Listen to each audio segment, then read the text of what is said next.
Well, hello everybody! How you doing tonight? Are you having a good time? Are you having a fun time? Because we're gonna have a good fun time. Today? Perhaps today. Although today's songs weren't exactly the most bumpin'. But again, I'm trying to pick some weird stuff. I'm trying to pick some artsy stuff. And you know, there's usually artsy stuff, it has a little bit more pathos to it, I guess would be the word. It can be a little more solemn, a little more emotional. Certainly today, we did Hide and Seek by Imogen Heap and Round Here by the Counting Crows. Both excellent songs in my humble opinion. But enough of that. Let's get the audio levels back up. And we're gonna just jump right into it. We need to start pulling cards, chat. We may be having to spend a lot of money. I thought I heard Counting Crows. They're pretty great.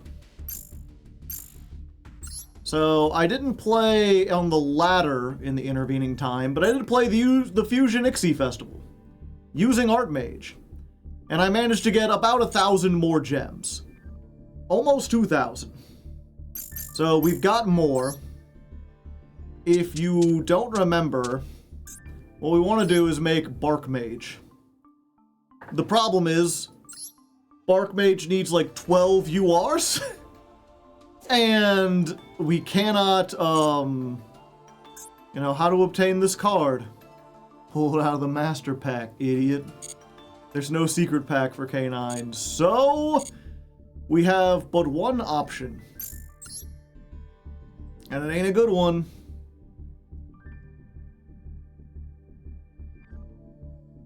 Let's go ahead.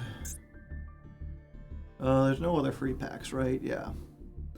We're going to do the Challengers Collection,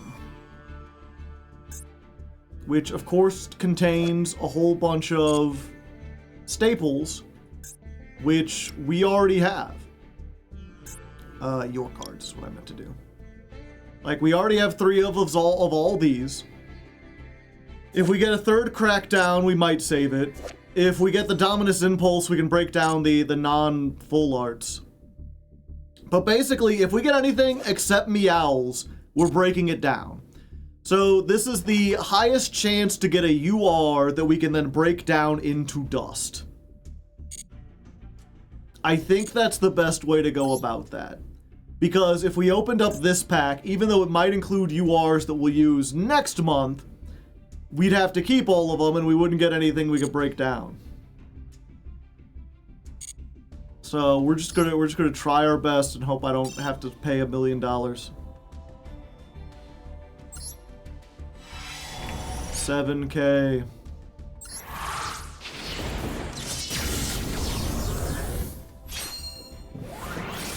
Now, and I guess to make this more interesting for you, we'll do a poll. Not a poll, prediction. Prediction, you can bet. How many URs will Joe get? Your options are 0, 1, 2 to 3, 4 plus.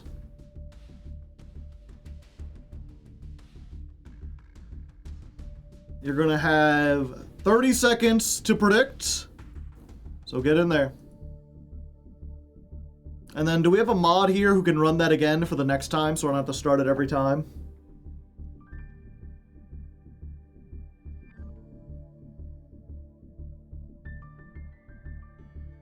The prediction is going. Looks like 2 to 3 has 100% of the vote.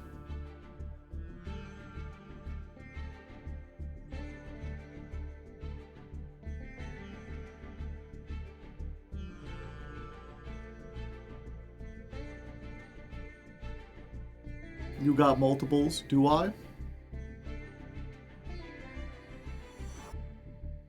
I gotcha. Awesome. Okay. Did it already... I hate the UI with this sometimes. Okay. So, 5% of people voted for 1, 95% voted for 2 to 3. There's 17 points on 4 or more. It seems unlikely, but it's not absolutely 0. Lava Golem.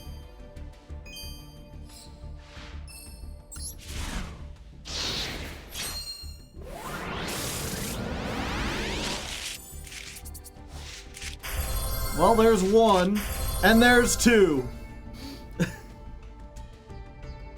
So the one person, you know, the person who went to 2 to 3, things are looking good. You're gonna get that 17 points.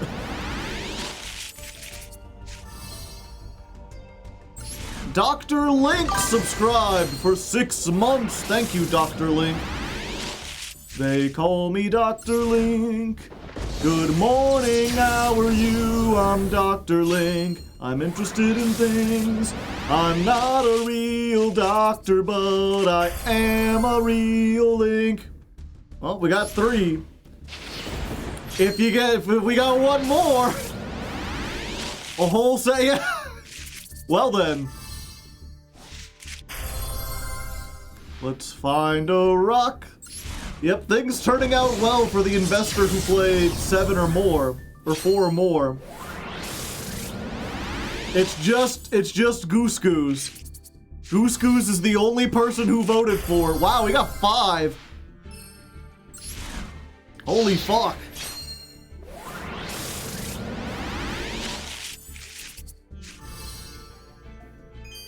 Y'all missed out. 17 well spent.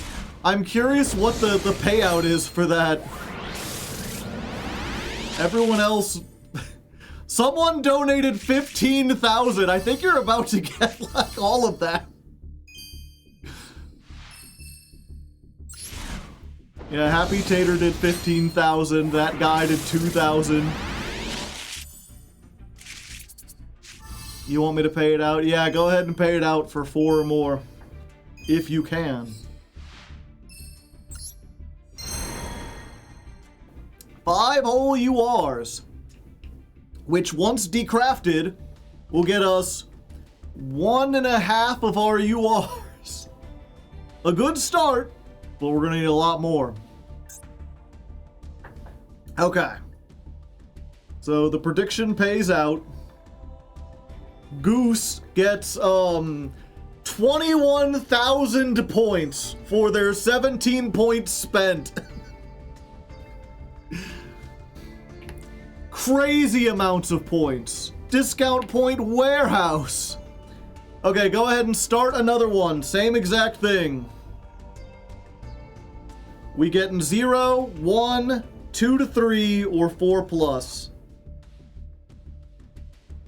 A honk to celebrate. Yeah, you could spend 5,000 of those points, sure. Critter, you want to give 1 for Goose?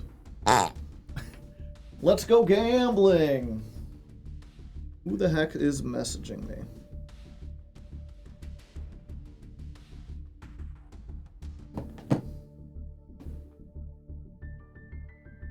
Okay, we're starting again. You got 30 seconds. Vote, vote, vote. I think next time we'll want to put a minute on it. I don't think people have enough time to vote.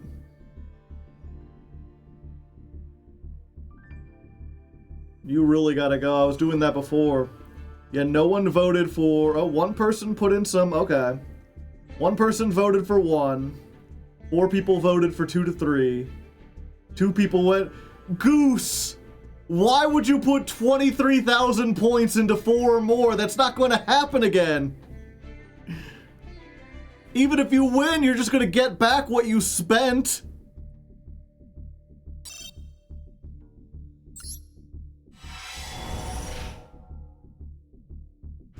Maybe. I've got enough. No way it doesn't work. The whole thing, you're wagering against other people's points. So, like, if you vote 2,300 and the next highest vote is 1,000, you're barely winning anything.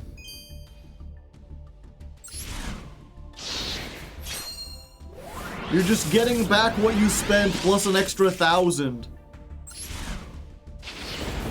Lightning always strikes twice.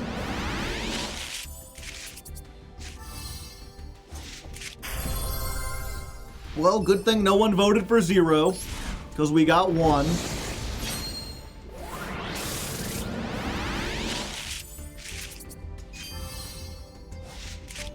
And there's 2. So sorry, Happy Tater, you do lose. There's 4 people. There's 4 people who voted for 2 to 3, but they only make up 7% of the points.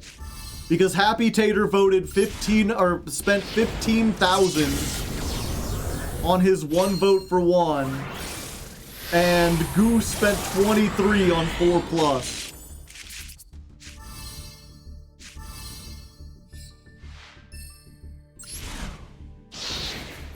We gotta get 2 more in the next 2 packs. Otherwise, Goose loses everything.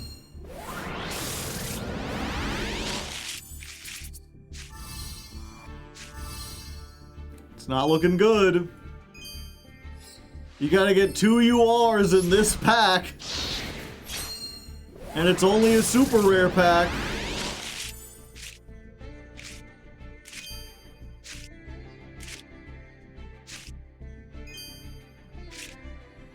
Literally impossible. We only got 2 this time. Mods, if you will, redistribute Goose's wealth to the 4 people who donated, who bet 1,000. They all get big payouts. 14,000 to Neptune, 14,000 to Finn, 7,000 to Remster. It is done. All right. Go ahead. This time, put a minute on the clock. And we'll go ahead and let people see how many there are here. There's at least 1, so you kind of have to be a fool to pick 0. Unless that's a lie.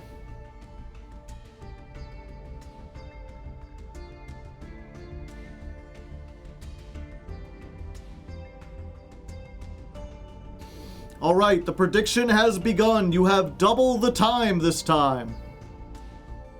1 seems like a safe bet, but there's a lot of yellows. Some of those yellows could easily turn into a UR. If at least 1 of them does, then the 2 to 3s have it. If 3 of them do, then you can get to the 4 plus easily again. We're getting more people. We got 1 person voting for 1 who thinks it's just going to be what we see. We got a whole bunch of people in the 2 to 3, not a huge payout.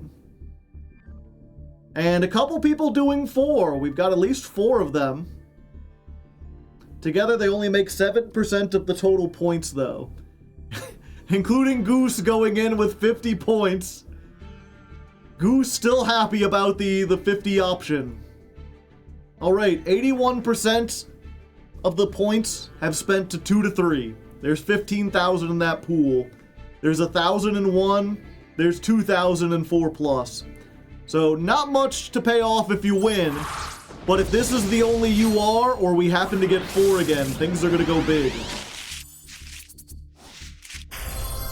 Dark Ruler no more.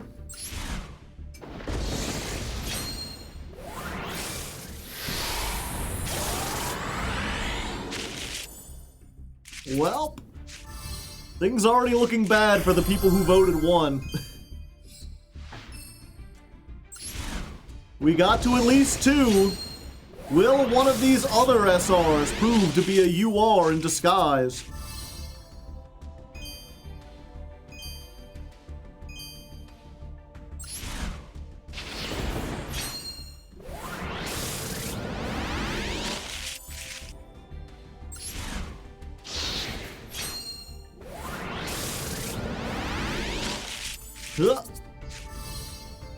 Nothing. That unlocks four secret packs.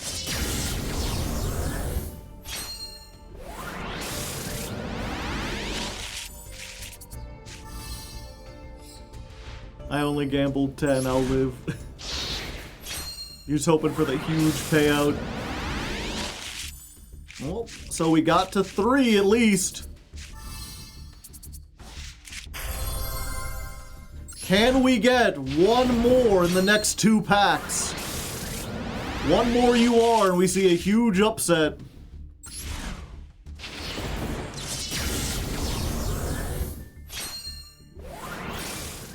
Oh?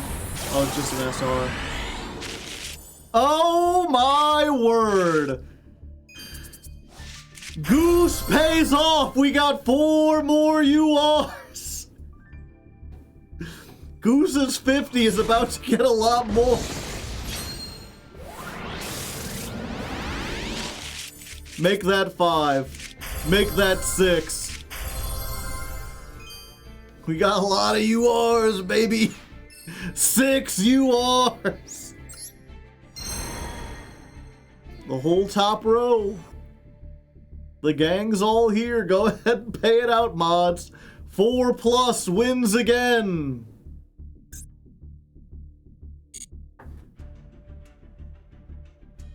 Let me actually go. Let's go break some of these down. Yeah, this time because there were a lot more people who spent a lot more on the 4+ category. Goose only got 300 points. But that's 300 from putting in 50, so pretty darn good. The big winner here is Happy Tater, who bet 1,500 points and got 10,600. Bunny put in 6-7 points. Mods, you want to time Bunny out? They thought they could get away with that. Dismantle selected cards. Okay, so we got rid of a Nibiru. Get rid of this. Get rid of one of these. Got 6 Ghost Mourner.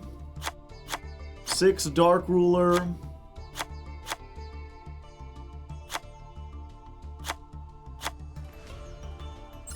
I could have swore I opened an Ash Blossom. I have 3 total? Weird.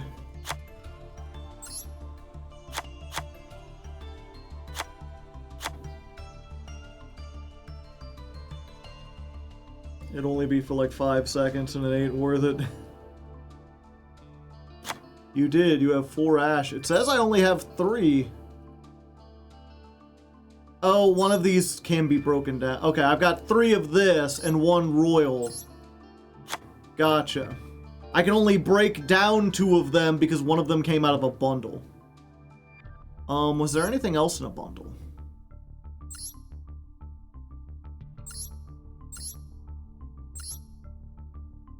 No, I don't think so.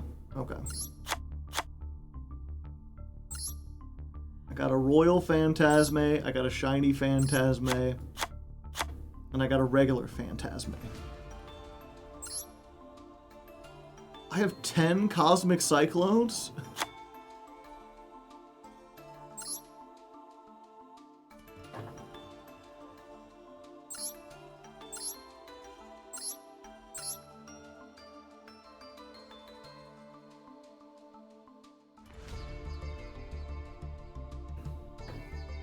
But prioritize rarity. Yeah, that would be nice.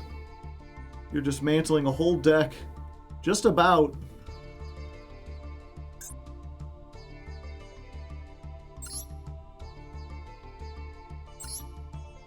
Okay, good. I still have my 3 Ash.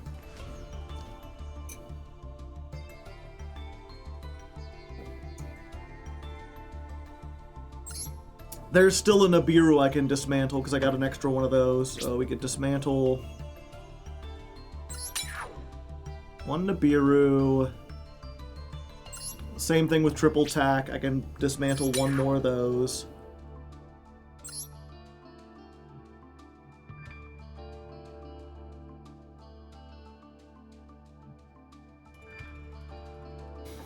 Alright, how much would it take?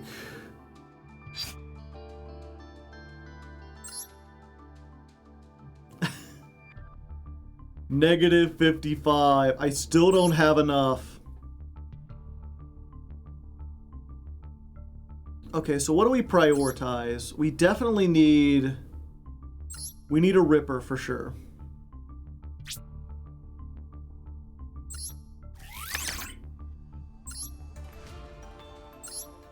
This is not even... we'll get the SR. We'll get these two SRs.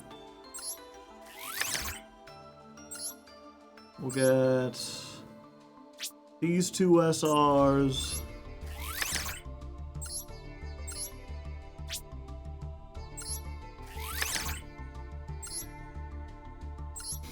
And then we need the Jokel. We need one case for Canine.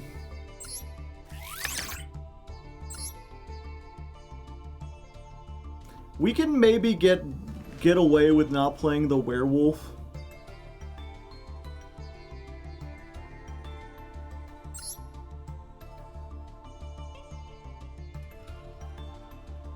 Wouldn't dusting ones from the decks you've already played be fine? A lot of them are the thing about Yu-Gi-Oh! Is there's so much legacy support.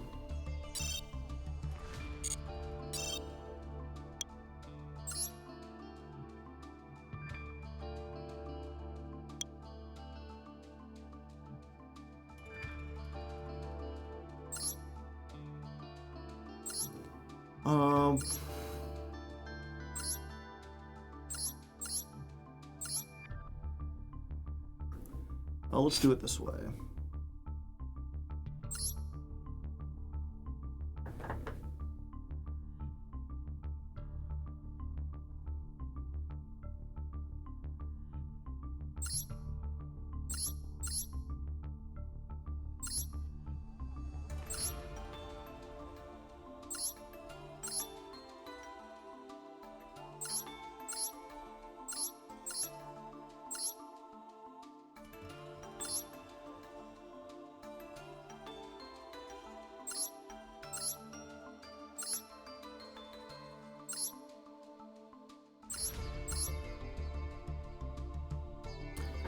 Quasar's been pretty much usurped by Blazar, right? Like, there's never a chance, there's never a reason why we would make this instead of Blazar. So we can just get rid of this. Can't I forced released into Jax? Have you heard of Jax? He is quite the scamp. When it comes to murder, mischief, violence, he's the champ. The circus is his home. He's got a lot of friends. He has lots of fun, and yeah, the fun, it never ends. Then he goes to school. Kane has packed a lunch. He has lots of carrots. He's a rabbit. Munch, munch, munch.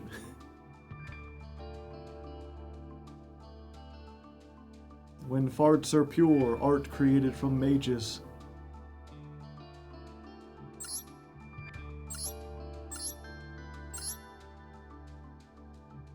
You check the limited and banned stuff for extra copies.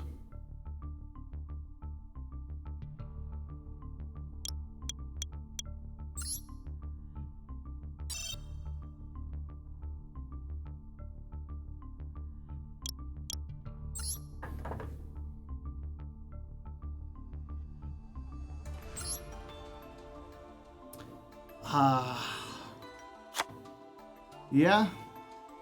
When did Habakiri get semi-limited? I don't remember that.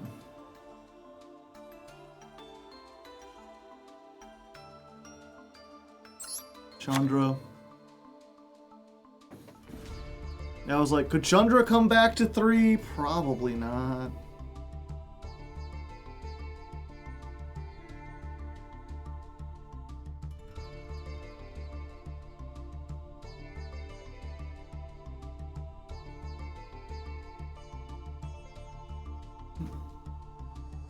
Okay, so there's 3 of them things.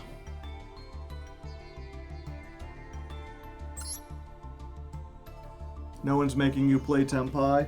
The thing is, a lot of people keep trying to make me play Dragon Rulers, and one of the good builds of Dragon Ruler includes a small Tempai package, because you can search Chandra with like the fire dragon, because they're all fire dragons. And then like it's just something where like if you're going second, here's how you win instantly.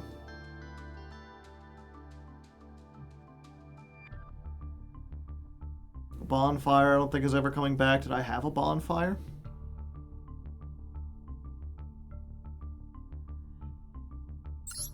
Yeah, like maybe it's safe to break down the Zen mains.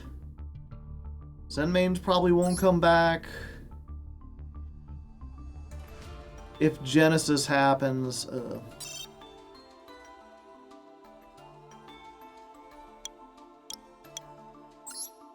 I had 2 bonfires. Oh. Yep.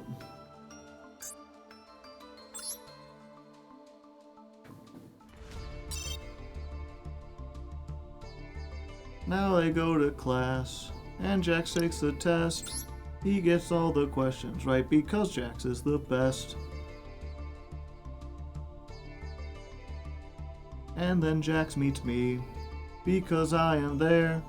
I look quite like him, but I am red with spiky hair.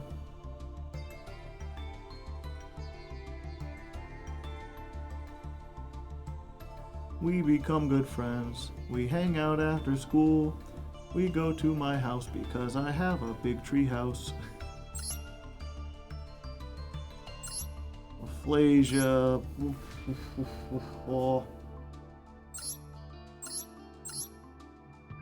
Right of Eramasir.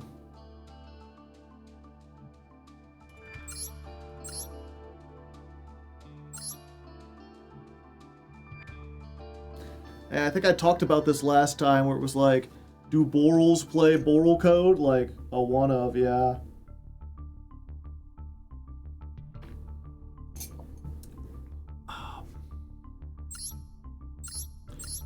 And it's like, maybe I could get rid of the Dark Eclipser. They're not making more Cosmo support, right? There's no way they're going to come out with like a Baby Yoda card.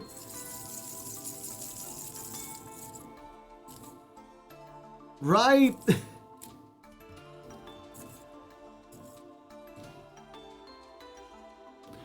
do, do, do, do, do, do, do, do, do. I don't need 2 Nightmare Unicorn anymore. I used to have 2 of these because I pulled 2 of them, and it was like, back when this was the closest thing we had to SP.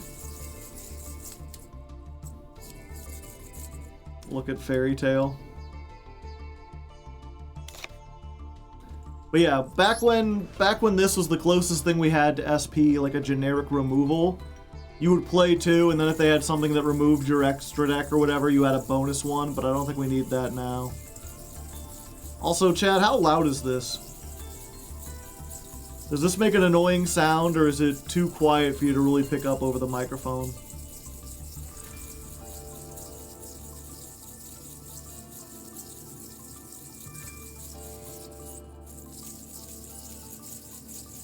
I got this cheap little fidget toy because I kept swinging around things. I've heard worse, I can barely hear it. See, I've heard worse means like you can still hear it and it is annoying. Jingle keys. I forget that you could redeem big emotes like that.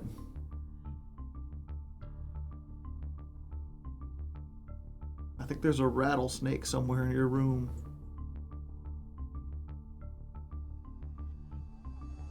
It sounds like you're drinking a potion in Minecraft. Yeah, it's a neat one. It's got this little, like, spinny bit. And then it's got this little, like, cranky side. You can do a little snappy-do. And then it's got, like, a button. You can click in and out. And it's got this little, like, wheel that you can spin. It is almost utterly silent. It's Clackers Season 2. It's Clackers, but hopefully it's quieter than the Clackers. I really do like this engine. If I need to craft another one, I can. We'll get rid of one of them. Maybe the zombie stuff. No, because that's the thing, is like zombies is like kind of generic.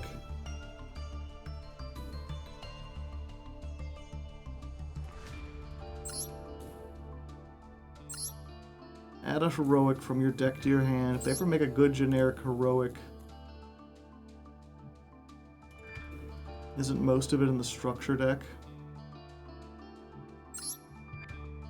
Oh, let's get rid of these two real quick.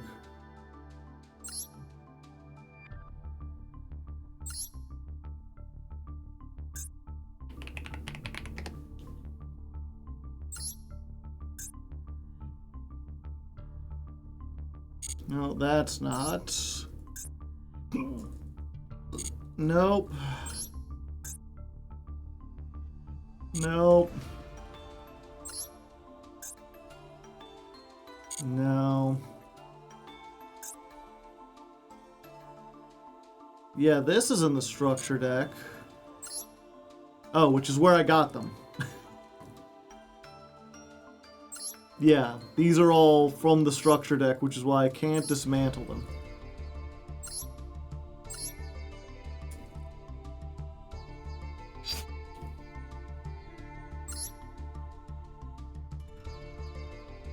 I think I just need one more.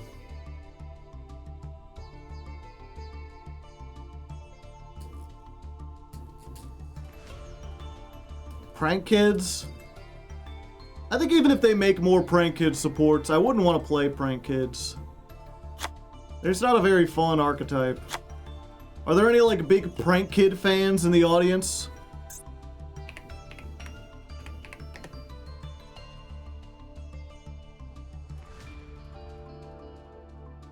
Surely we'll never play Heroes.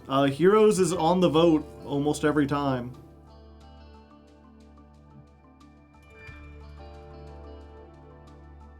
And before Prank Kids becomes tier 1. I mean, if it does and they release new stuff, surely I'll have a chance to grab the old cards.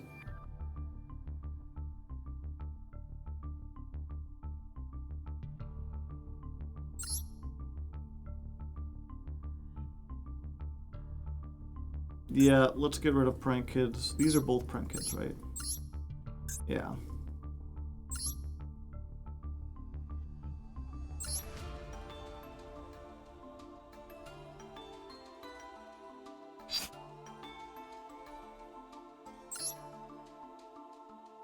All right. Here we go.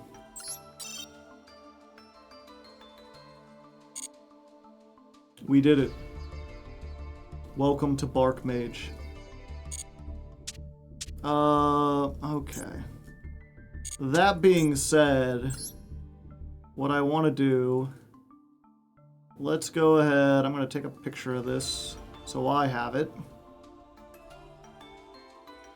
Are you missing an Ixie? No. Art 9? I like Artmage more. Deleted. We're gonna copy this because it has all our stuff on it.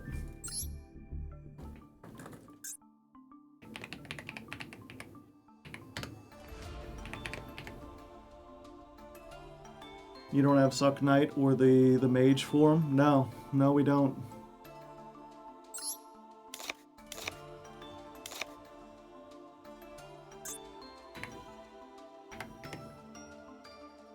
We're playing other stuff instead.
Alright.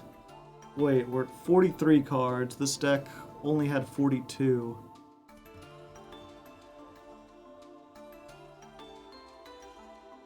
Oh, it's because I didn't have this. Instead, they were playing in Perm.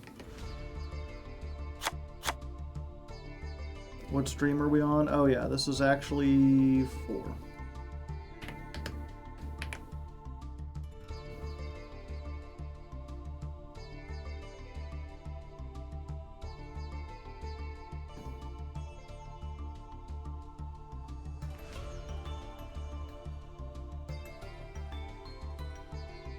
Yeah, I don't think...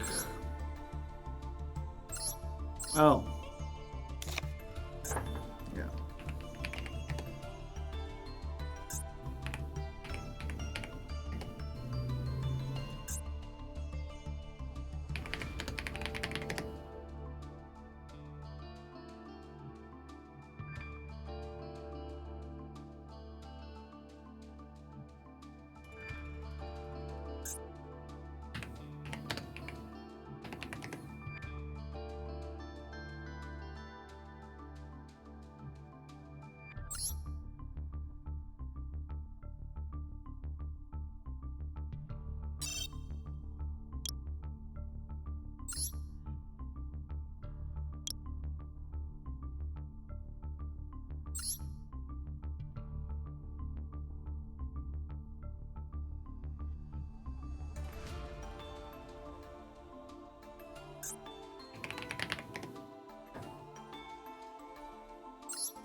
There we go.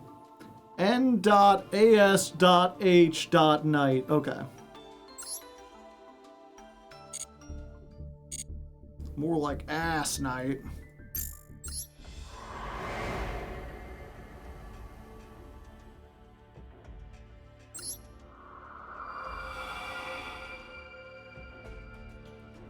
I'll never forgive the Japanese.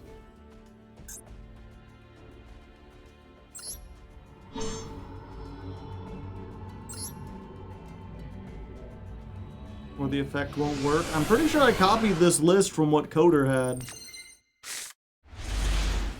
This is the wrong deck.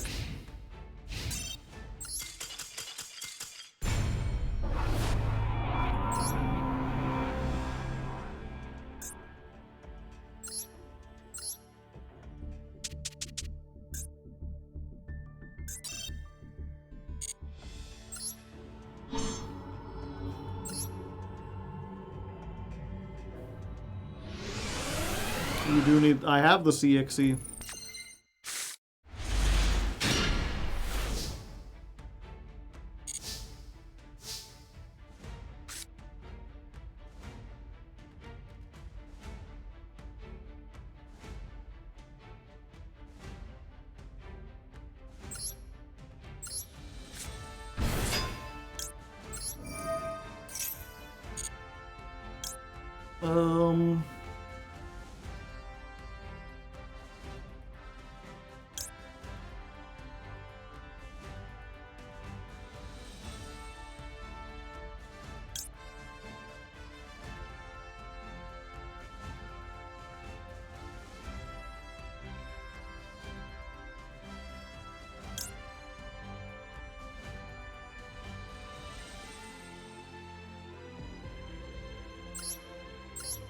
I go Jokel.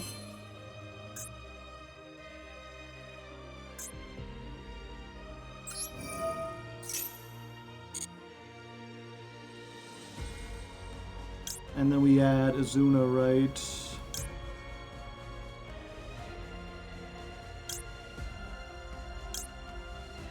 Lantern.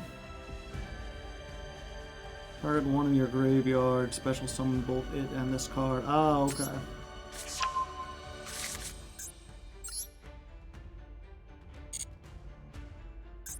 Shouldn't I be able to make Azuna here?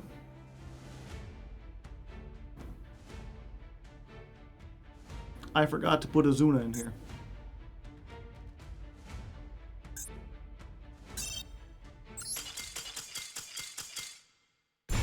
Oopsie doodle.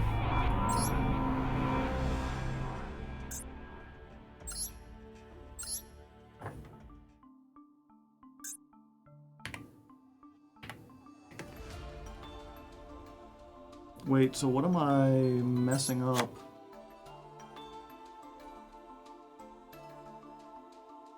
Oh, it's lost now. Okay, 1 second.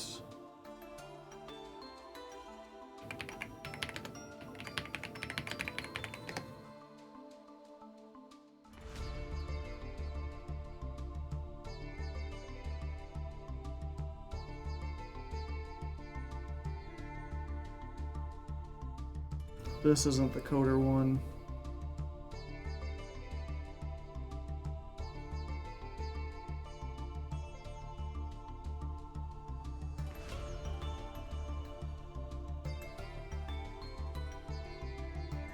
I spent 16 years in the Navy. Where, why? Why am I getting ads? Why can't I just link this? I hate Reddit.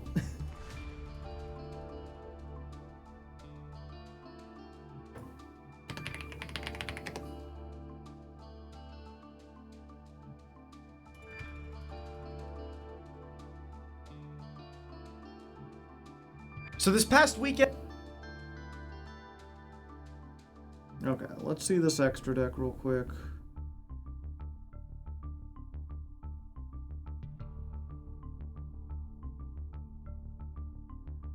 Playback speed ×2. Wait, he has 2 Diactorus?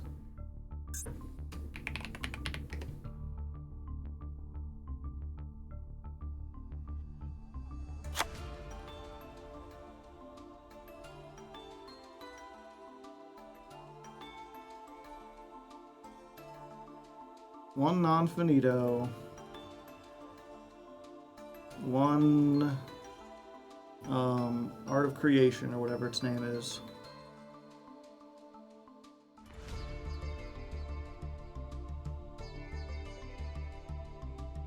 Ripper Jackson Werewolf. Hi, my name is Jax.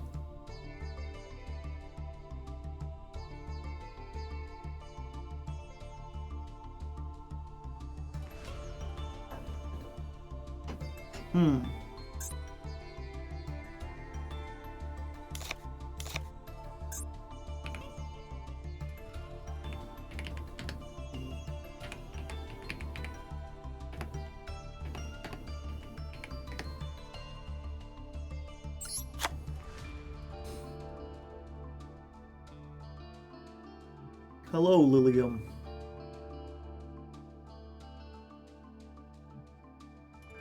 Got that package.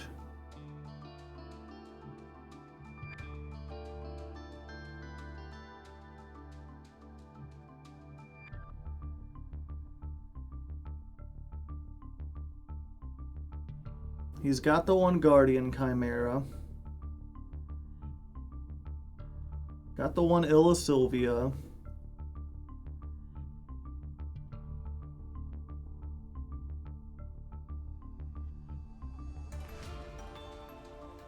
One Saryuya.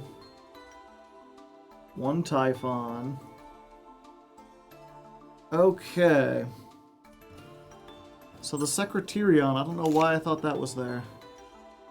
Okay. Let's try this again.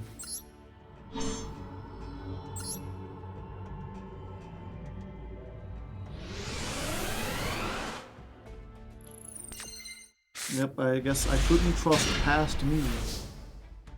They don't know what they're talking about.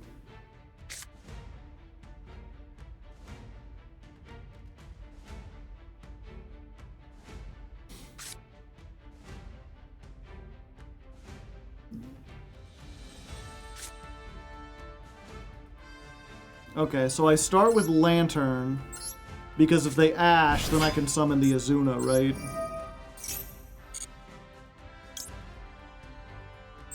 We get this.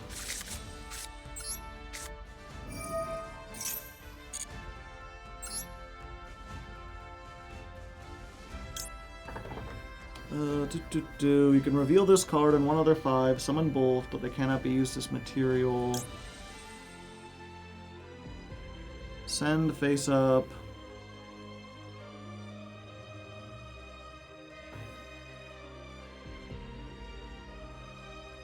Yeah, so we've already used Lantern. We already used, so probably Jokul.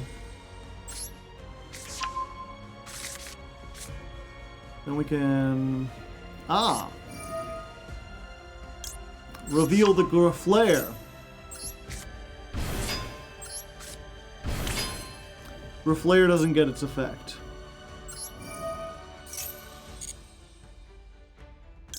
We get the Noroi.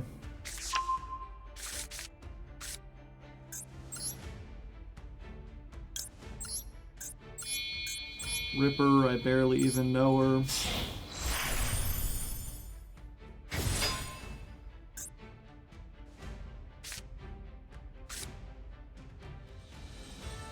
I'm too slow, you are.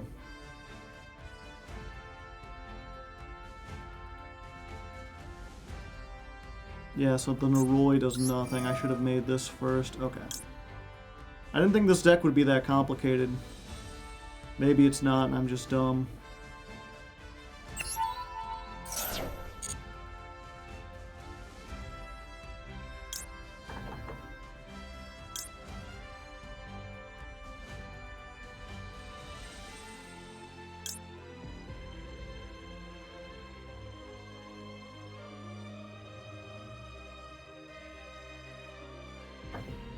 Attach Jokul to search, add Lantern, make Nash or Saryuya.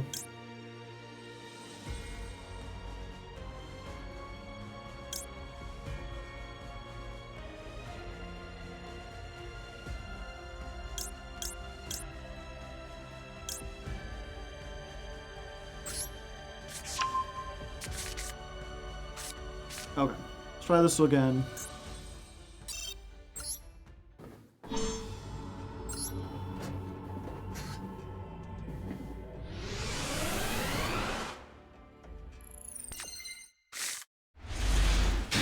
Okay, this is just the Artmage combo, and I know how to do that.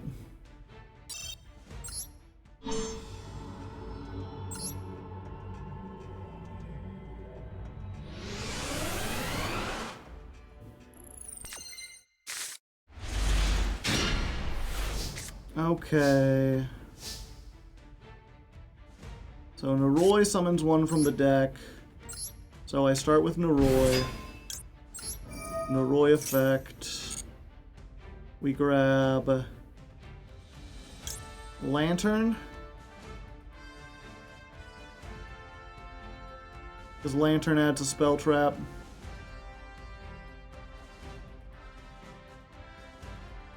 Azuna. Jokul. I'm not getting good advice.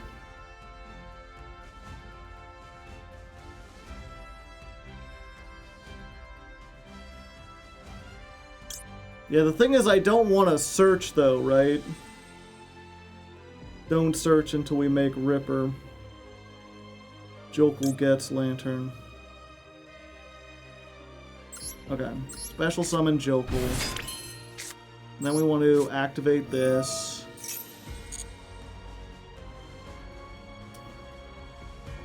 Oh, I forgot this searches. Yeah, and then they droll us here. I was like, yeah, this will set something.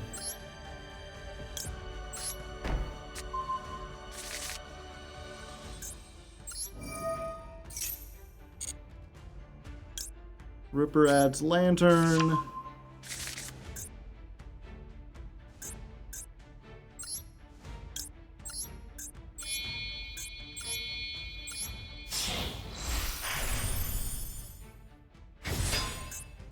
Overlay Ripper, get Azuna.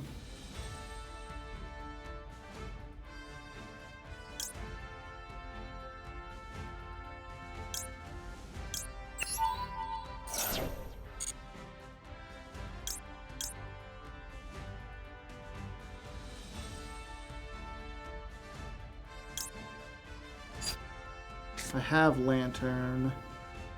Target a non-pyro in the graveyard. Okay. Gotcha.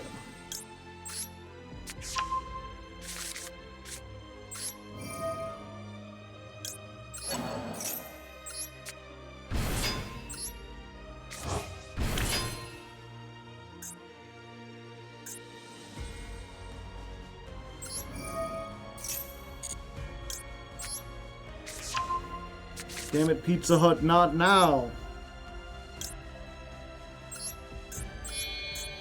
We make the Nash Knight.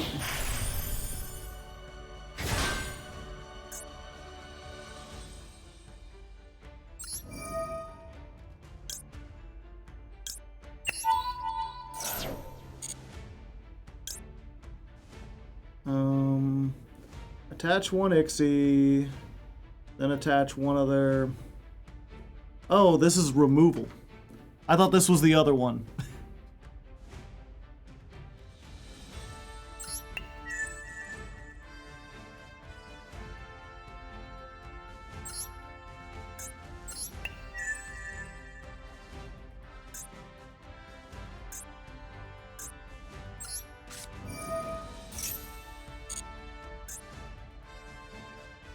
Just say no. Well, now it has extra material.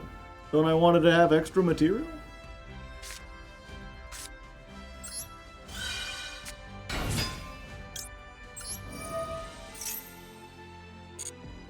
Now overlay. It's too late.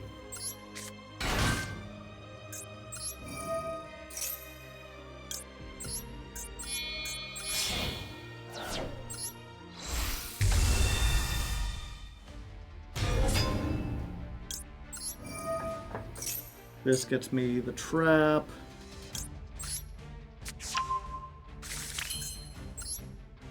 Ah, okay. You could just summon Nash Knight. For some reason, I thought the... 1 second.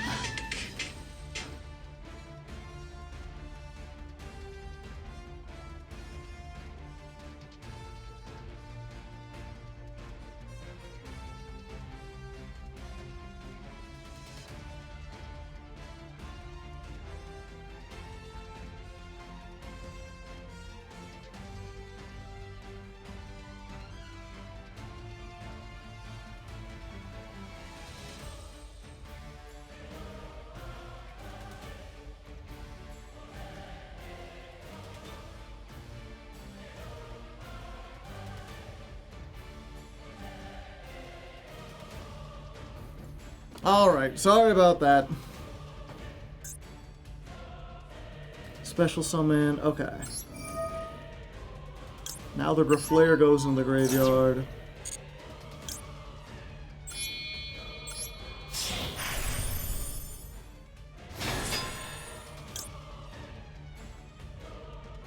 I don't want to do that thing. Okay, now I got 3 types.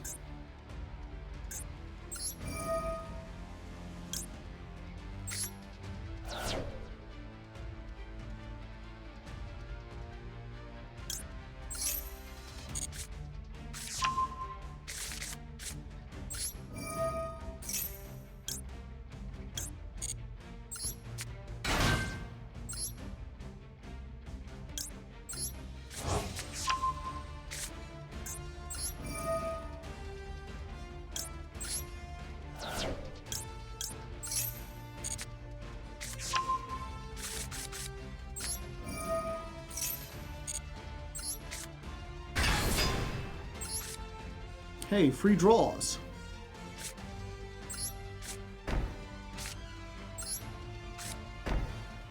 Why is bro not surrendering? It's the, oh, you know, okay.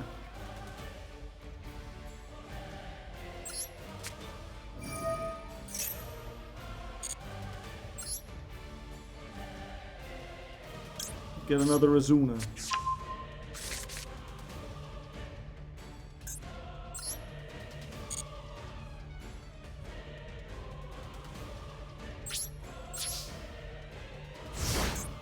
So, what do we got? Monster, negate, negate in hand.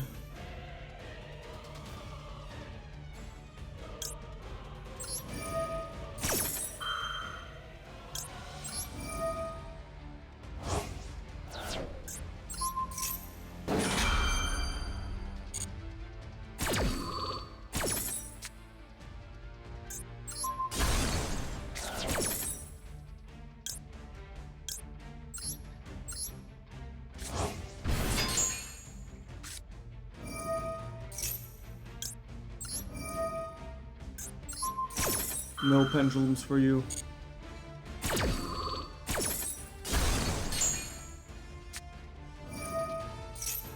No pendulums for you.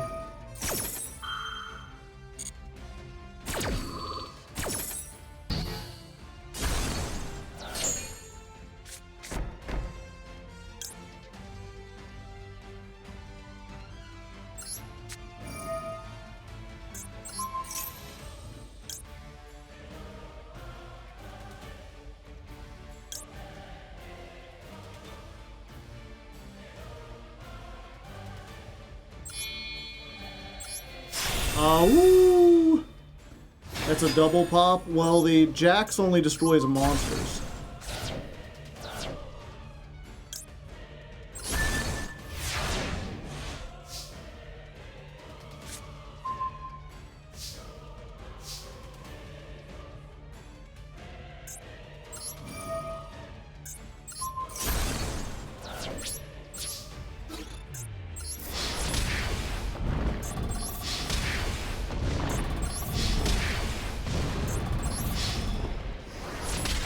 Okay.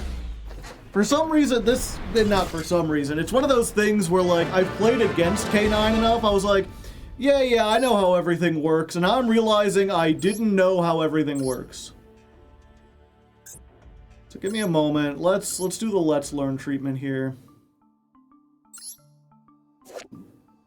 If your opponent controls 2 or more cards in hand, you can normal summon this without tributing. Do they all have that effect?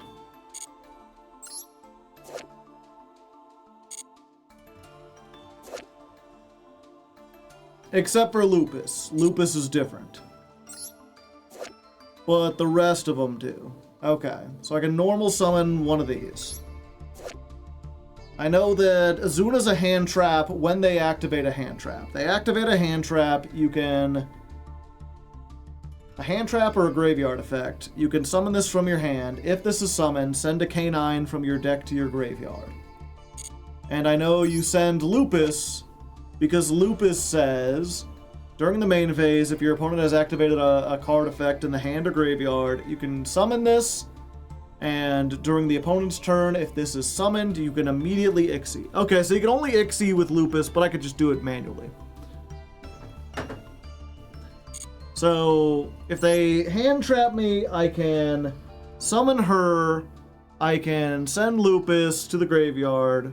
Lupus summons itself back because they've activated a hand trap. That's the same trigger to summon her is the trigger to summon him. And then I can make Azuna, or not Azuna, she's Azuna. I can make Ripper. Ripper, I barely even know her. Who can, when your opponent activates a monster effect in hand, detach. So, and then she negates anything. So the big thing is that you want to make her before they activate a Droll. And also it searches a K9.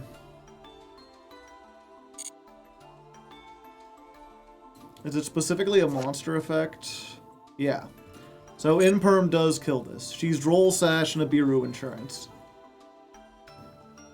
And what kind of threw me off, I didn't realize all of these searched. I feel like I haven't seen those effects used as often. So, Jokul, you can reveal this and one other level 5 in your hand, summon both. During your main phase, you can add a non-aqua. Gotcha. So if you have this and any other level 5, including like Graflair, you can summon both and then immediately make the Ripper. And then what you want to do is detach the Jokul, search the Lantern, because if this is in your hand, you could target one in the graveyard, summon it. And then, after you've made the Ripper, then you do the search with Jokul when you bring it back, right? Don't detach Lupus, because it gives targeting protection. Yeah, I know. Lupus can't be targeted. Okay. Because that's what what was getting me screwed up. I was like, wait, I can search? Do I want to search, or do I give up the search to make the Ripper first? And I didn't realize you can do both because Lantern will bring this back. So you just don't search with Jokul, you make Ripper, Ripper searches Lantern, Lantern summons the Jokul back, then you use the Jokul search. Lantern doesn't give you a search. Oh yeah, it does. Then Lantern gives you a search. And depending on your hand, you get the case for K9, and then you can either activate it. If you've done that whole line, the only thing you can get is Noroi, and Noroi, you can normal summon this. You can special summon one from your deck. Okay.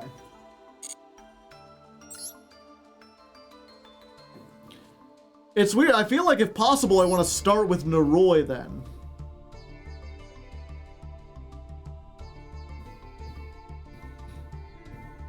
Because Noroi gets me 2 without doing anything, but we're only playing 2 Noroi.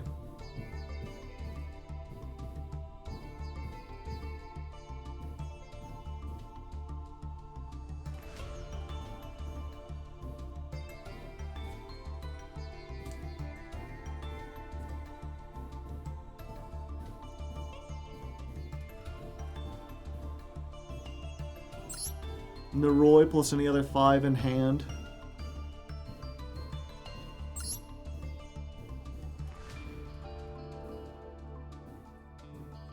And I guess you just don't want to play too many normal summons.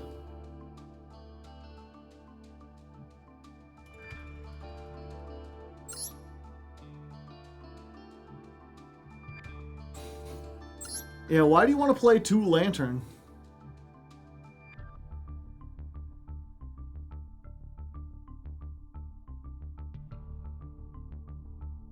Yeah, I feel like I would do 2 Lantern like a 3rd Noroi.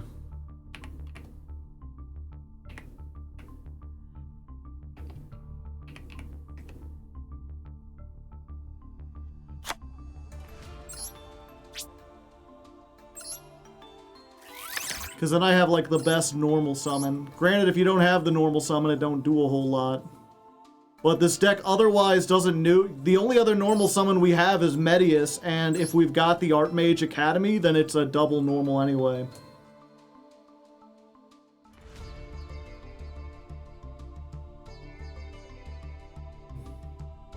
Okay, let's try this one more time.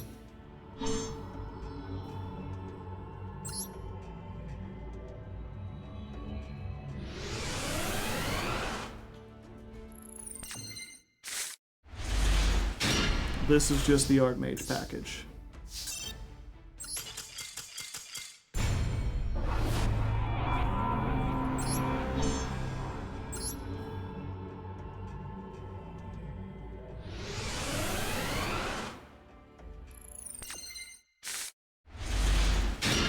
Okay.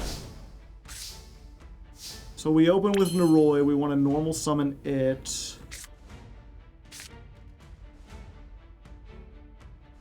Or if I have Jokul, do we just want to Jokul because that way we retain the normal summon? Like if we, like in a world where this is like an Imperm or whatever, we normal summon the Noroi. Oh, this has to be normal summoned.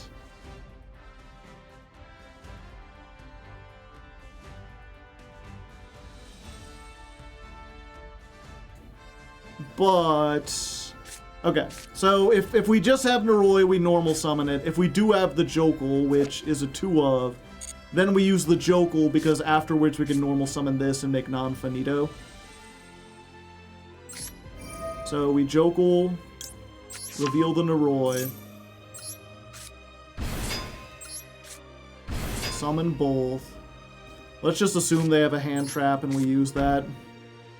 And then we don't want to add... We want to make Ripper immediately.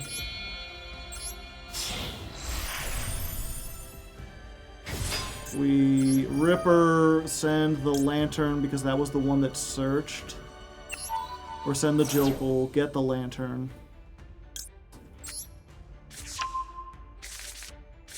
Then we can... I added another Noroi. I needed to get Lantern there. I'm getting them confused.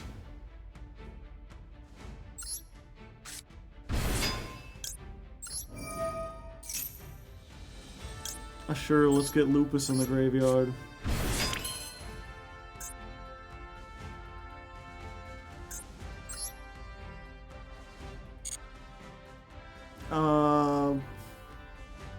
Making Jax doesn't do anything though, does it?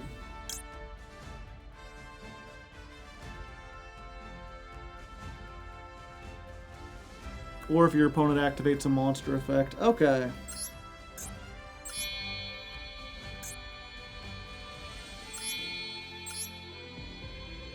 Oh, but because we messed up, we now can't do this part.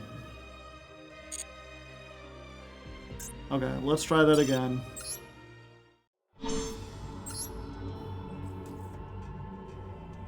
You want to use Jokel later in the combo? Again, it's hand specific. In this case, we want to just Noroi first. Normal summon Noroi. Noroi summon Jokel. We don't search. We make Ripper.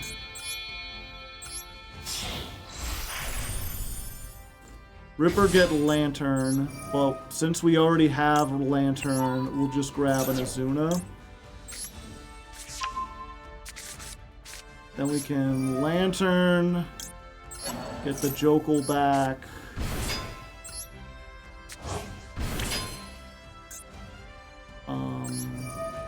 Get a case for Canine.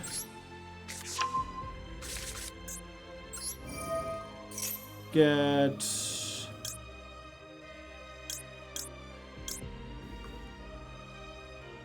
I guess we just get another one of these.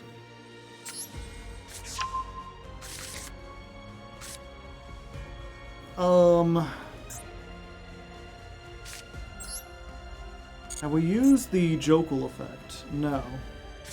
Okay, so what we want to do is now we add the Jokel. Activate the Jokel. Summon the Noroi.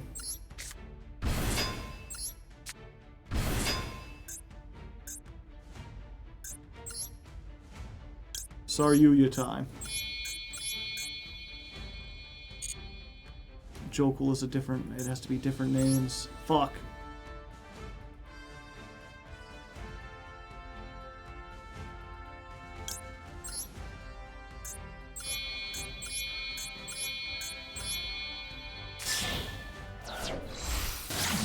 They haven't asked so far.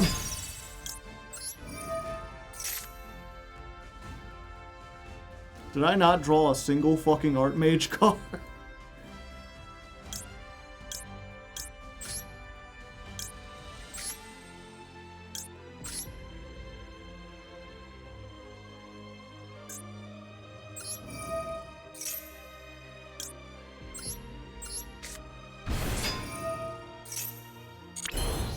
Oh wait, I had the Artmage combo the whole time, I'm just stupid.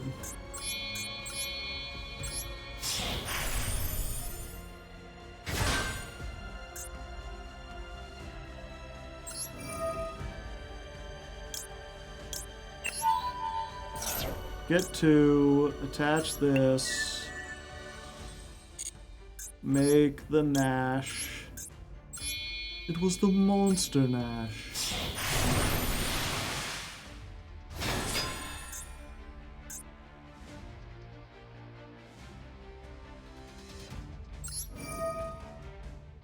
Skillfully whiffed. Umbral Horror.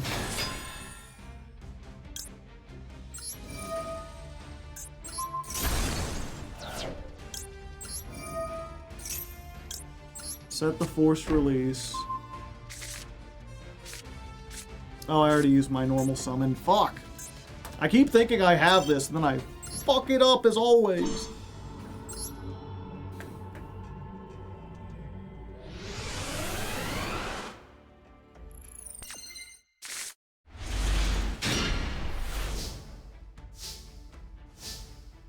Okay.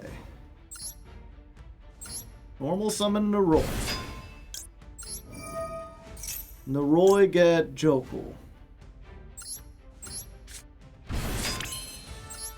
Overlay for Ripper.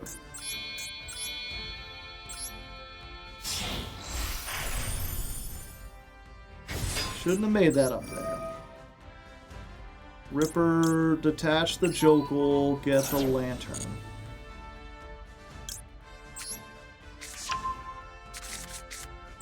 Activate Lantern, summon back the Jokel.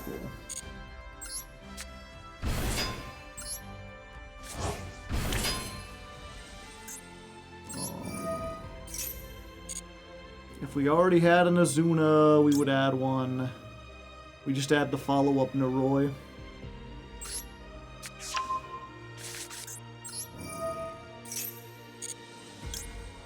We get a case for Canine. Then we activate this.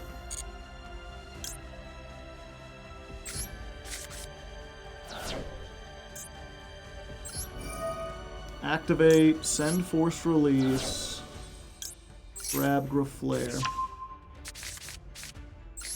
Summon Graflare.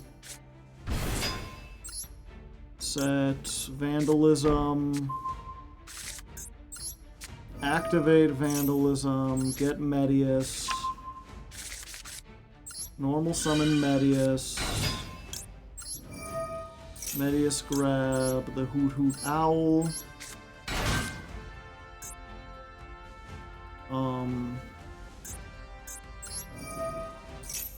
Give a hoot, don't pollute.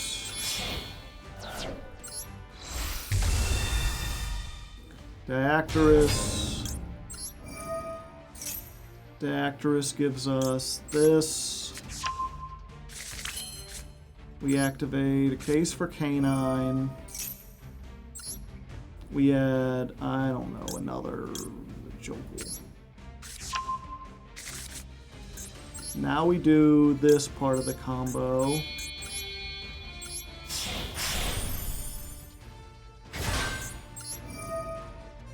Nash, detach both. Put 104 on there. Then go into this.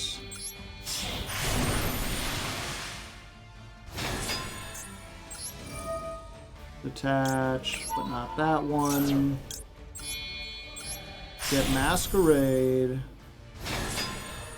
Masquerade effect. Pop this. That allows us to reset the force release. Activate. Send this off. Get Finmel. Summon. Add back this. Activate. Get the last Artmage name.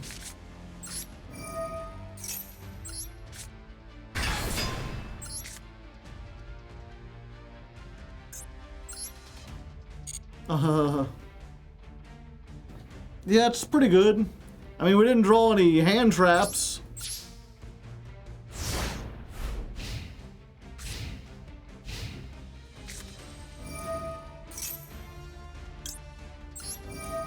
Pop, pop.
Yeah, it's, you know, it's pretty strong. He is such a scamp, he is.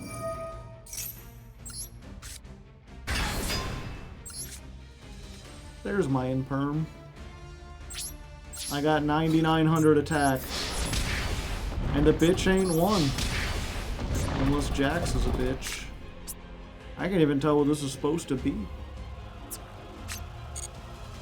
It's not even insulting to call Azuna a bitch. She's literally a female dog.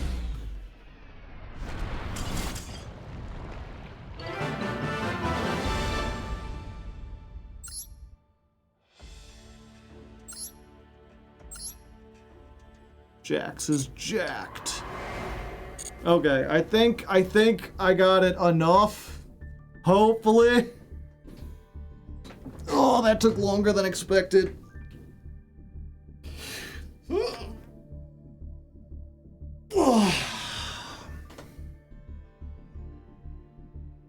Whew. Okay, 1 second, chat. I'm gonna need a little more energy after that. It's time to break out the big guns.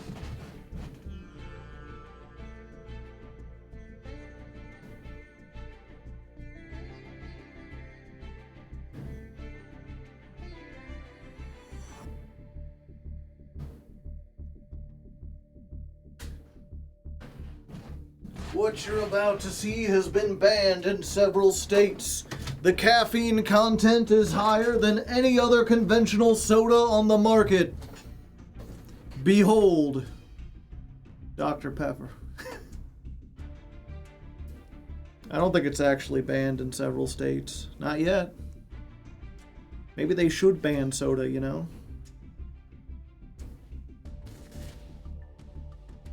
Did you hear Mr. Pibb came back? I thought he got run out of town.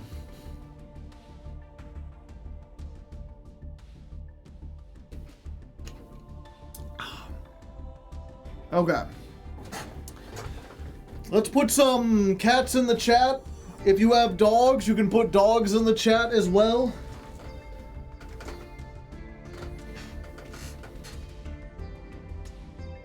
Bears in the chat. Ruff, ruff, bark, bark. Ahoo. And welcome back. And welcome back, my happy little trees. Here we are on stream number 4, the official halfway point. 3 streams lay behind us, 3 streams lay ahead. And even though we're not really close to the end, I thought it would be good now to go ahead and switch over. Okay, let's try it again. And here we are, my happy little trees, dawn of stream number 4. We're at the halfway point. 3 streams lay us. And here we are, my happy little trees, the dawn of stream 4, the official halfway point. 3 streams lay behind us, 3 streams lay ahead, and I thought it was time to get a little bit more serious with things. You know, even though we're not doing too bad, we have way more than a 50% win rate, I want to make sure we don't get stalled out, and also I just wanted to switch things up, because we've been on the pure version for like more than a week now. So it's time to go into the YCS winning list, or at least something very close to it. What I call Artmage, which is K9 with Artmage in it. This list is based off of Distant Coder's list, which I feel like everyone's list is. He's the only one who's seen like competitive success with this. I remember looking up different builds and almost all of them were just like shouting him out or talking about his build. And this one's not too different. I think the only change I made is I went down to 1 Lantern and went up to 3 Naroi instead. Maybe that's a mistake, but I'll find out as I'm playing it. And the weird thing about this, right, is that there's not really a whole lot of synergy between these decks. You really are just kind of playing 2 decks smashed together. They just happen to work really well by covering each other's weaknesses. You know, one of the problems with Artmage is that they're very vulnerable to hand traps. They're very vulnerable to cards being destroyed. Whereas the K9 stuff, specifically punishes your opponent for activating hand traps. You can make something early on before you search that helps you negate a Droll or a Nibiru in hand. And then it also has the ability to proceed without using your normal summon, so that once you do stick an Artmage card, you can go ahead and do the full combo with there. The only real problem is that there's not a conventional bridge. I believe it was, what's his name? For the main combo. I believe it was Moha who was like, yeah, what you gotta do if you draw nothing but Canine half of the deck is make Skull Dread and skillfully draw into some of your Artmage cards. Which, to be fair, if you do the full Canine combo, you are getting like 6 cards out of your deck before you then draw 4. So the chances that you'll get to one of your 1-card starters is pretty high, but you are still kind of at the luck of the draw with that. And if you get the Artmage half of the deck, there's just no way to get to the Canines at all. You're never going to be able to make, but you've already seen that the Artmage half of the deck on its own is still pretty powerful. And most of the time we will still end on that. Every once in a while we might go into just like a Canine combo where we're ending on like a Ripper that negates hand traps and maybe something like a, what's its name? The C104 Umbral Horror that's like a negate and then have your life points. Or have your opponent's life points? I don't actually know whether it's you detach 1, negate the activation, send a card from your opponent's hand to the graveyard, and then have their life points. It's a very silly thing. Okay, I think I could do this better, chat. Let's try to get another one. I'm wondering if maybe I should show like a full combo before I go in.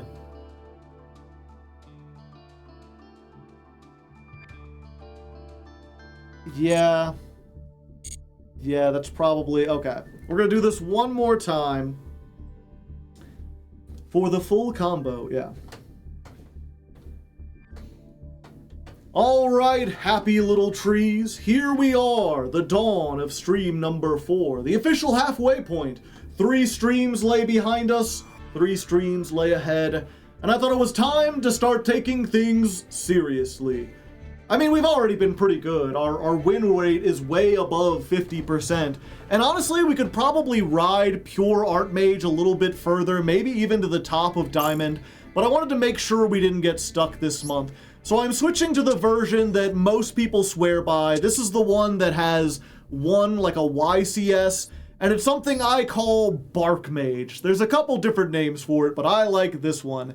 And it's Artmage mixed with Canine, which I have not played before, and, you know, I've been trying to learn the combos. It's a little complicated, but I think I got a handle on it. And the weird thing about this is that there's not really a whole lot of synergy between these decks. You know, there's not a bridge that connects them. The closest thing you can do is make Saryuya and then hope you draw into one half of the combo. That being said, it's really easy to open one part of your Canine combo and one part of your Artmage combo, and then just do both things. They don't conflict with each other, and a lot of the weaknesses of one help to make up for the weaknesses of the other. One of the big problems you have in Artmage is that you're really vulnerable to hand traps, specifically things like Ash and Droll and Lockbird, and the Canine package offers you a way to, without searching, make a Ripper, which is a rank 5 Ixie that lets you negate specifically a card that activates in hand. So you can make this, then you're protected from Nibiru, you're protected from Droll, you can stop an Ash, and then you can proceed to do the full Artmage combo if you have it. If you don't, if you've drawn into nothing but the Canine combo, then you can go ahead and try to make Saryuya on top of the Ripper, or just end on standard Canine stuff. And since this is a deck I haven't showed off on the show before, I'm going to go ahead and do a short little Canine 101. We'll hop into the solo mode. I'll show you what a 1-card combo looks like. And that way we're all on the same page as I try to combine these two onto the ladder. So let's roll over there and learn some things. All right. Stream 4. 1:36.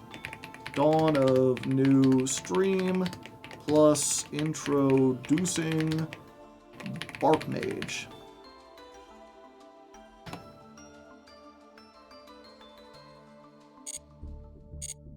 The synergy with Artmage is they have a level 5. Bunny has redeemed a honk. Critter, you want to give a honk for Bunny? Thank you, Critter. Hardleg head. Oh, welcome back, Yosaruken. I believe I timed you out before. I do want to apologize for that. I was a little salty and I may have taken it out on you. Hopefully it wasn't too traumatic.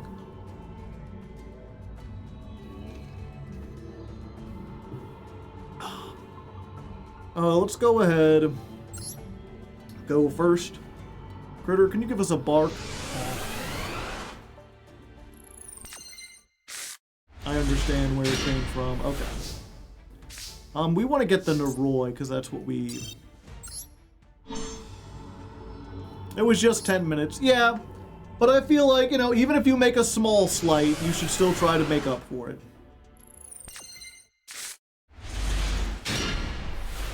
This got everything except for the Noroi.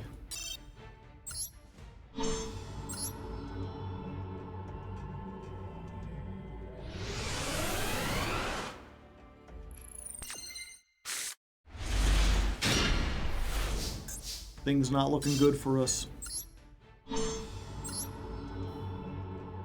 It'd really be nice if we could sculpt to go first hand.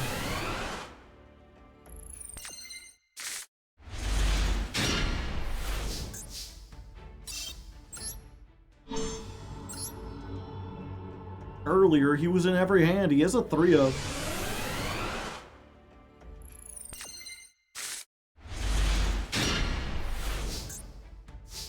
I mean, a lot of these are still good hands.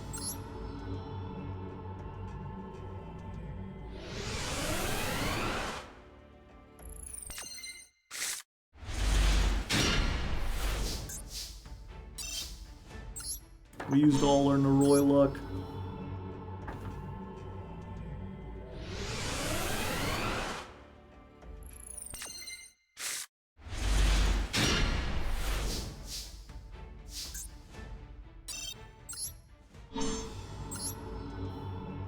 It's fine, we're getting all the bad hands out of the way. Oh, it's a bad hand! Okay, did you take him out of the deck? I swear I didn't.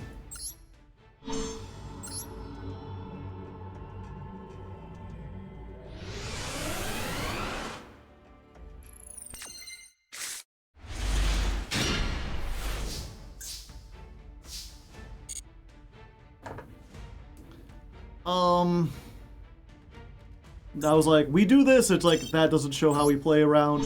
Like, then it's like, we play into droll.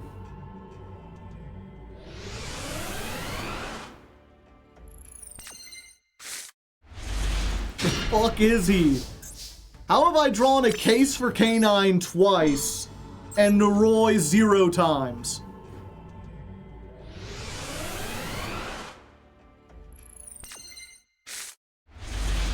There we go. Okay.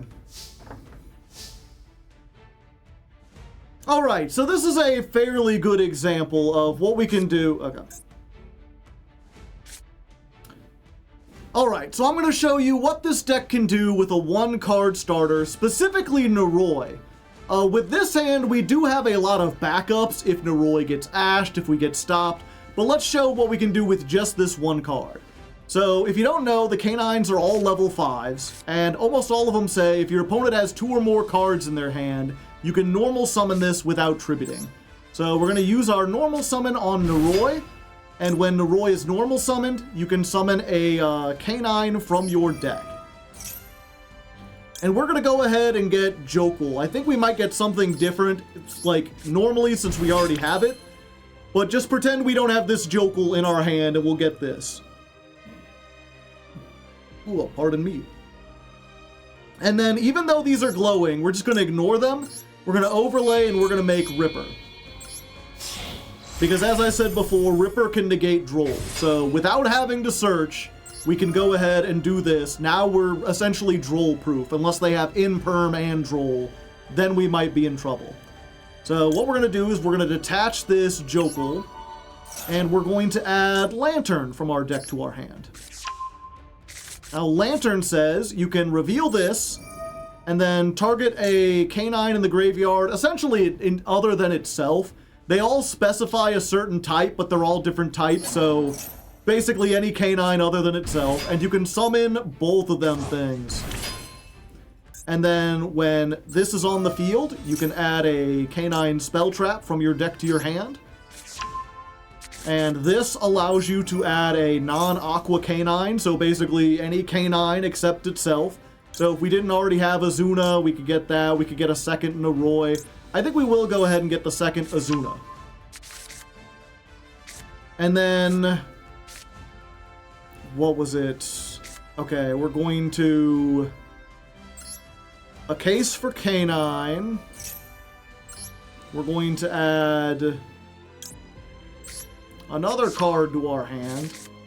We didn't really need to do that. I'm trying to remember, I thought there was a way we could do this, but I think I may have messed up something. But we can still do it, it's just going to be awkward. Basically, we've made sure up until now that we're protected from Droll. Oh, let's go ahead and send Lupus to the graveyard. And then what we're going to do is activate Skuldred, which takes 4 monsters with different names. We have 2 Jokel on the field, so we do have to give up our Ripper for that. But we get the Skuldred, and this lets us draw 4 and then place 3 on the bottom of our deck. So we get all these, and then we can be like, well, we've already used the Noroi, so we put that back. We don't necessarily need the Fusion, we can put that back. She's kind of a hand trap, so it's fine. Let's go ahead and put this back. And then we just happen to get into the Arcane Art. So from here we can do the full Artmage combo. If we happen to get, what's his name? Medius the Pure, or the card that searches him, but we don't get the Artmage Academy, we can just use Skuldred to special summon him on the field. He'll get the Owl, and that'll do most of the combo, especially if we have another spell trap to discard with the Artmage Academy. Add King Kiri to deal with 2 Jogels. Yeah, actually, is there a way to do this without getting rid of the Ripper?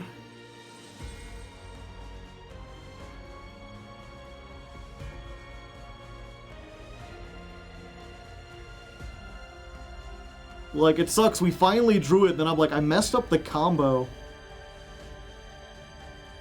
I think without it, yeah, if they interact, then we can get the Azuna and do it. Okay. Let me, sorry, I'm really sorry, chat. This is why you come live, to see me fuck it up.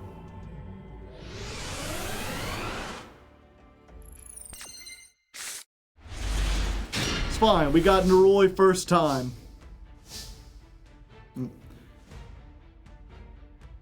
Alright, so I'm going to show you what we can do with just 1 card in K9. Specifically Noroi, which is probably the best starter, it's why I played it in 3. If you're unfamiliar with the K9s, they're all level 5s, but most of them have the effect that if your opponent has 2 or more cards in hand, you can normal summon them without tributing. So we're just going to go ahead and normal summon the Noroi, because when it's normal summoned, you can special summon any K9 from out of your deck. And we're going to go ahead and go for the Jokel. I think we might do something different since we started with Jokel, but we're just ignoring this for now. Now, even though both of these are glowing, we want to ignore the temptation and instead go ahead and make Ripper right here. Because as I said, this negates any hand trap. So if they have an Ash, if they have a Droll, we can stop it with this. Then what we're going to do is we're going to detach the Jokel, and we're going to get Lantern. Lantern says you can target a level 5 non-pyro canine in your graveyard, summon it and that monster. Which is really kind of weird because the only pyro is Lantern, so it could just say any canine except itself, but whatever, it's fine. And then once you've got these on the field, you can do a whole bunch of searching. Jokul lets you add any non-aqua. Again, it's the only aqua, so you can add anything. Azuna's like a hand trap, so we can get one of her. And Lantern lets you get any canine spell trap. Usually what you're going to get is Case for Canine, which lets you search anything. So if we didn't have this Jokul in hand, we would use this to then get the Jokul. And then what we could do is use the Jokul plus whatever we searched, and Jokul in hand is reveal another level 5, summon both. So we're going to do this, we're going to summon both, and here's the thing where stuff gets wonky, right? Like, if they'd activated a hand trap at any point, we can summon Azuna from our hand, because Azuna just says, during the main phase, if your opponent has activated a monster effect in the hand or graveyard, summon this from your hand. We're playing against the AI in I think it's the Dino-Mist deck, so they don't have any hand traps, but presumably they'd either do that, or unless they're like a master of chaining off, we would have used this effect already, this is useless. In which case, what we want to do is use 4 monsters to make Saryuya Skuldred. They have to be monsters with different names, we have 2 Jokuls, so we have to use the Azuna, but presumably we would have already used that. And then Skuldred is draw 4, put 3 on the bottom of your deck. So what we can do here is just be like, well, yeah, that's good. We want Droll to like stop our opponent's turn. We'll put the Ash back. That'll be fine. And we could probably put this back. And then we've just drawn into the entire Artmage combo. It's just discount Artmage combo warehouse. We can use the Graflare. Even though we've already normal summoned, this gives us the extra normal summon of Medius. We've got an extra card up here we could special summon. So we could just do the entire Artmage combo, but we did it through several disruptions. You know, even if they had hand traps, we can do everything. And, you know, depending on what they do, depending on what else we have in our hand, we can often end with like the Artmage combo plus a Ripper, plus something else, one of the rank 5s, which you'll see when we do in the actual duels. But hopefully you can see the general premise of what we're trying to do here and how it might work. And of course, if we don't draw any of the canine cards, then we're just playing Artmage like we did before. It's just the same exact stuff. I don't think we're missing anything. So yeah, let's go ahead and jump on the ladder and see how this works against a real opponent. Okay. 149. Yeah, I guess I could use Naroi while it's on the field and tribute the extra Jokul because it doesn't do anything.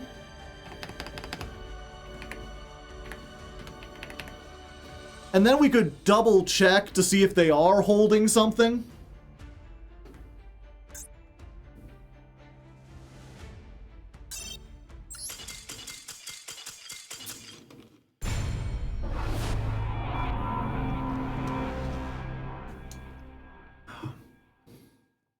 There's a good chance we will see you fuck it up again, yeah. You ever made a mistake before, chat? Happens to me too. Azuna sends Lupus, Ripper gets Lantern, Lantern summons Lupus, Lantern grab Case, Case gang Jokul, Jokul gotcha.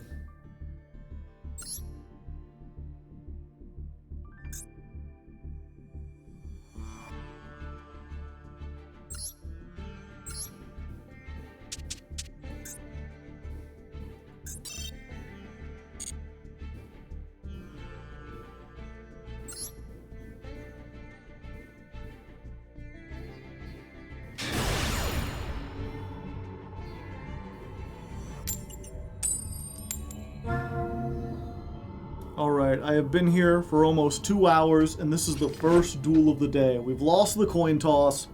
We're probably going to go late tonight. Hopefully chat has me draw something fairly simple, so we're not here forever. We did get a turn-ending hand trap. 45 cards. We're playing like 42 though, so it's fine. No canine stuff, but we do have like full Artmage combo. And we're up against Valmonica. I'm pretty sure Valmonica needs to add stuff. What can Valmonica do in the face of Droll and Lockbird?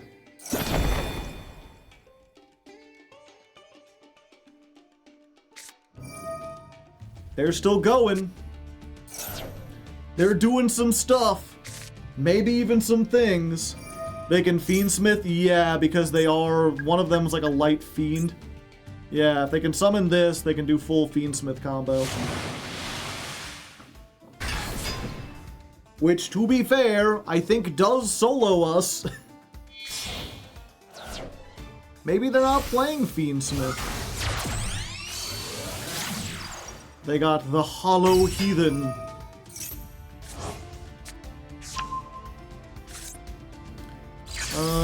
If your opponent special summons a monster, you can immediately link summon. Gotcha.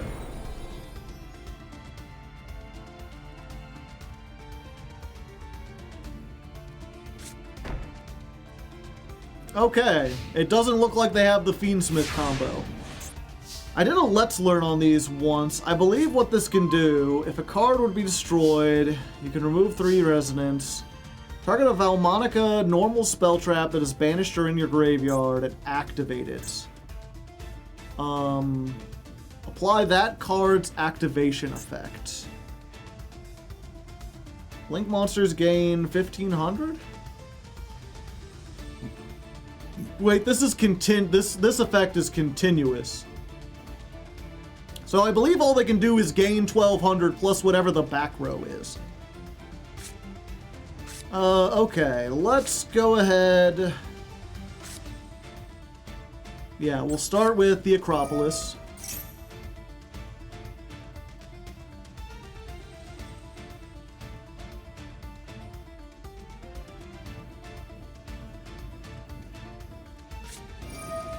When a spell trap or monster effect is activated, you can negate it. Gotcha.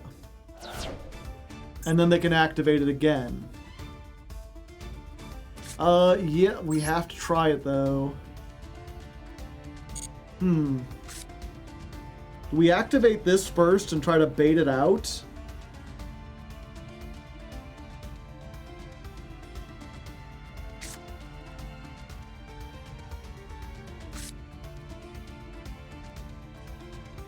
Yeah, let's try this.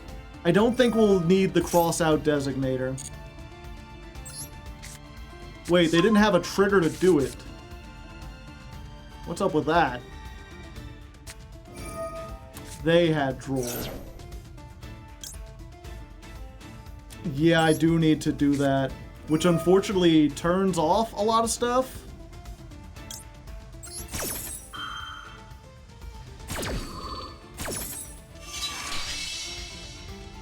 I think... Yeah, Droll usually solos us. Okay. Yeah, we are still going to Varnish. We're going to... Yeah, get this out of the deck. Now we get a free normal summon. He's pure. He's a pure boy. Okay, I guess they can't activate it. I thought they would have another spell trap or monster negate, and it doesn't appear so. In this case... Yeah, I think we want to go for the non-finito. If you have the other canine stuff, oftentimes what you want to do is just make the Diactorus instead. So we can go into this. We can chain block. Get me a counter trap.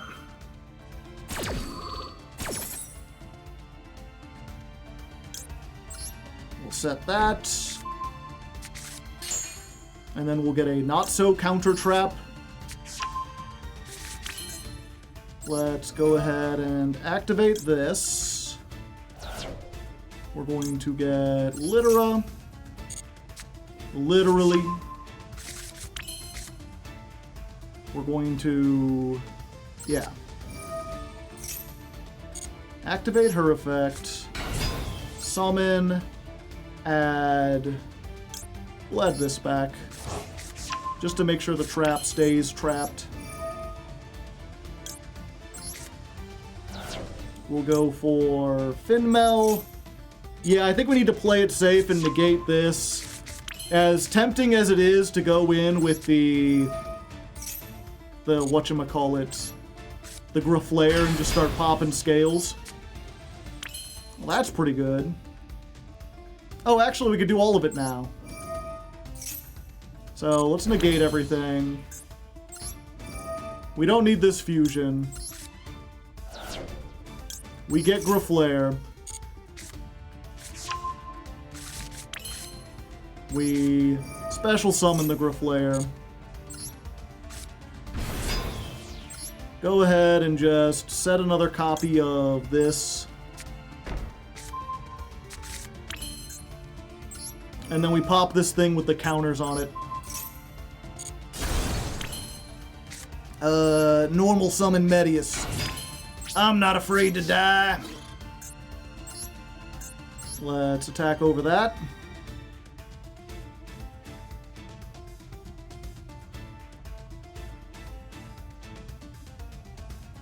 I believe they can still... No, they're negated, so they can't use this effect to trigger the trap in the graveyard.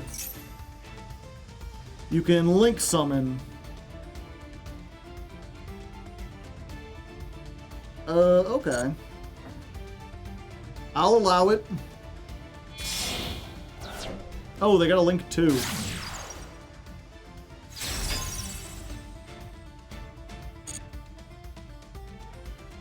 Yeah, we'll continue the attack. And then we'll go ahead and do this.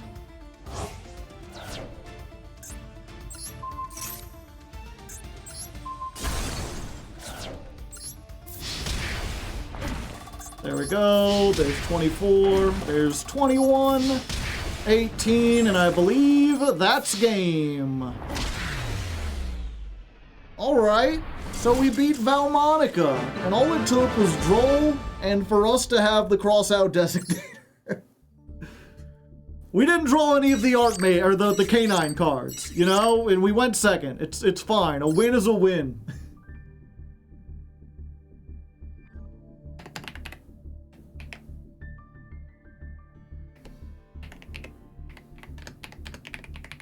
Duel 57 versus Valmonica.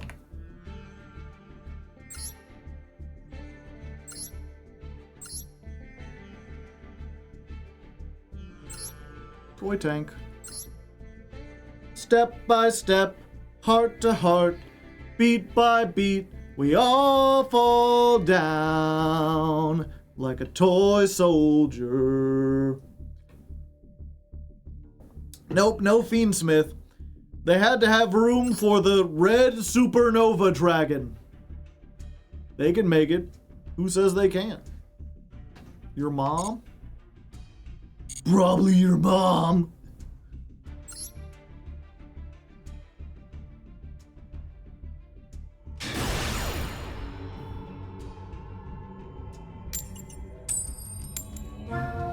Alright, second duel of the day. We've lost the coin toss again. But they're making us go first. How does this keep happening?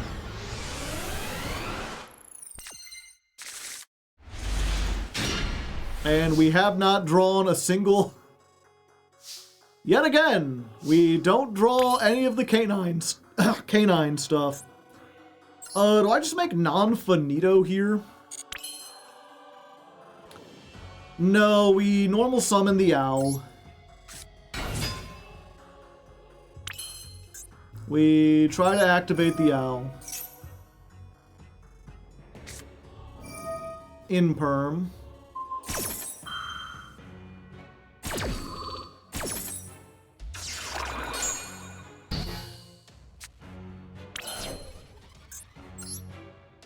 Do we have any links is the problem. This needs to go to the graveyard.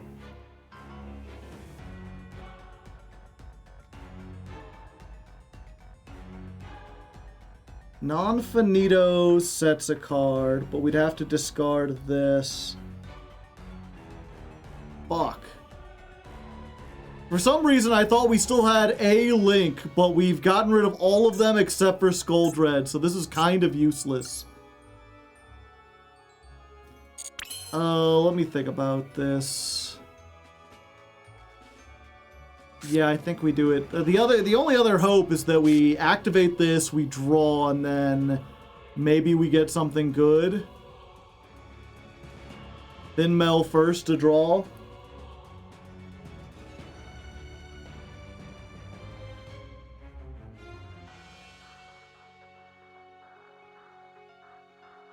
Finmel, what could we set? We could get the counter trap, and then we'd have the counter trap and the pact. Always gamble. If Chad wants to gamble, we'll gamble.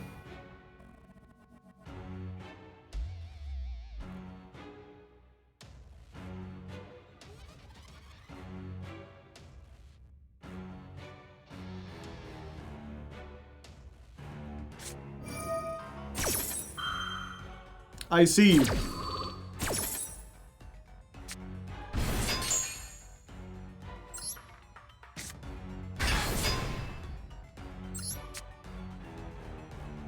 And now we've got Lantern, which is useless. Yeah, we'll ash that.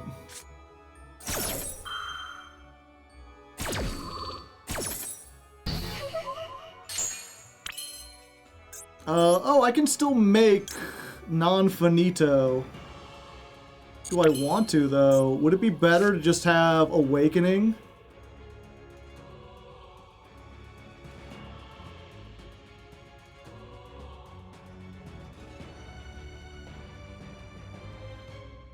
Yeah, I think we just set the trap.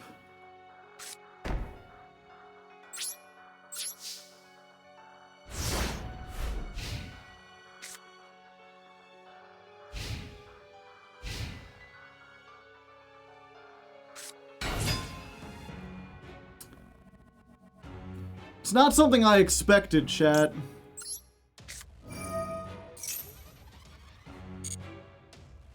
They can make a 7?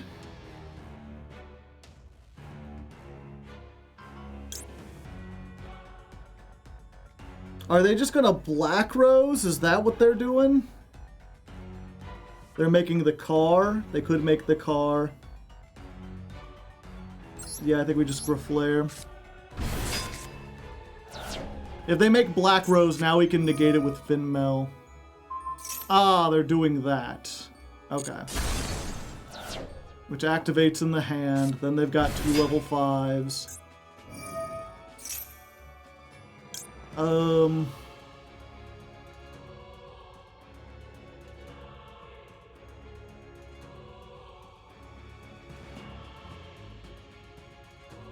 Yeah, it's best to stop that.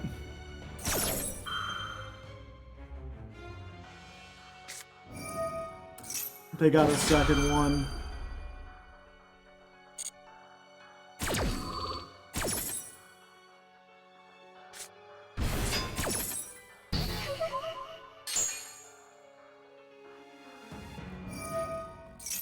Yep, we gotta kind of let them do this. They make the Ixie and then we negate it with Finmel.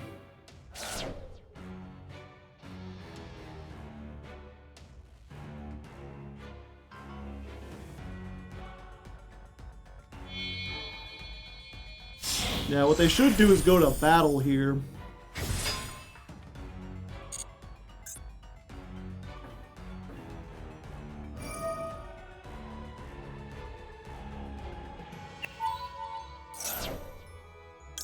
Yeah, we negate this.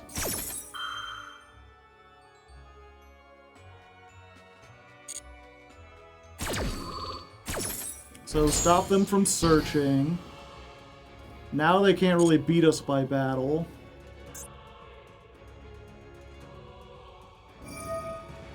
They bring back this. And now, chat, we hit them with the big stompy. Sup, fucker? It's me!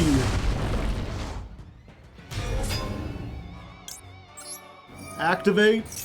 And that effect destroys the whole field!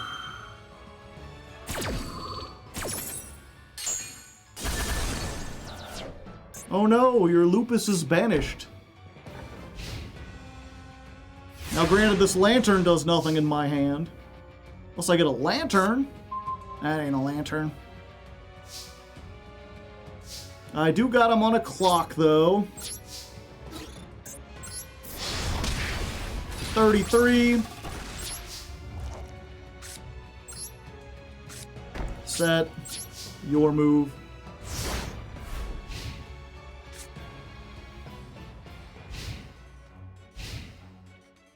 Could tribute. I could, but if this is an imperm, then we're doom screwed.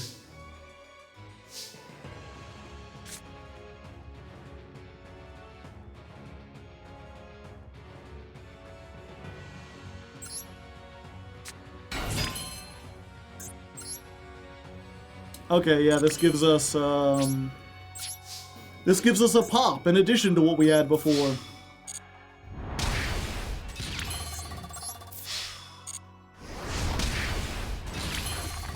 All right, draw your last pathetic card, Netto.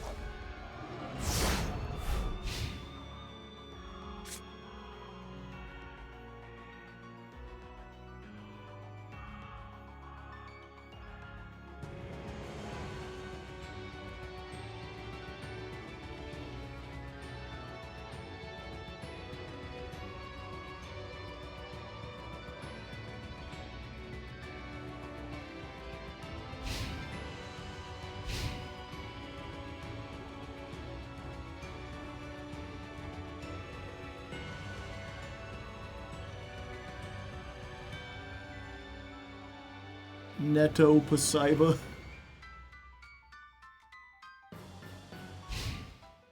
All right. It looks like we got him. Ladies and gentlemen. This hasn't done anything so far. If they've been sitting on a mirror force the whole time, you know what? They've earned it. Battle. Go Nerva! Attack for game! Yes! That was, we had to play it very smoothly to get out of that situation, but we did it. We got it. We beat the Canines. We didn't even need the Canines. So they're playing a go second Canine Crystron with chaotic elements thrown in? Okay. Yep, should have gone to battle. Should have battled.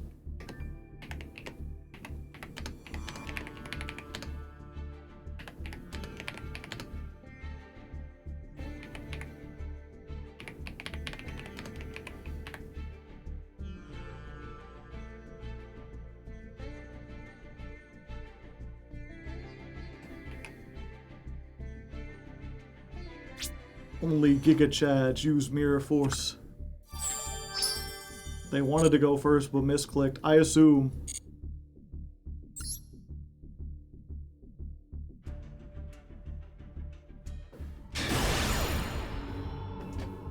Alright!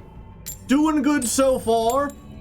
We rank up if we win this one, and this is the first time we get to select to go first. We did go first in that last duel, but only because our opponent made us. Let's go. Huh. Once again, no canines. We're here.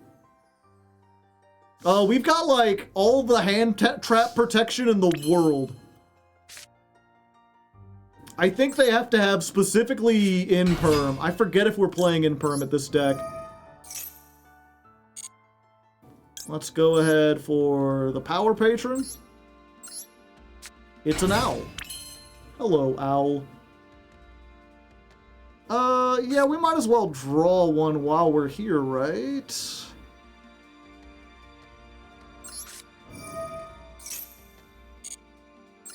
Who knows what we'll draw?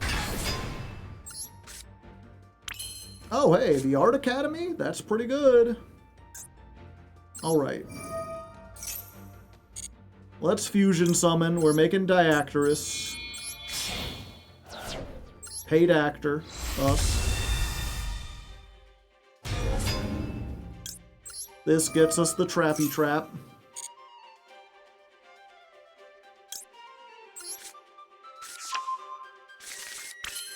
Let's go ahead and put the field spell up there.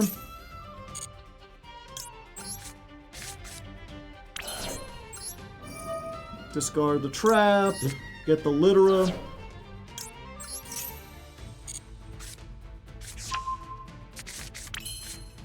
Special summon.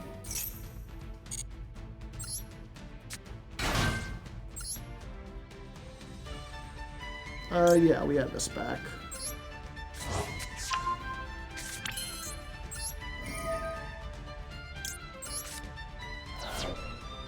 We'll get Graflare.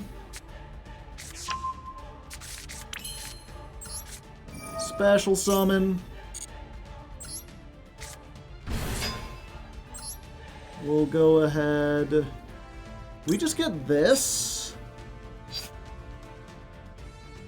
This lets us make the Chimera if we want it. Yeah, I think this is the better option. Let me check real quick. We do have Imperm.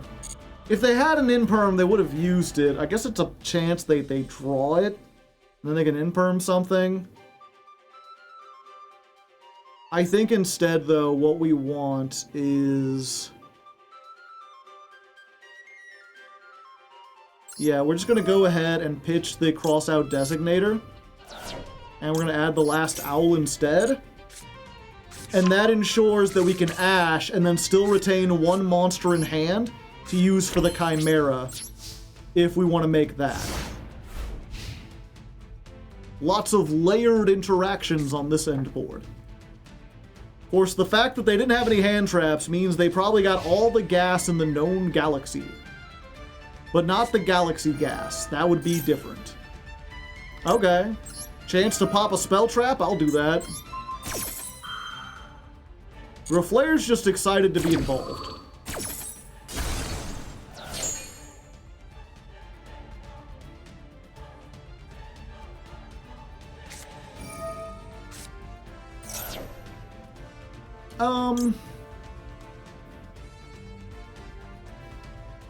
Yeah, this seems like the best use of this. And there we go. We just had everything. Look how good this new deck is working out, chat. We rank up into Diamond 3, and we barely had to summon a canine at all. We don't even need those bitches.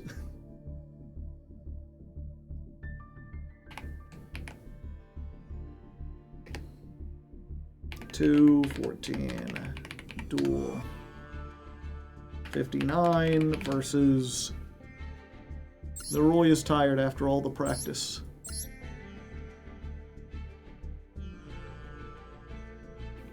I'm gonna call this Fiendsmith Cash. You can fast forward through most of my turn.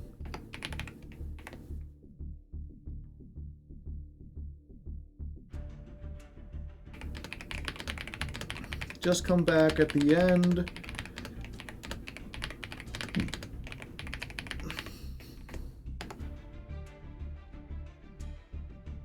I'll come back when I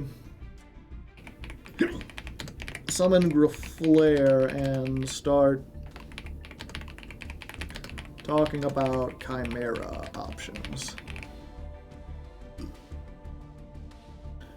I hate every tear I see, from Tear Lament to Tear Lazy. This was branded Tear Lament too. I'm just now noticing.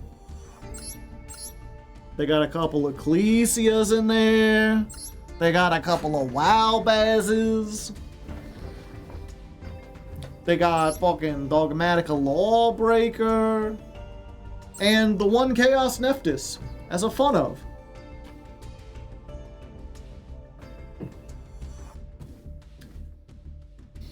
I hate every chimp I see, from Chinpan A to Chimpanzee, but you'll never make a monkey out of me.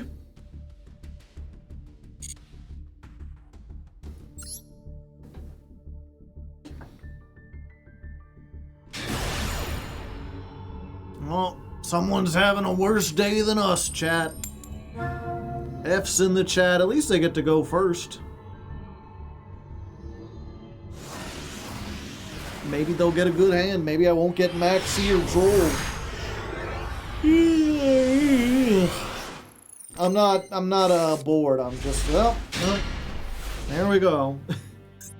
Hey, I won the coin toss. Did you also have an out to Maxi? Because otherwise you're gonna have some trouble, buddy. Add a cyber spell trap from the deck to the hand. Do I ash this? I think I ash this.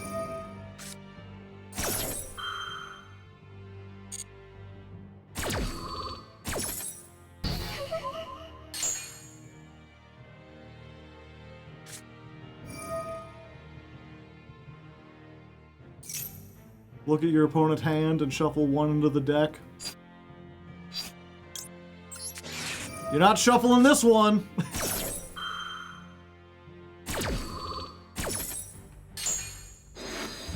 If they're looking, they must have something. I've got 2 starters, so no matter which one they take, I should be good unless they also have the Ash.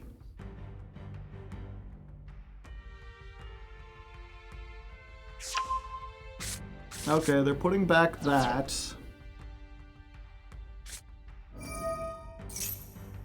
Cyber Darks. Are they just gonna make the towers? I don't think this has an out to the towers. Nothing. Alright. What do we draw? Varnish. That's about as good as it gets. Let's varnish it up.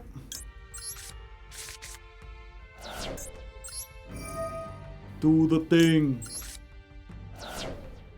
Give me...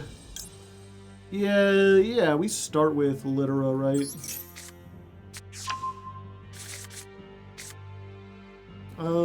Yeah. Summon. In attack mode. We'll get the varnish back. Huh, they had something they could do there. Let's get Graflair next. I will go ahead and spend our normal summon on the Power Patron. That way, if they do try to target this, I can quick effect fusion it off. This also makes the pop itself a quick effect. But it came back.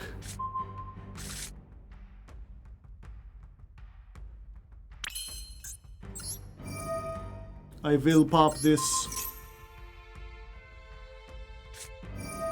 It's just an imperm. Unfortunately, that's a quick effect, buddy.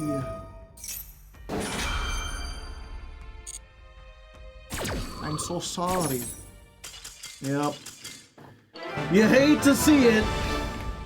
I can see why they're having a bad day if they're playing Cyberdark. I'm honestly kind of surprised they made it this far. But I can also see, you know, why they got kicked back down. Wow, the dedication to make it this far.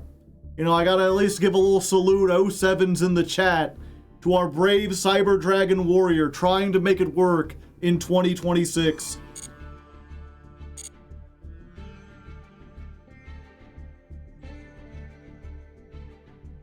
Absolute legend. Hello, you absolute legends. Are you playing the right version of the deck? I am. It's Artmage. Got them all in here. How's the K9 going? So we've won every match we've played, and we've also yet to draw a K9 card. No, wait. We drew Lantern once. We have one Lantern, and we drew it. And other than that, we have not seen a single K9 card.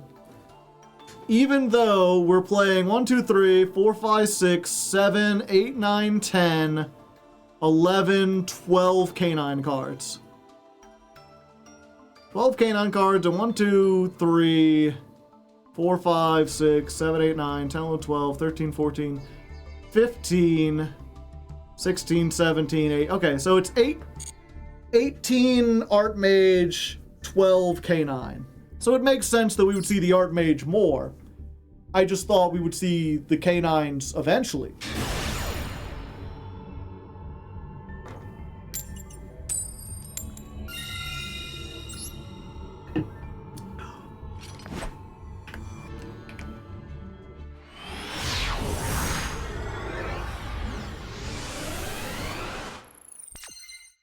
Ha!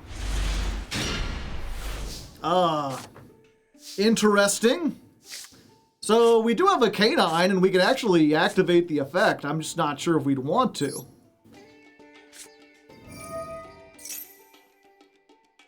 I think we just want to do this. And hope they don't have Droll. Okay, they don't appear to have Droll.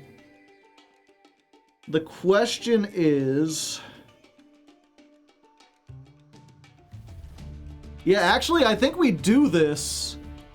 We go ahead and we activate Jokul now. Because you can summon any level 5. That's unfortunate. The one rank 5 we can't play around.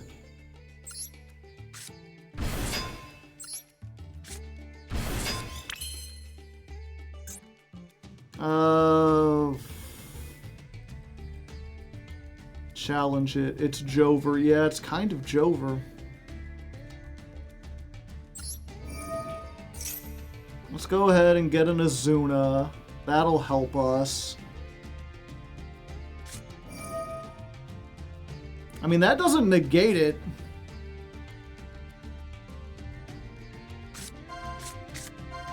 Make Ripper set that. I ain't doing that. Unfortunately, they popping the entire board.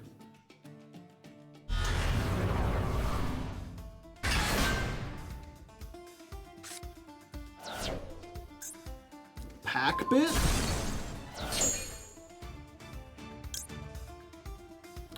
Yeah, they will activate a card in the graveyard.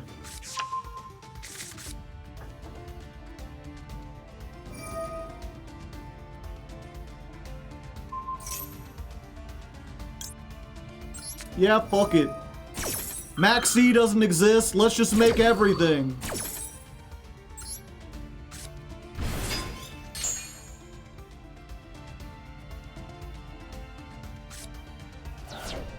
Oh, they're just playing Hand Traps, the movie, the game.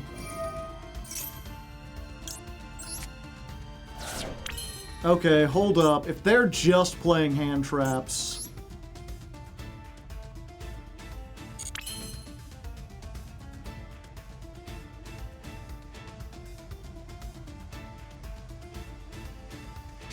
Okay, hold up. We're setting this. We're setting this.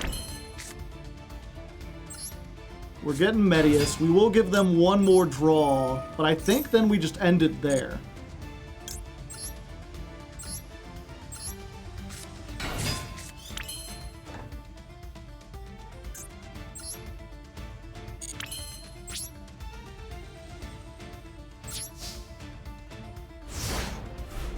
Because anything playing Fire Attacker makes me think this is like the Joshua Smith Oops All Hand Traps deck, which is weak if you don't play into it.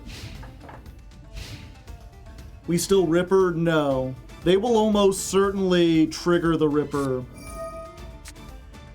Like, they do that, and then that turns on the Lupus, and then we can make Ripper now.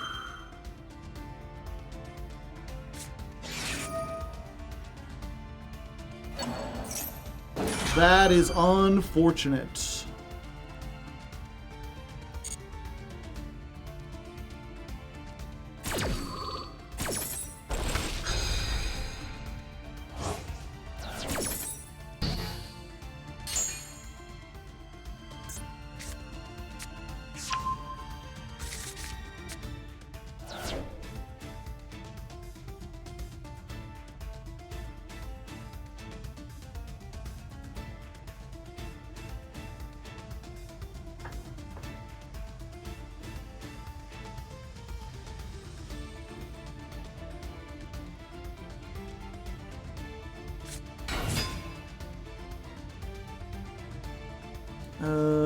do.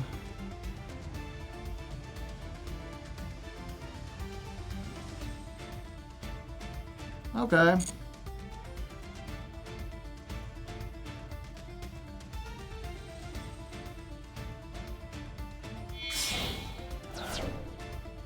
Oh, was that a 3? Son of a bitch.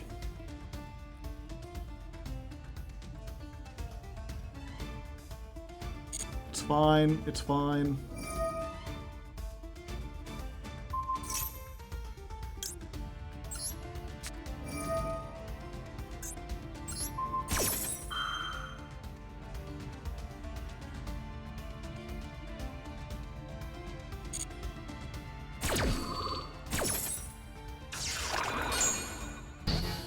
They negated now.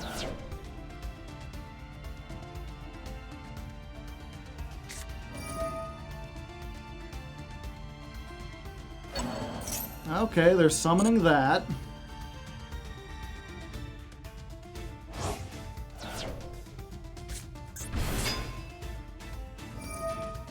They get the search. There's nothing we can do about that.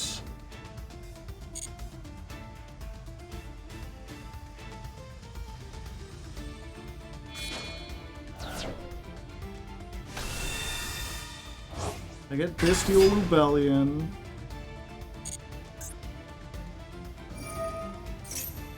They're gonna put the branded in whatever it is. High Spirits, branded regained. End of the main phase. Okay.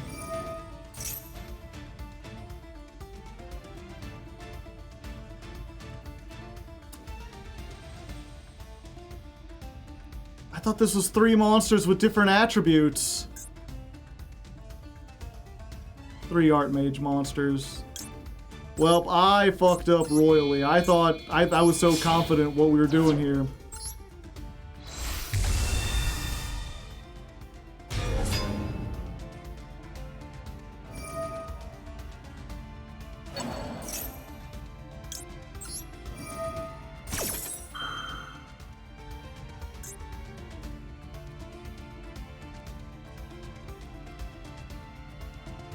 Yeah, vandalism doesn't last until my turn.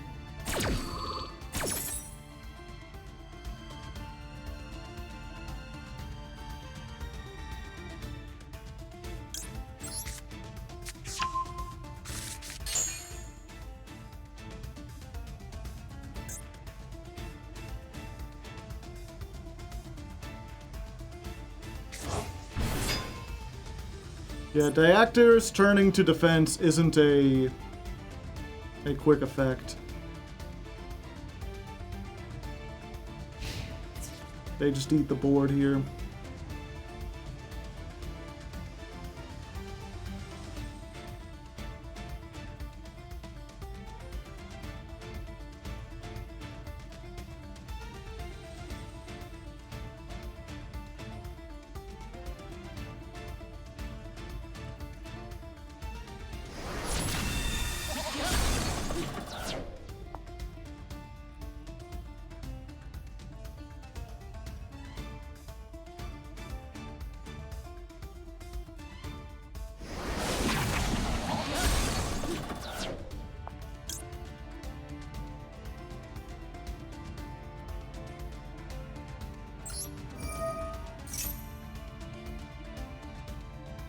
I do get another Medius the Pure. Which means I do get another Owl.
Is this actually Oops All Hand Traps? I'm pretty sure. They're playing like the Rescue Ace cards alongside Phydraulis and Bestials.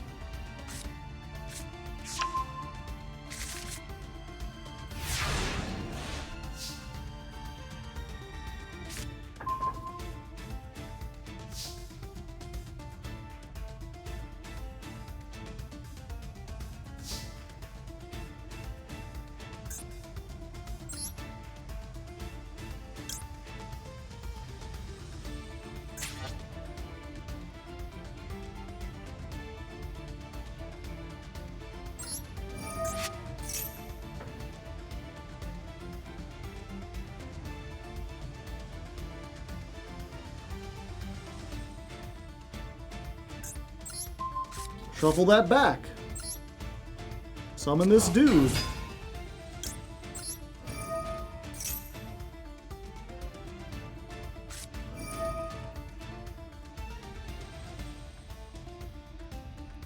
They're using Phydraulis now?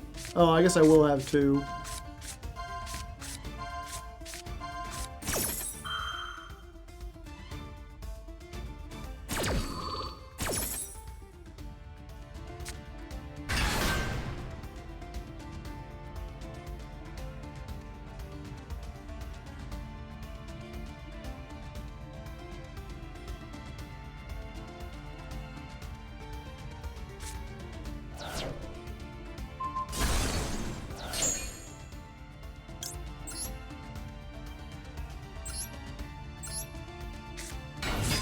But it came back.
Probably not getting out of this alive, but I can still try.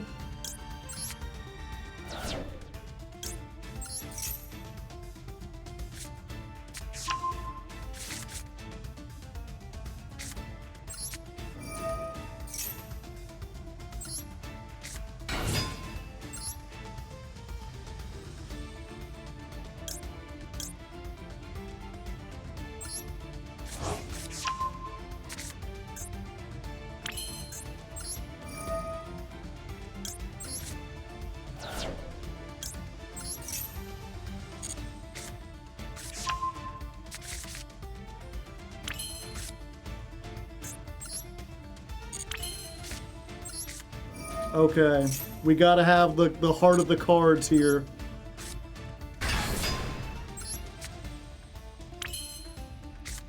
That ain't gonna do it, folks.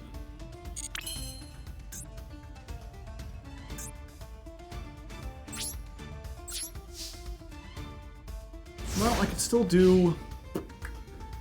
Ah.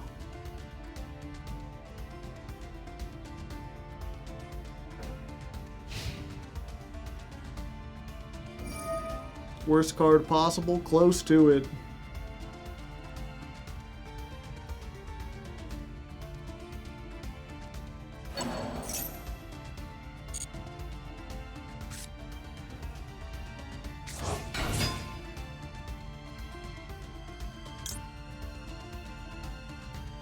Yeah, I have to do this now.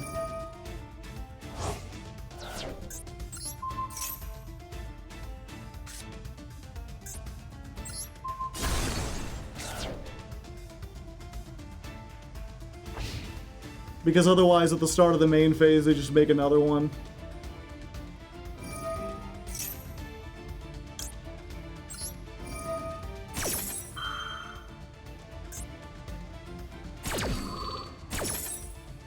With the highest attack.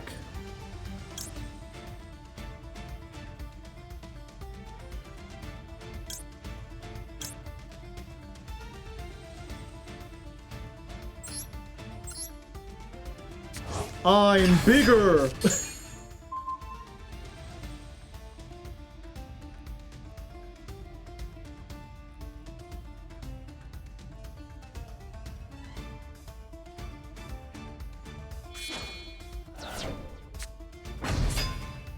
You fucking what?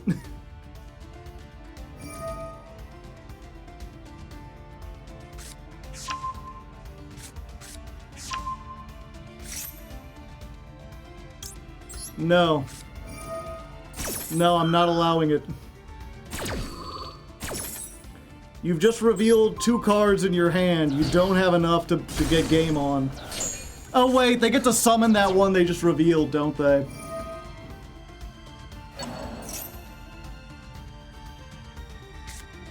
Yeah, I shouldn't have done that.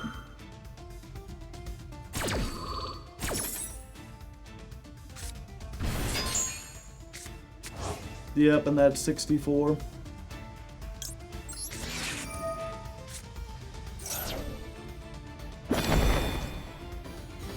I mean, we did pretty good considering we got max seed.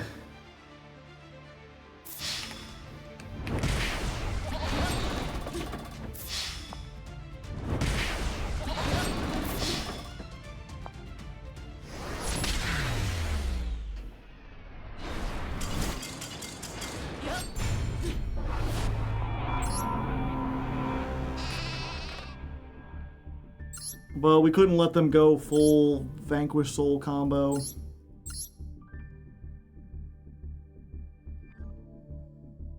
Yep, they're just playing, they just got the Holly Sue. Oops, all hand traps. It wasn't Vanquish Soul. No, because Holly Sue's a hand trap.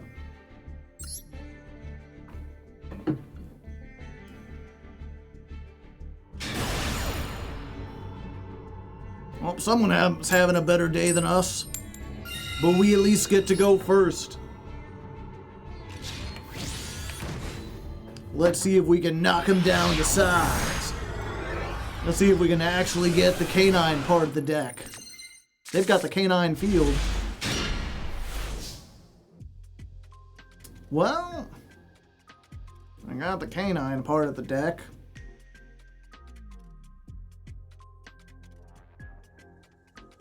But that's all we got. Oh? Oh.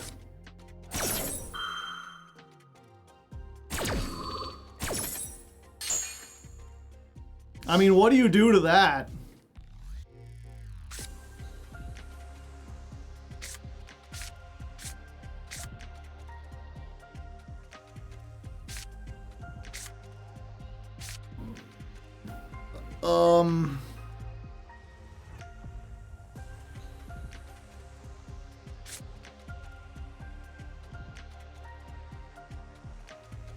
Okay.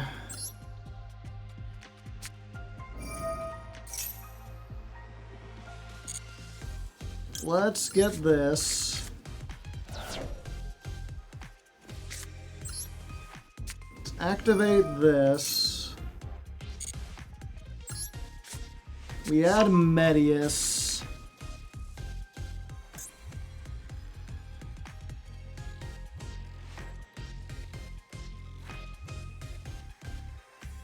Yeah, this isn't going to work the way I'd hoped it would.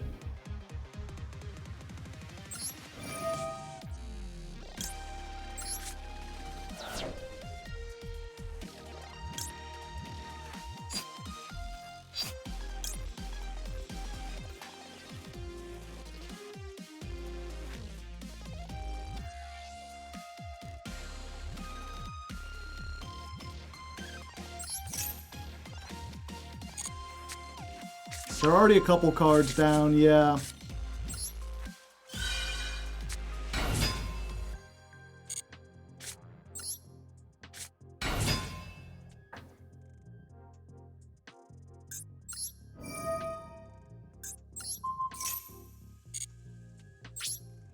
Your move.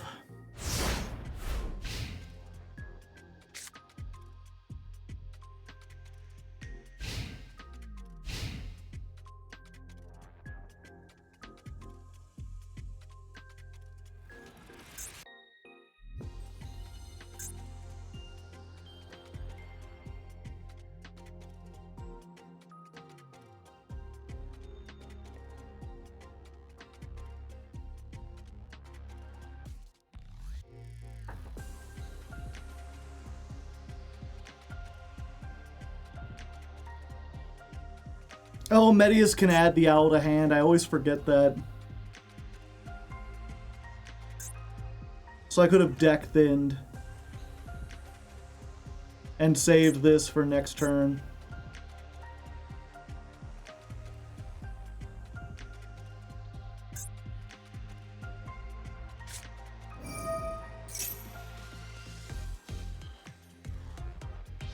Barrage, okay. Now, Zodiacs can do a lot. I'm not sure they can do a lot under D-Shifter. Because a lot of their combos require them to, like, get stuff underneath the deck.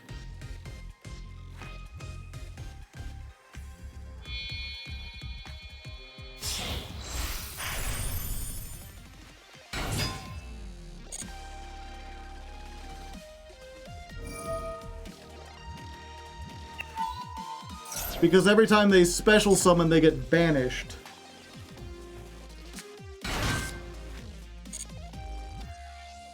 They could make a big Zeus, but we might still be good for that.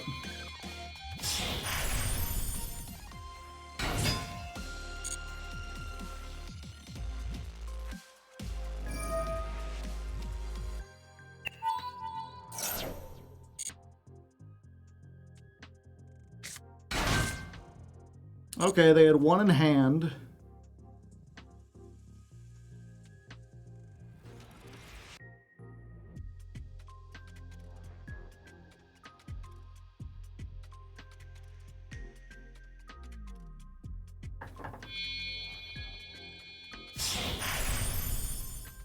I get the Broad Bull.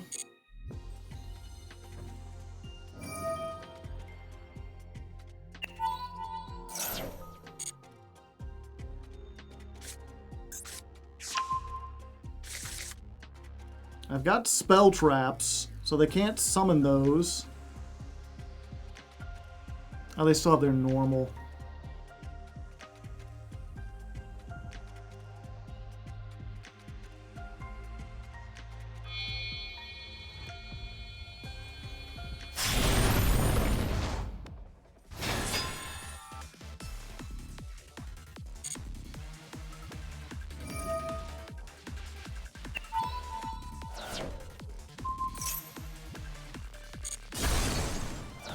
They're just trying to get rid of the spell traps.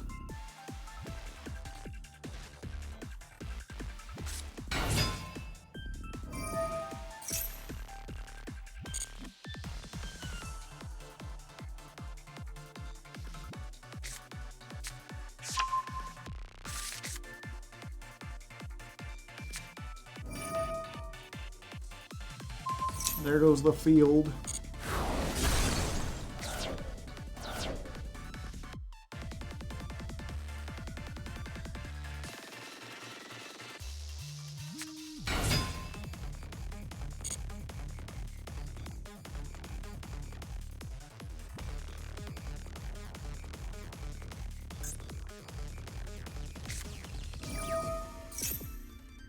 Alright, fire formation tanky.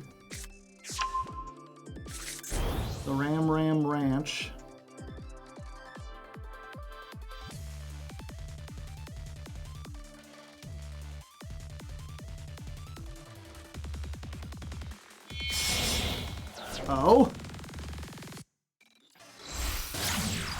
Skull Dread.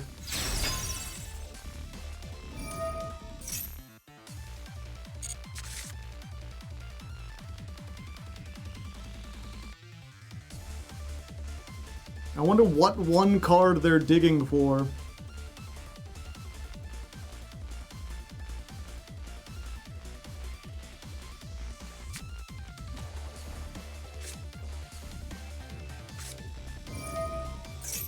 Kashtira, okay.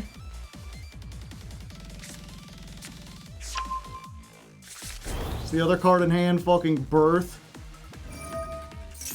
Oh, they can special summon it that way. Yeah, we do this now.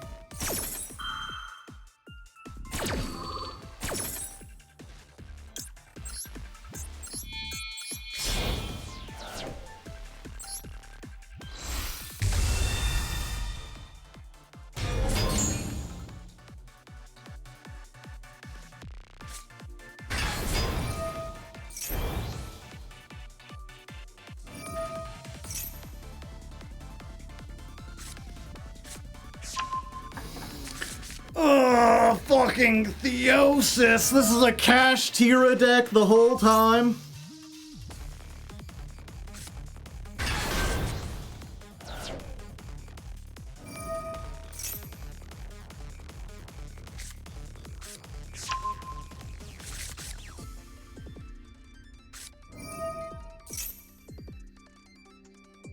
Yeah, there's nothing we can do. Unfortunately, we drew the Canine half of our deck against the Shifter Max C deck.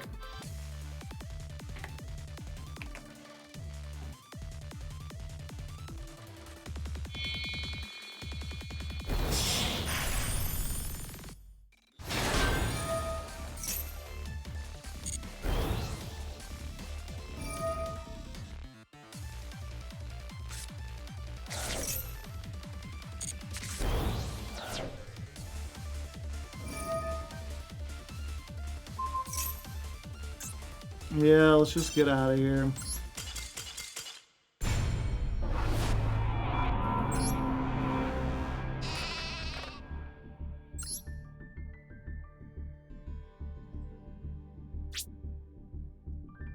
We would have been fined under Shifter. We would have been fine under Shifter regardless if they didn't also Max C. But it wouldn't matter if we had any other canines, because they still Max C'd and then Shiftered.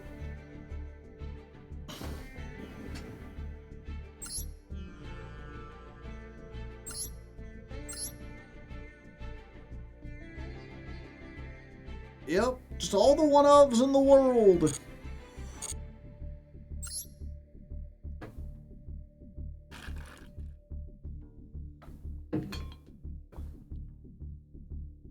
It's not even, you know, people are calling it, that's not even a slop deck. It's like, it's a legitimate banish strategy. It's just frustrating that they're like, yeah, we want these cards to be at 1, so that if you get lucky and draw the broken card, you can win on turn 0 without having to play, really.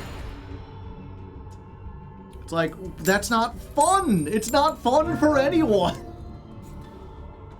When you give people, like, when you make the deck, when you make the game about luck, it's not fun for the person who gets lucky. It's not fun for the person trying to play.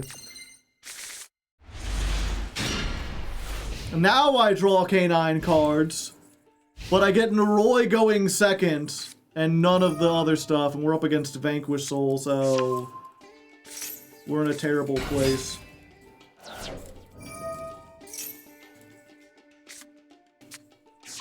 I'd call it Banish Slop. I'd call it Kashtira Zodiac.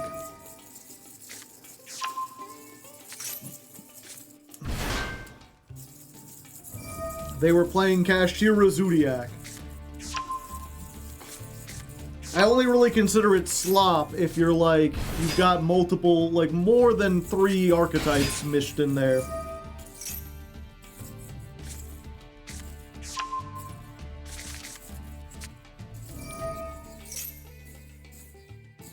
The Radiant Typhoon. The Radiant Typhoon, they were only playing the 2 of them. And it's just so they can make, whatchamacallit. They're just trying to make MX Saber Invoker without using their normal summon so they can get the Zodiac engine online. It's just a package in Zodiac. It's not a, it's not like this big slop thing. Whatever happened to cool nickname decks? I don't know.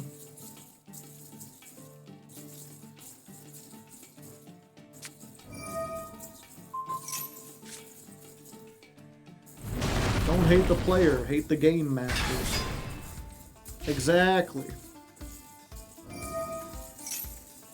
Is this just pure Vanquish Soul? I might be able to do something with this. And I guess we'll see. They've got so many hand traps, it's like discount hand trap warehouse.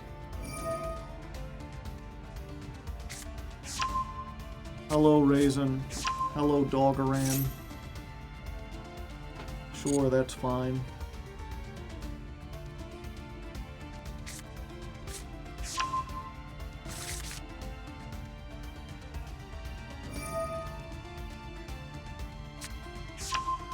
They just trying to draw into Maxi.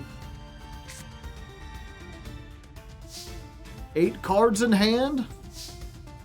Just a casual, let's see, they started with 5 cards, right?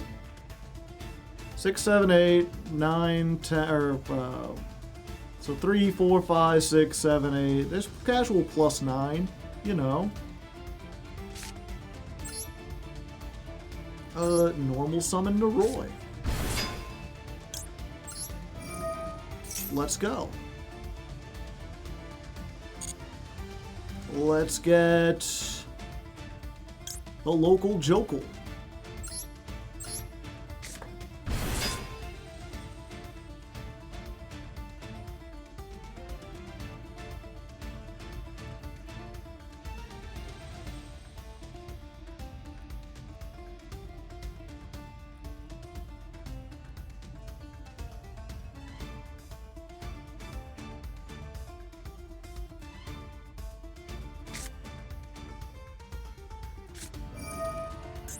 Okay, they're just bombing everything here.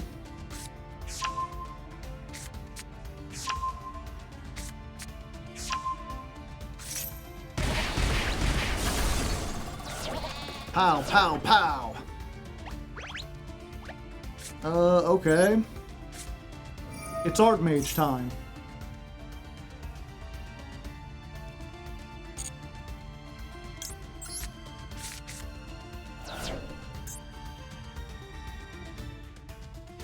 One other card on the field, I see.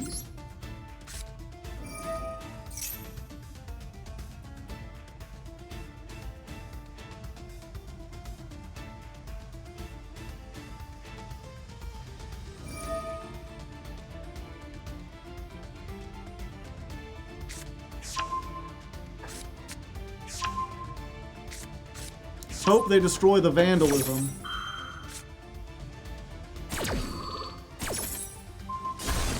All right.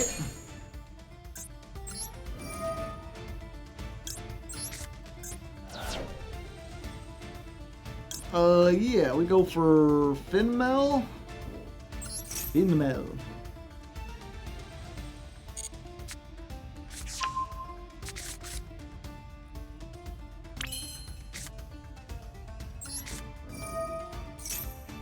We summoning.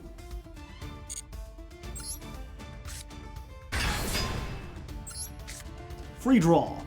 Ooh, Littera.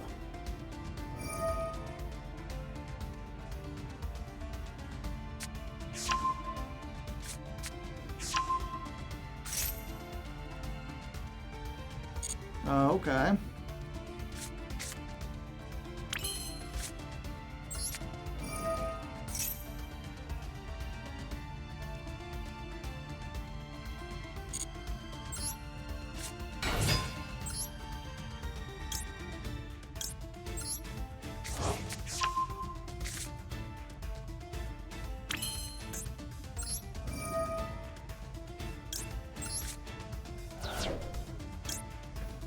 Graflario.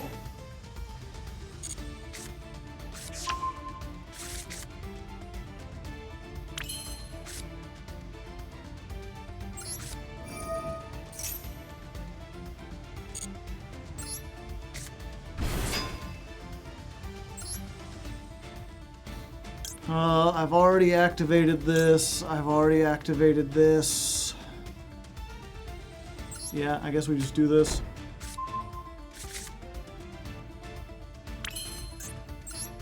Pop, pop. Watch them motherfuckers drop.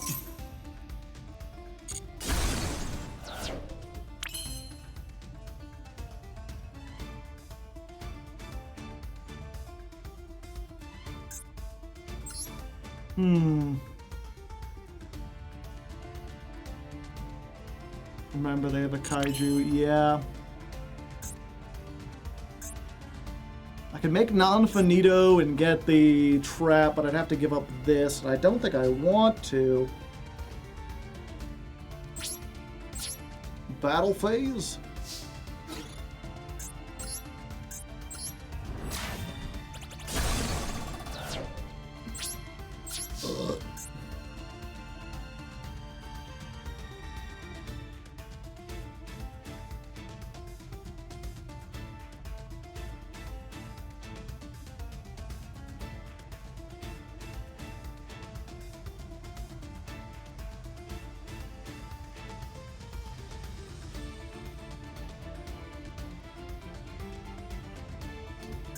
Yeah, I think we do this. Pinmill and this. Couldn't have dealt more damage anyway.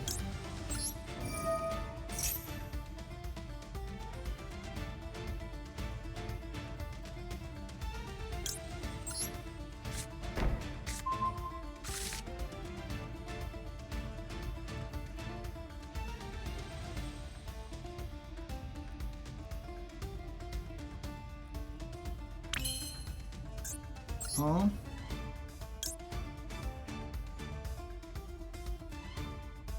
I'll keep that in mind for next turn.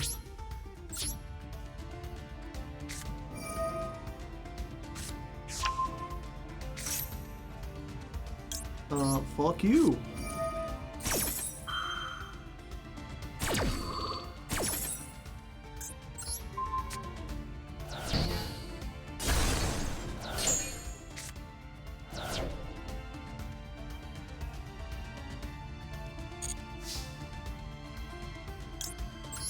But she came back.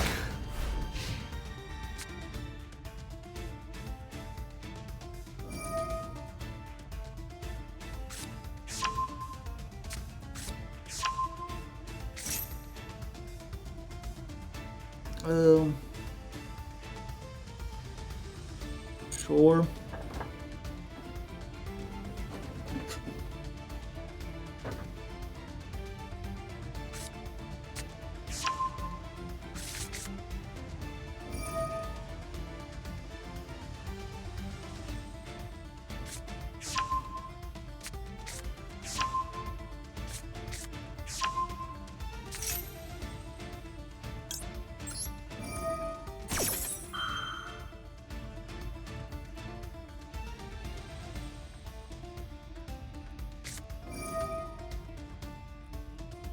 Why are you able to play this? You're not even a synchro deck.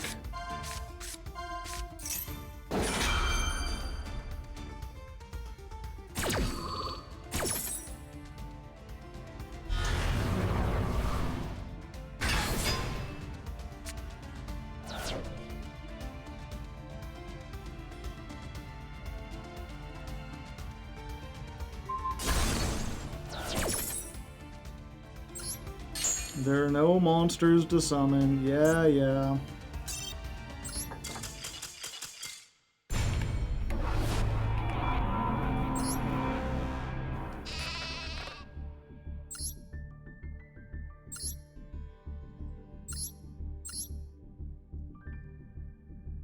Wow, we got beat by like the world's worst Vanquish Soul player.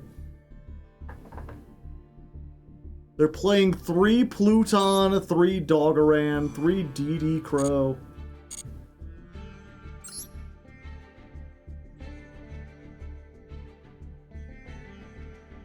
A sad state of affairs. And now if we lose, we rank down. At least we win a coin toss.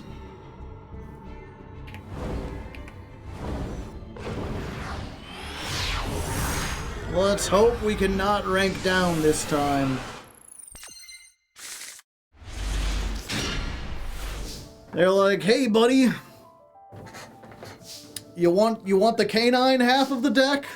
Have all the canines in the world. Go Naroi. Give me the tools. I would prefer if you did not.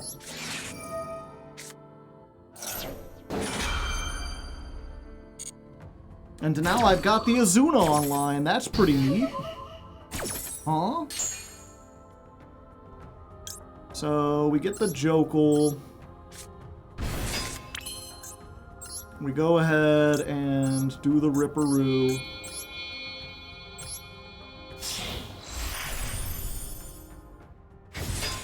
And there we go. Okay, we don't rank down.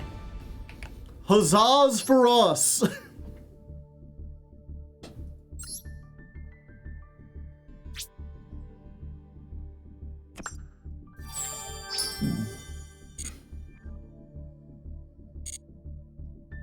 We got mercy in this dojo.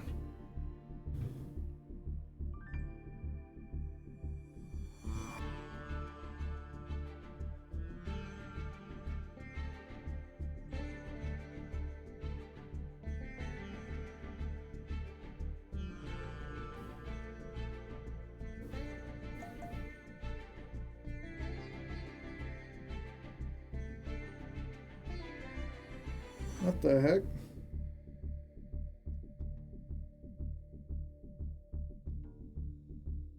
I got a text from someone I don't know. Cam, you at the yard.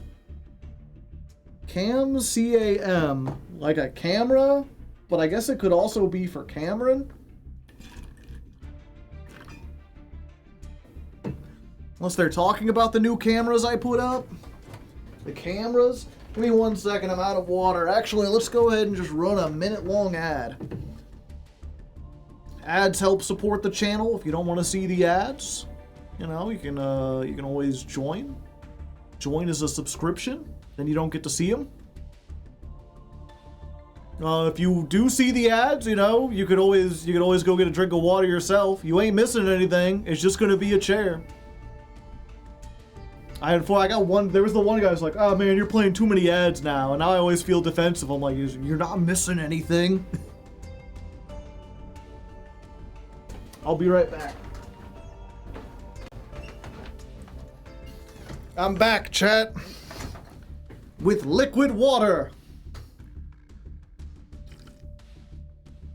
Refreshing. And delicious sourdough pretzels. Behold the might, the salt, the crunch.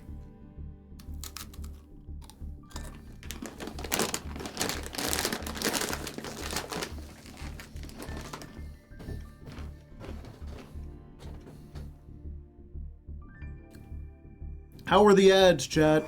You were gone for the longest time.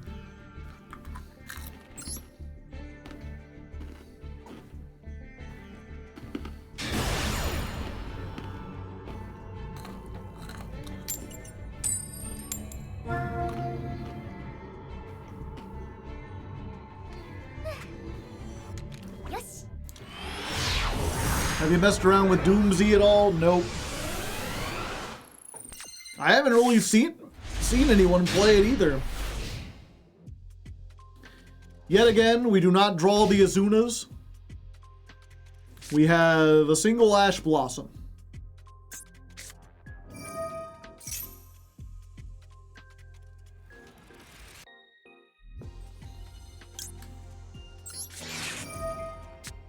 We'll try this.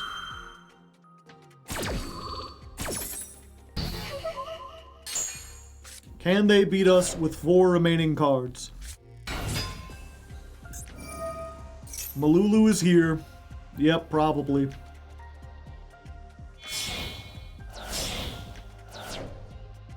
Ah, okay, it's branded.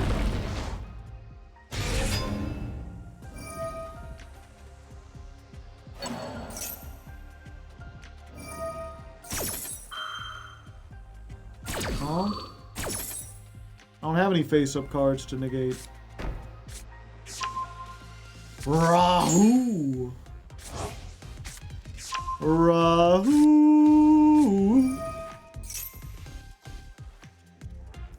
Rahu!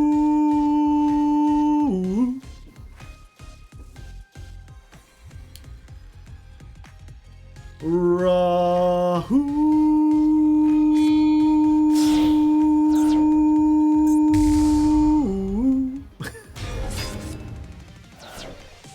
The old Ash Yahoo commercial. Oh, have you not seen the Neil Cicierega song? Where he like... whatchamacallit? Where he like turns the old Yahoo jingle into like an unearthly experience. That's pretty good.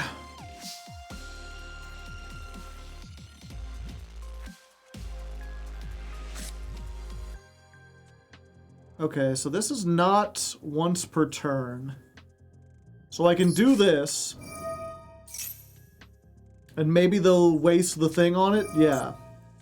They'll negate its effects. Oh, fuck. I was like, and then I can activate this to search it, but that's not how it works. I needed to do it in the reverse order.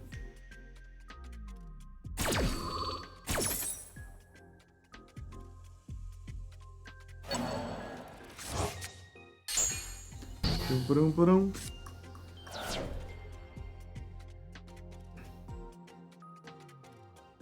Does it negate it forever? Until the end of this turn.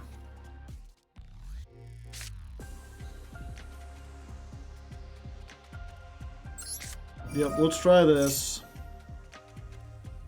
Graflair. Set a card. Yeah, I think that's funny.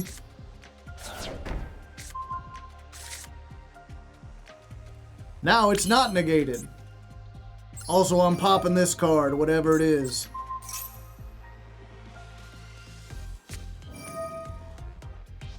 Target 1 attack position monster. Okay, they do have to return their own Arthelion to destroy the field spell.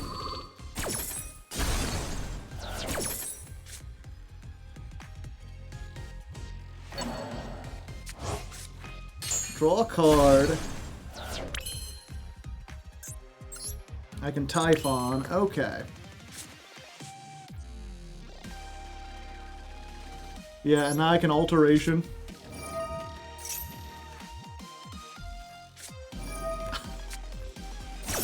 Ash Blossom! This doesn't even add, it just places. Okay, we're still in decent shape here, though, I think. We can normal summon, we can get the Hoot Hoot Owl. We can make this into an Artmage. Then we can non-finito. I just want to keep this an attack. No, it's fine.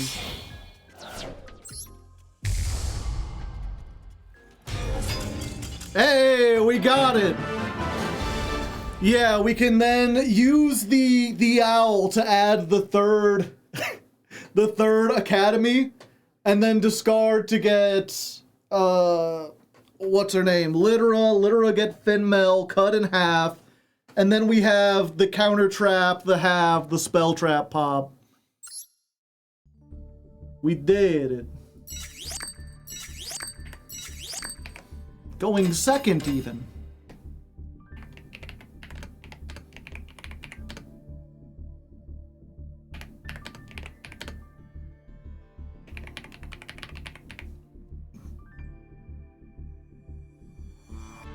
You're doing better than my Artmage ladder climb. I could not make it past Diamond 4. I mean, I'm just barely above Diamond 4.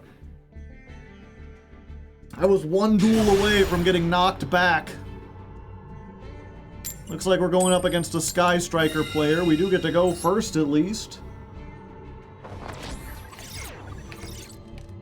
Yeah, and we have also won a surprising number of coin tosses.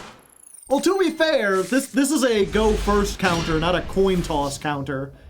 A surprising number of people have made us go first. Okay, let's start by putting the field spell up. Field spell says gaboing. Then we activate Griflario. We set a card. We're just going to set... Damn, we should have saved. No, we couldn't have saved. Oh, we set this. Because we've already got this. They could Ash this. Alright, so that turns off that half, but now we can Azuna.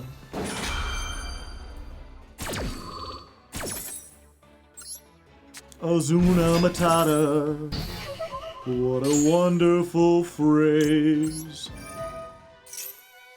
Azuna is going to send Lupus, and because our opponent activated a hand trap this turn, Lupus returns. And then we can make Ripper in the extra monster zone. And go ahead and activate this. We're going to... Yeah, we're going to do detach her. We're going to grab... I think we grabbed Naroi because we haven't normal summoned yet, right? And we're not going to get to the Medius. Yeah. So we get the Naroi, we normal summon, and then we can go through like the Nash Knight line to get an extra negate. And then we can discard the forced release. And when we go through that, what was it? When we go through the Nash Knight line... We will have got, yeah, we had it way above and beyond. So there you go. You finally get to see how the canine portion helps. When normally getting ashed would end your turn, now it just turns on something like the Azuna and you go crazy, go nuts.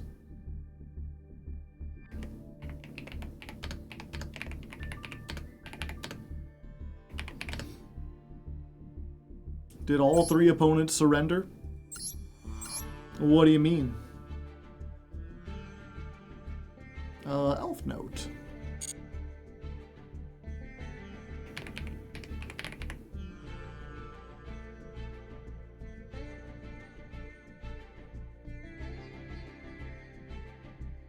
Has the new Artmage support hit Master Duel yet? No.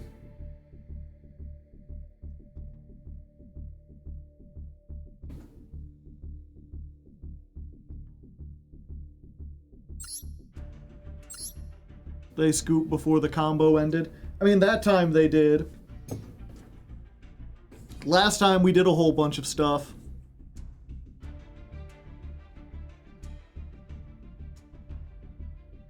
But yeah, if they didn't have the Phydralis or the... I mean, we could negate the Phydralis or the Nib.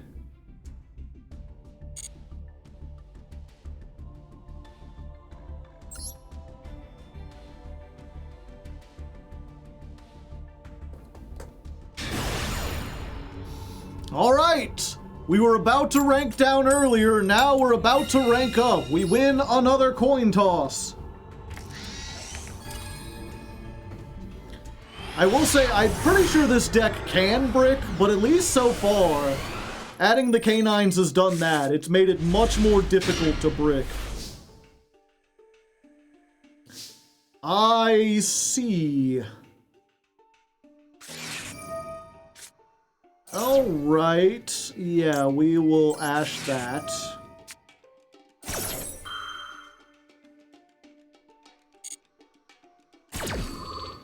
Because we want to keep this if we can. You got Maxi too. You got something. Let's go ahead and activate the Artmage Academy. That way we can use the extra normal summon on Medius.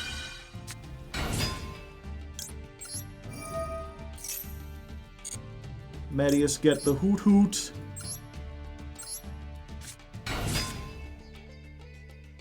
Let's go ahead.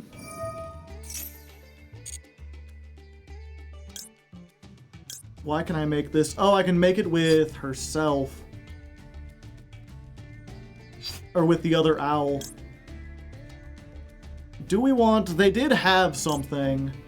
So maybe that would be better. Yeah, then we could chain block too. Yeah, let's go ahead and play it safe with the non-finito. Non-finito in the extra monster zone. Chain link 1 owl to grab the trap. Chain link 2 to set the counter trap. That'll turn off whatever else they may have in hand. And then from there, it's just the full combo you know and love.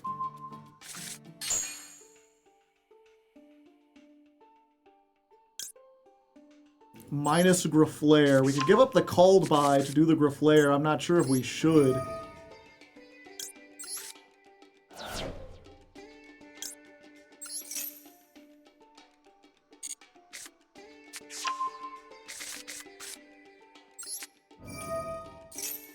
Special summon.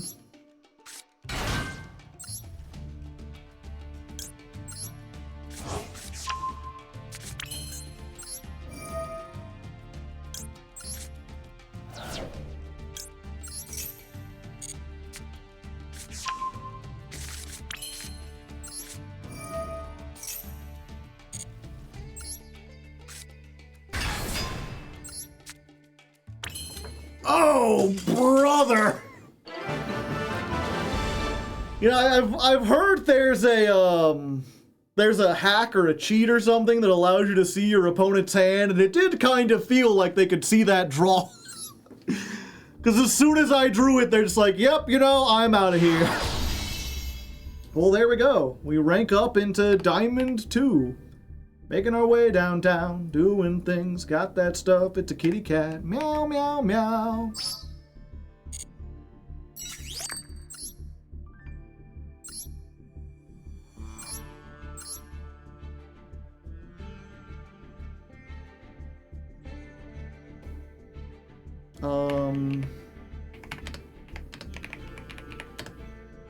Duel 6-7 versus the Cyber Police.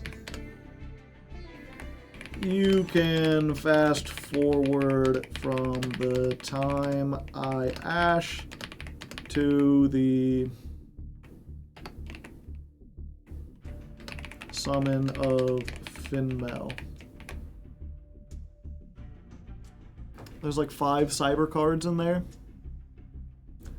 1, 2, 3, 4, 5, 6.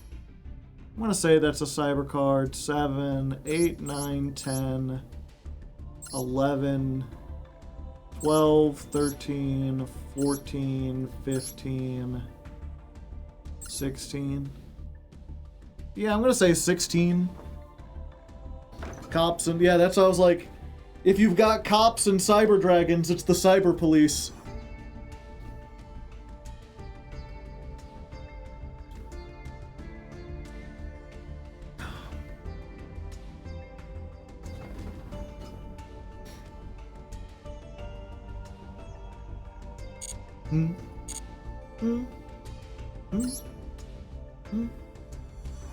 RoboCop. Ah, that'd be a better name for it.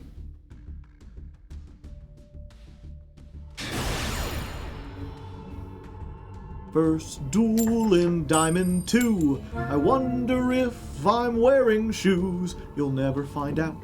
You'll never know for sure. Who knows what mysteries are beyond the door of your mind?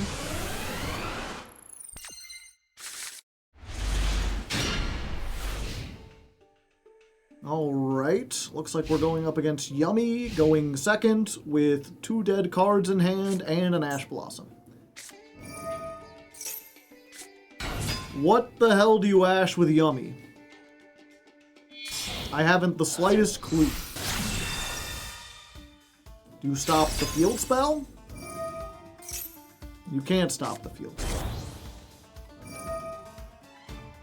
Do you add 2? Yeah, good point. Doesn't matter because they don't care. Nothing really matters.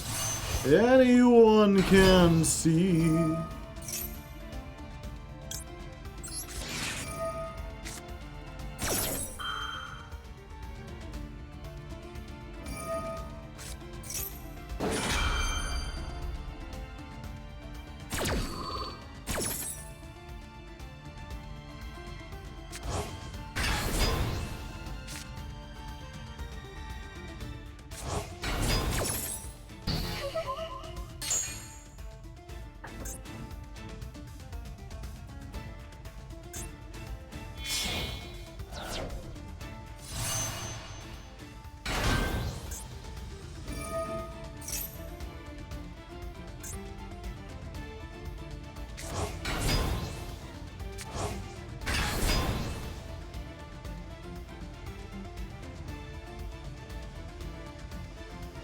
They didn't want this in the extra monster zone, right? Okay. Sammy sends Sorrow Cat. The heck? Oh. They have not yet begun to combo.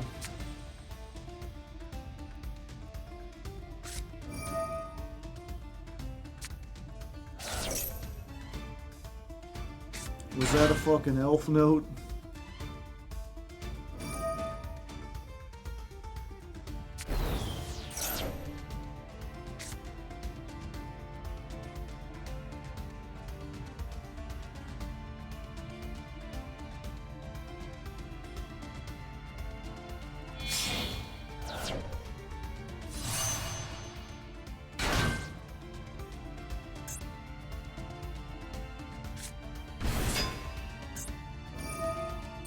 Oh, brother.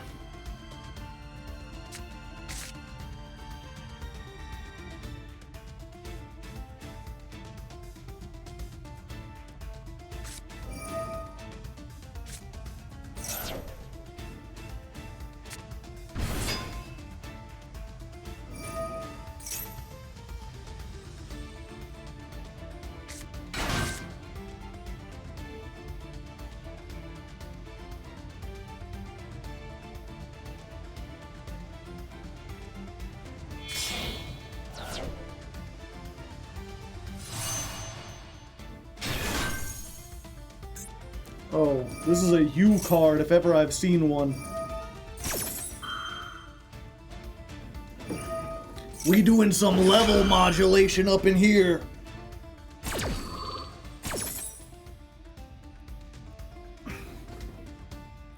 You ever modulate your levels in public, chat?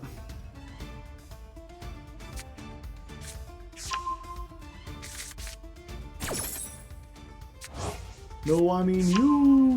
No, I mean you. Wait. Oh, brother, I am ill.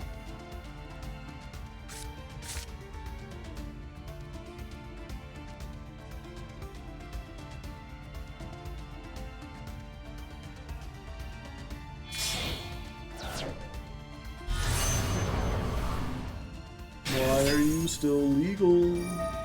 Why are you still here?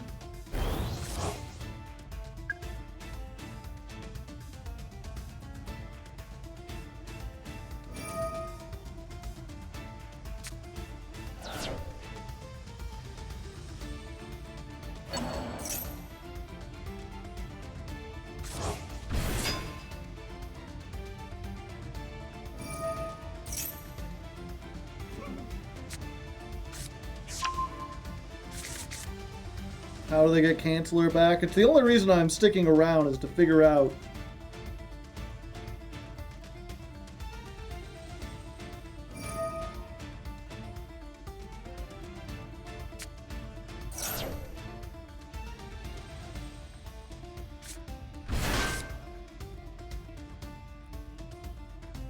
At least they're not hand looping me.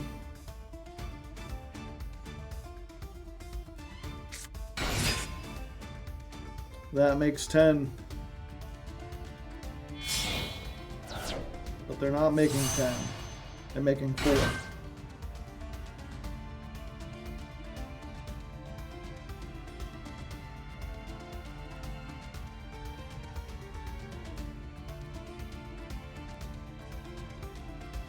I feel like they messed up somewhere, but also it doesn't matter because this is an Omni-Negate, this is an Omni-Negate, this is an Omni-Negate, and they're going to be able to steal a card out of my hand. I have no board breakers in this version of the deck. Just another Ash. And they don't have 2 cards in their hand, so I can't do anything anyway.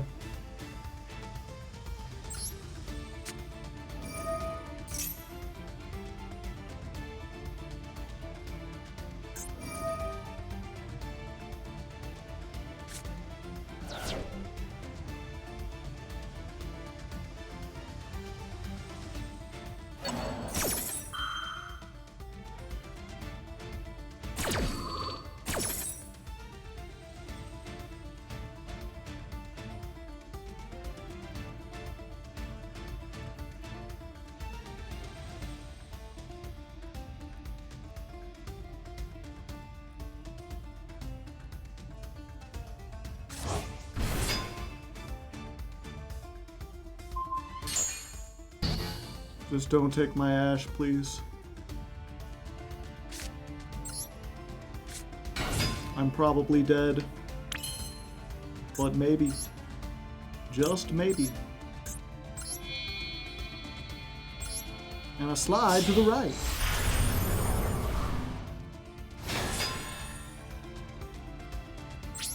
Crisscross! Are they playing a ritual, chat?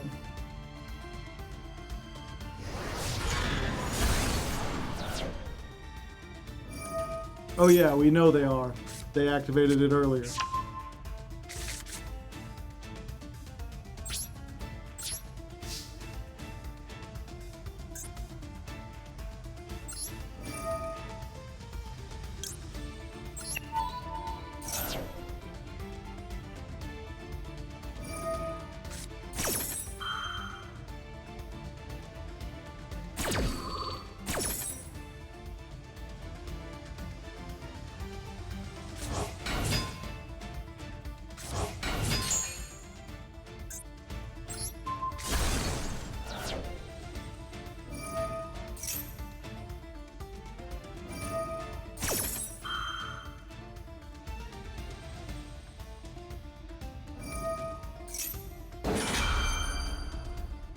Huh?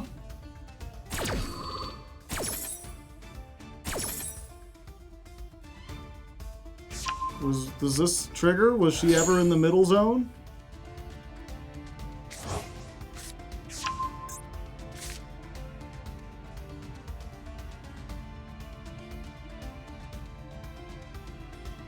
They just like changing places. Okay, now run out of time.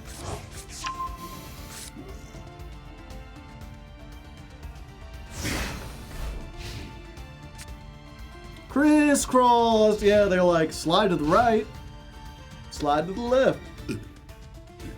Double back now, y'all. Step 2 times. Step 3 times.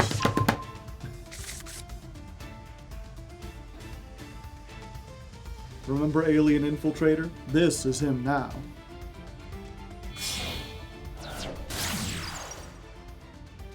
Time to get funky. Yeah, I'm gonna...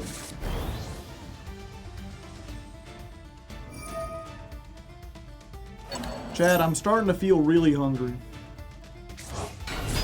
And also my heartburn's acting up. I think I'm gonna have a bowl of cereal after this one. Then we're gonna try to get a couple more in, and then we're going to do the drawing segment, which I should put up.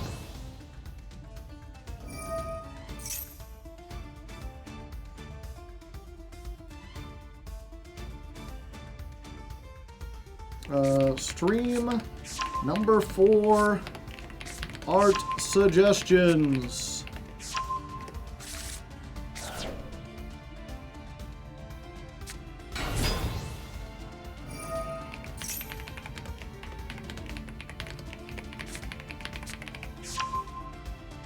Oh.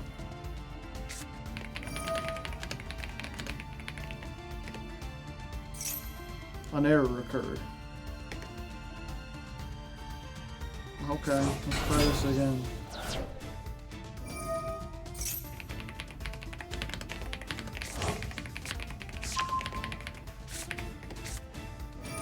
There we go.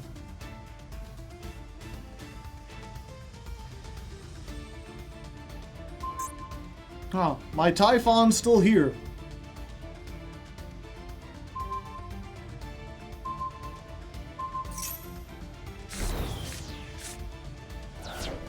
They had game. Now they don't have game. Now they have game again? They do have game.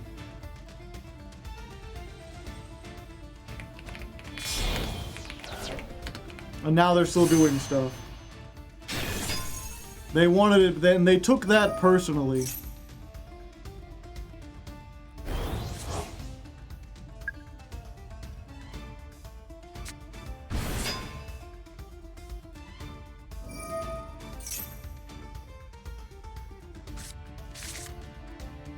Timer might just save us, yeah. If they keep fucking around.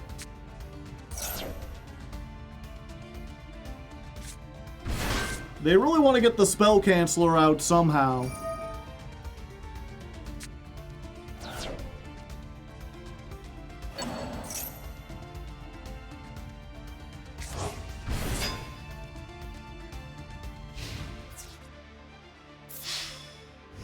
Or they're just dumb. They could just be dumb, chat.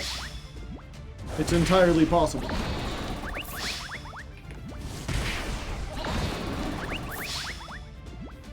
Alright. As I said, I'm gonna go grab a drink real quick. When I drink, I'm gonna go grab some cereal real quick. Should only take a minute or two. Man. While I'm gone, I'm gonna play some ads. Yet again. If you don't want to see the ads, you know what to do. You've been here before. And for everyone else who doesn't see ads, you get to see Yahoo.mp4. Are you excited, chat? Are you excited for the Yahoo? Oh, 1 second. I need to start the ad. We'll be back. Bye.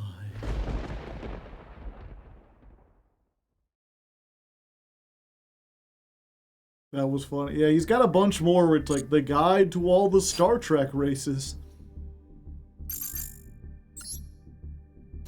Okay, let's see if we can get another few in here.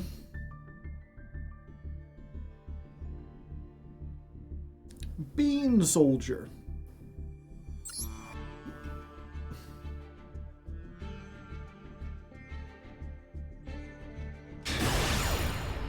Oh, sheep versus sheep, the final battle. He who shears last shears the hardest. And I get to go first. That is our 40th time going first. Out of, what's that, 68? We got above standard average. Okay. Jokul does not help us much here. We're just gonna have to go for it. The Art Academy. Let's normal summon. Let's try and get a Hoot Hoot Owl. I see. Unfortunate. but we can deal with that.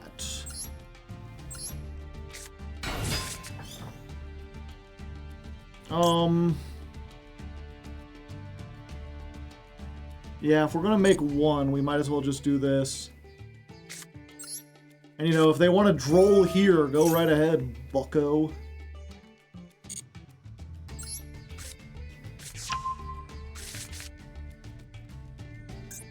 Turn off your own Charmy.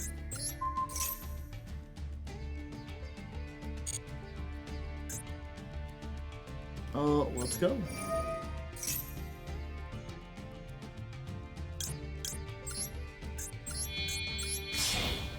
Double. So they get 2 draws, but I think we can keep them on that. Assuming they don't droll us.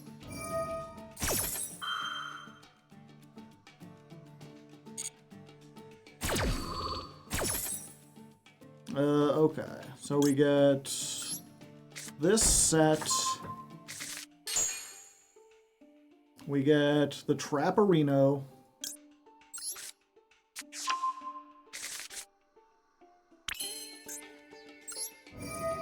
We're going to discard this and get Littera.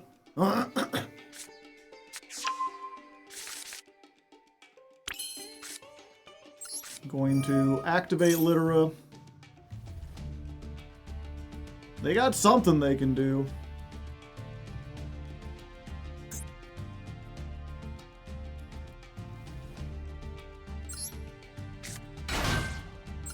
Add a card back? Yes. Give me.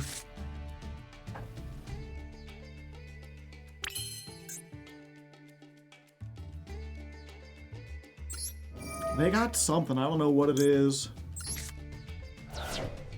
Let's go ahead. We're going to get Graflair here. Because we haven't used the 1 card yet.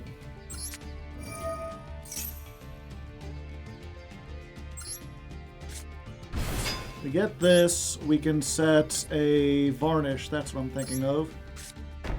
And then Varnish can get the Fin Mill.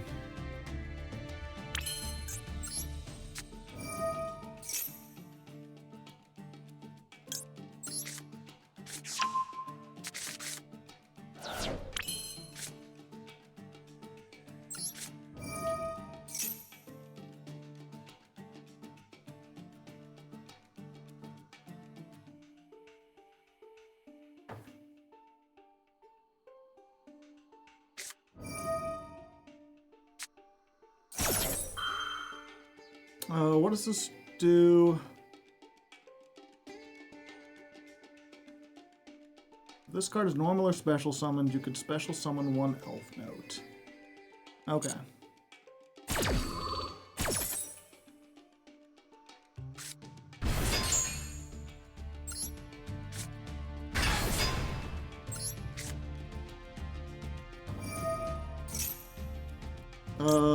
How about no? And now you're stuck in the middle zone.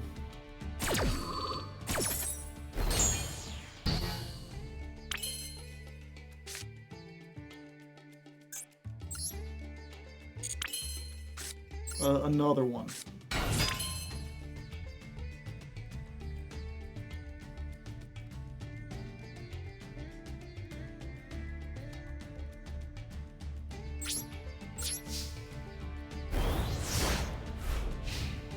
Alright, we did pretty good. And then just to make sure we don't get chunkle fucked, let's go ahead in the standby. We make Yon Omni negate.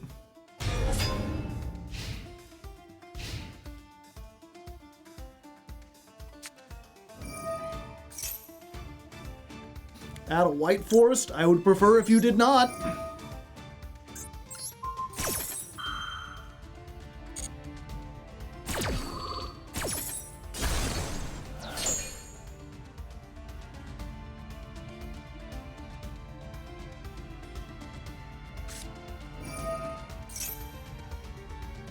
Add a level 8 or higher Diabell. Then if only your opponent controls a monster, you could special summon it. Yeah, we stopped that.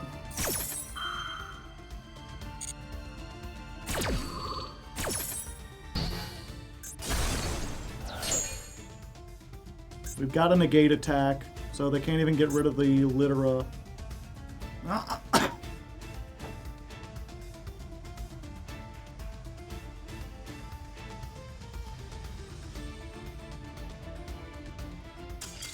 There we go. It's too easy.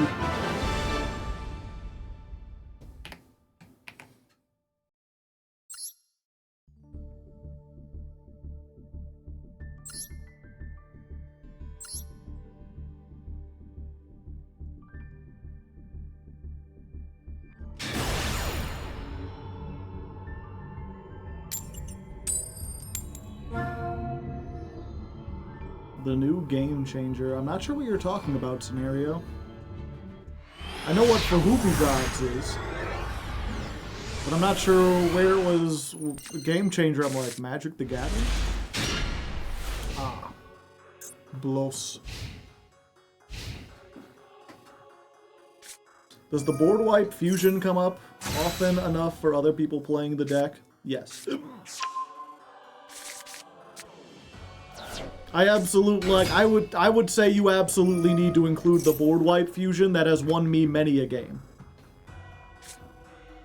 Part of the power of the owl is being able to decide whether or not you want to go into Litera, Deactorus, or the other one. You could special summon this from your hand. Okay, so I can make a fucking Typhon during their turn.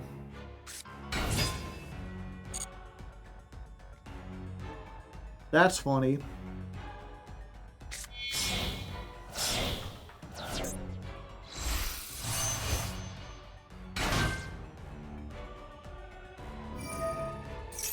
It's also the out to Aneacraft, true.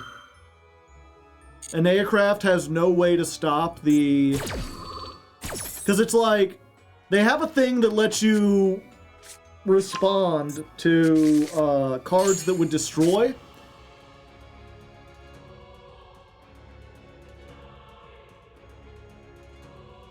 But, like, basically, what was it? You're activating an Artmage card effect, and then this is chaining and saying that card effect destroys. But neither the card effect you activate nor this destroys cards when it's activated, so they can't chain the thing that makes them undestructible.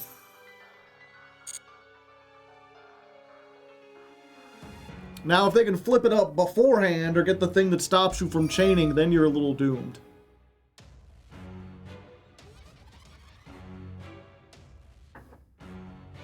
Doom, doom, doom, doom. Doom, doom. Doom, doom, doom, doom, doom, doom.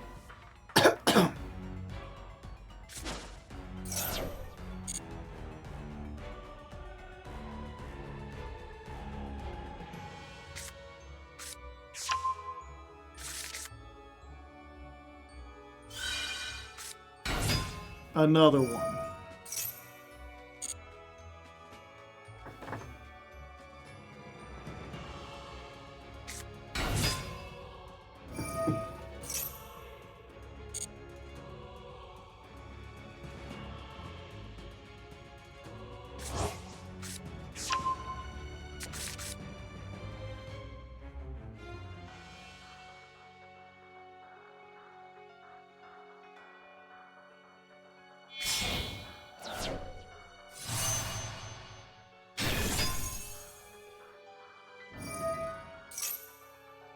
That might be trouble.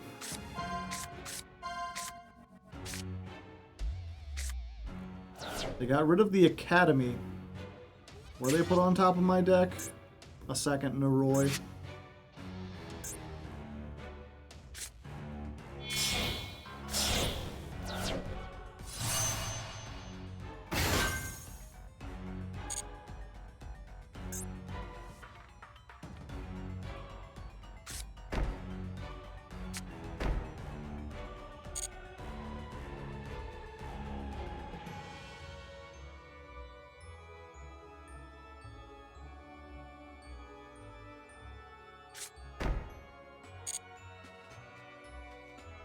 Before the end of the main phase. Okay, go Lupus.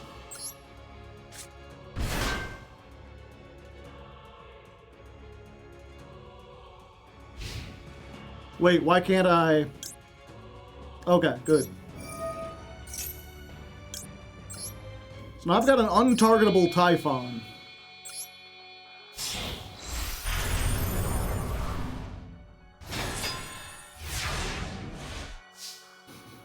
During their turn...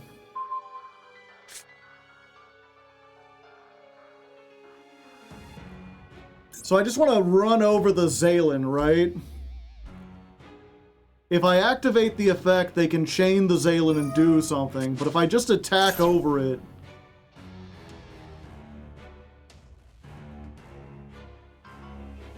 Okay.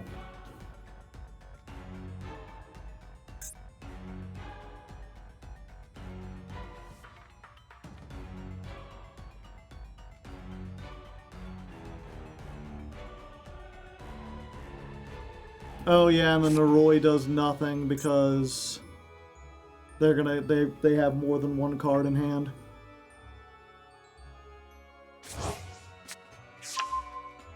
Ghost Mourner.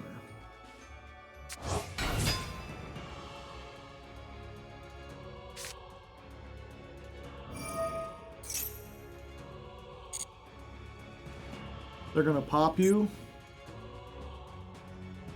Target one spell trap. Don't they have to target?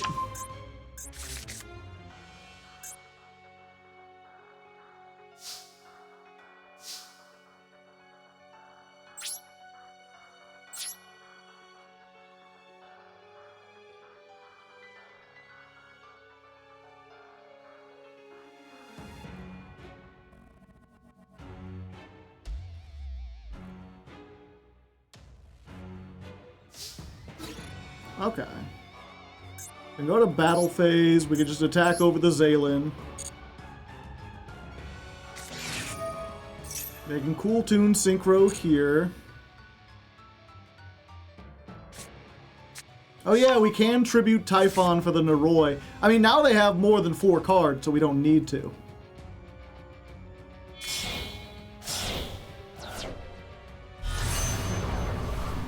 RS, which has its effects turned off because it's over 3,000.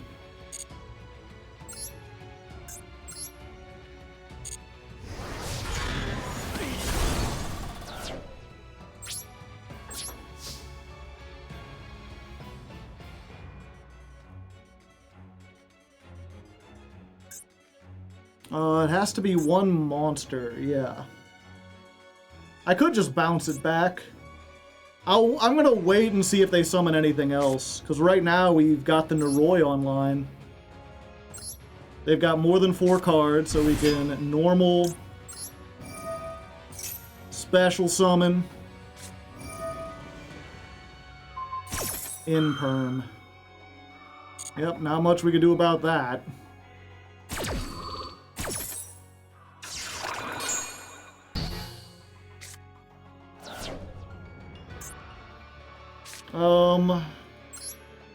Varnish. You got an Ash too? I will try to called by that.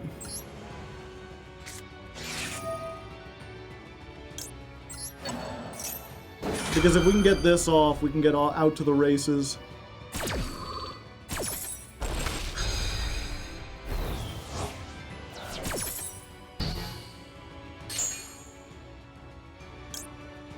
Now Lupus is live. Lupus is still attached to Typhon. But that's good to know. Yeah, I don't have anything over 3,000. Yeah.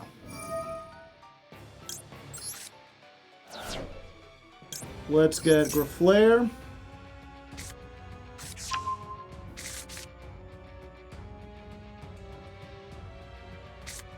Let's activate Graflair.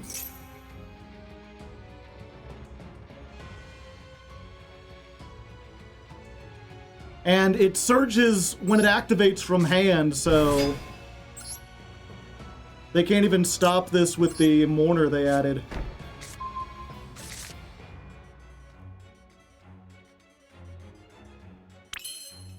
Let's go ahead and add, while we can, Medius the Pure. We get the extra normal summon.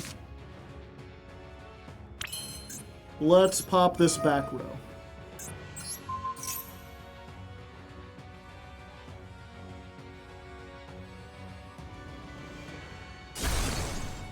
Called by. Alright. That's a nice card you have in hand. Be a shame if you couldn't activate it.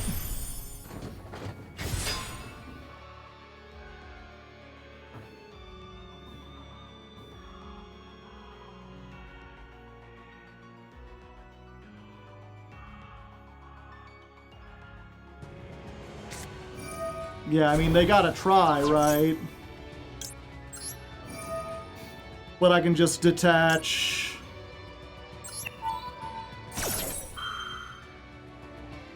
And then I can detach the other one to search. And there we go! The canine helps! So yeah, from there, Ripper can get the Jokel. Jokel can summon the other Noroi from the hand. We can make the thing. And then we can normal summon Medius and do the full combo. And then at the end of everything, just bounce the RS back. Okay, I was wondering what the victory condition was gonna go. Yeah, Lupus in the end phase turned out to be much stronger than I anticipated. Good job, me. 415. Dual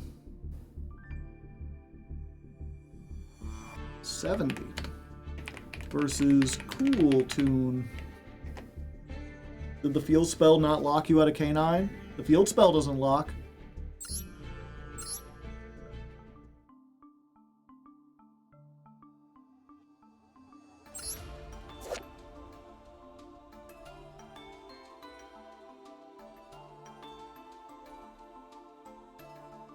Oh wait, no, never mind, you're right.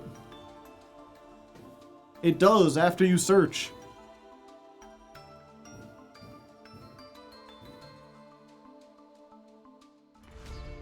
Except out of the extra deck. So I wouldn't have been able to summon the Jokel, but I did have I could make Ripper.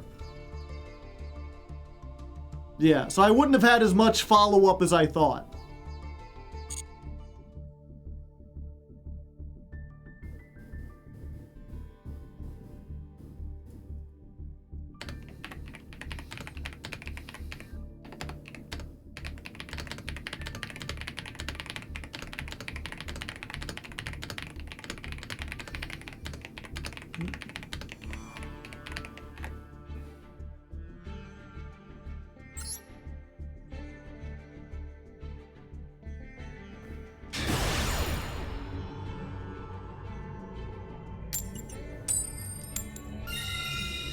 All right. 41.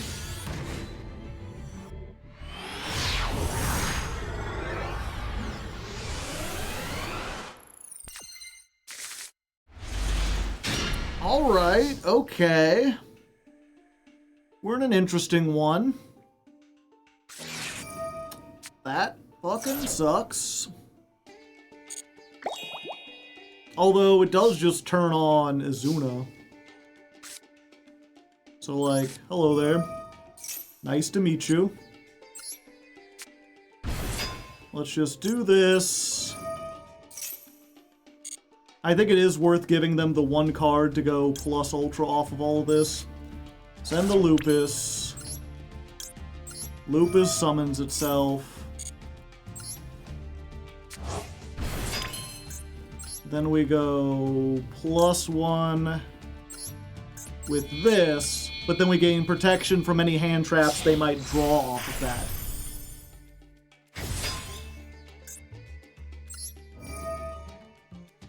Let's go ahead and Yeah, we detach Izuna. You want to keep the Lupus because it gives targeting protection.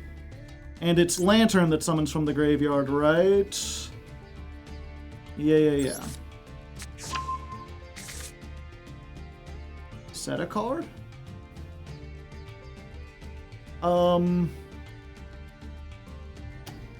Yeah, I think we do. Yeah. Might as well.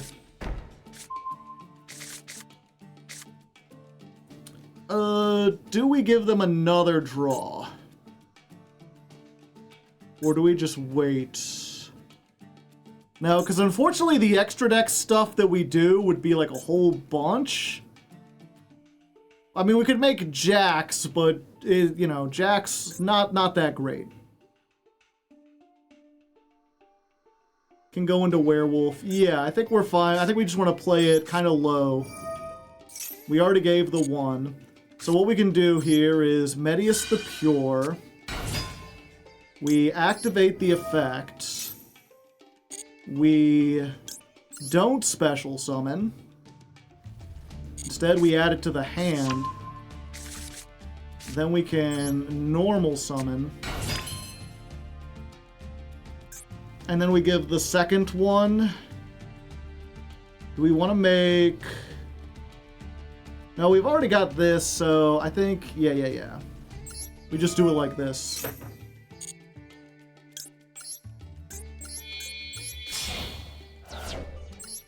Give them a second one. And then that's all the draws they get. So they went +1 off of that. Let's grab Awakening.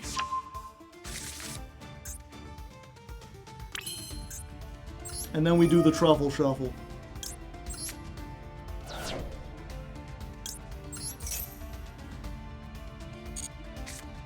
It's Litera time.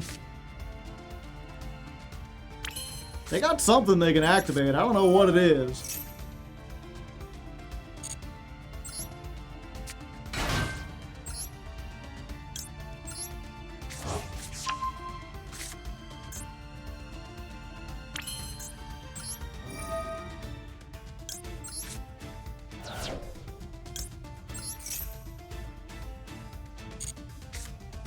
We get this. Oh, we should have gotten the other guy, and then we could have searched, because we haven't used... Yeah. I could have had Azuna on top of everything else. Well, maybe if we draw another spell. Yeah, I think that's probably better. We just discard a case for K9. Who needs it? Give me Griflair.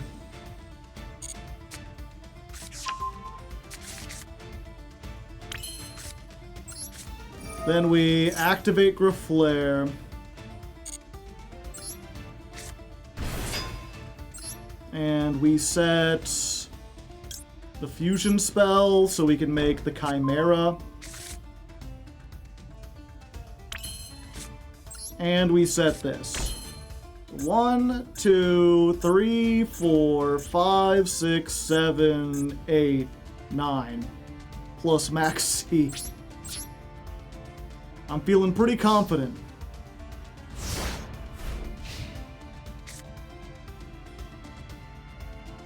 We'll just go ahead and throw this in the draw phase and be like, do you want to try, or... I kind of just had the nuts here. I mean, I might as well. It's a card from the hand, right?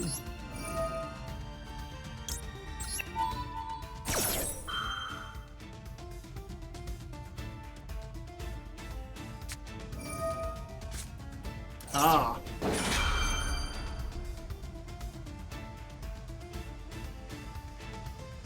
Yeah, not much I can do there.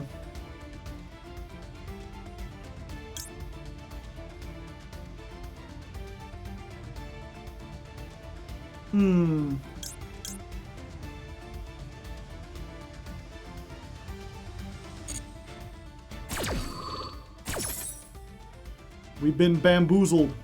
Schmeckeldorfed even.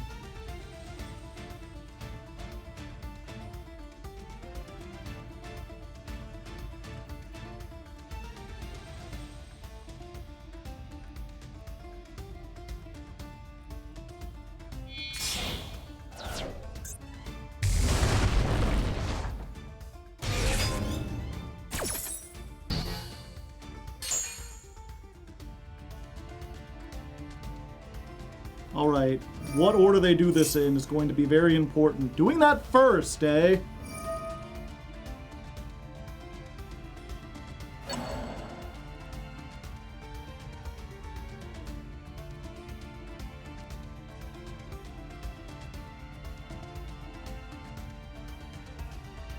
I keep forgetting Diactrys only negates on the field.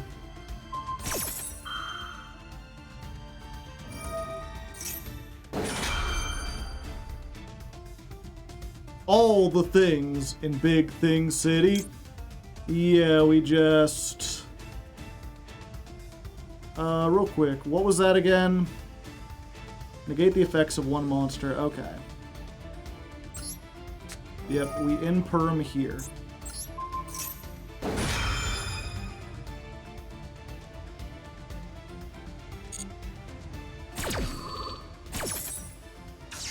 So we stop them from getting everything back.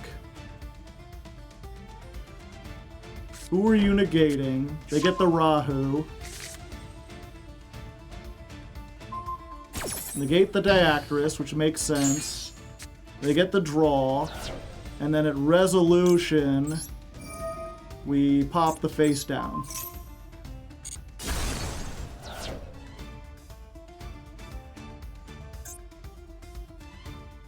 We don't have the attack negate.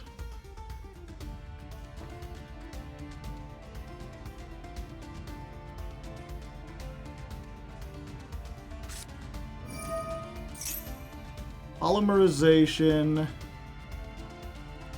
Yep, nothing I can do about that.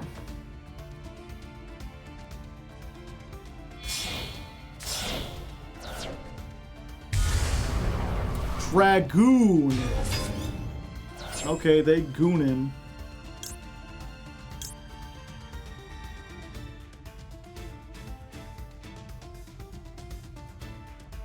Okay.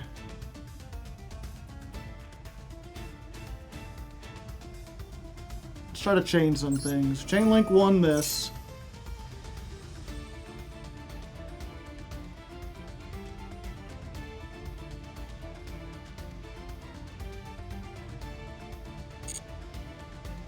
I'm gonna summon back the owl.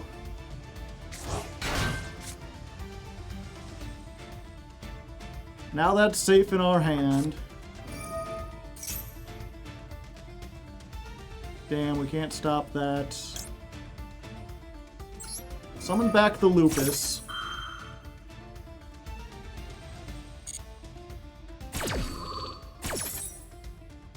If I can make another Typhon during their turn, then it turns off the Dragoon. And then I can hit it with Litera.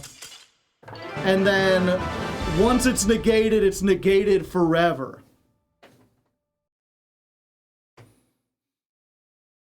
Save Lupus for Typhon. Yeah, that's what I was going to do, is bring that back. Because here's the thing, right? Like, they either have to use the Dragoon there, in which case I chain Litera and Dragoon gets negated because it's a non-targeting negate. Maxi is stupid. Yes. Although in that case, the Maxi didn't win me the duel. Like, even if I didn't have Maxi, I just had so much interaction on board. I don't think there was much of anything they could have done.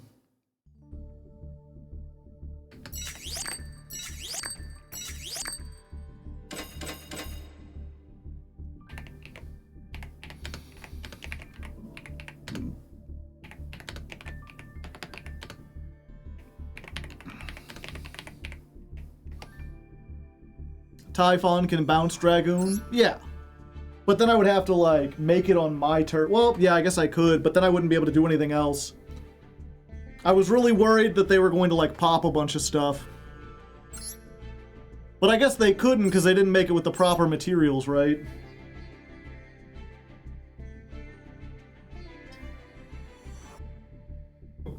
Yeah.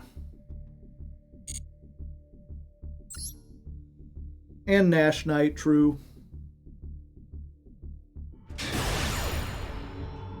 Alright! One more win, and we rank up into Diamond 1, and we win another coin toss. There's so many episodes of this show where at the end I'm like, well, we did pretty good, but we couldn't rank up because we lost too many coin tosses. And this is one where we finally got the opposite, where like, I don't think I could reasonably say like, oh, this deck is really that great because we've won way more coin tosses than we should. Let's start with this. Let's go ahead and Graflare. We got that 75% win rate, baby.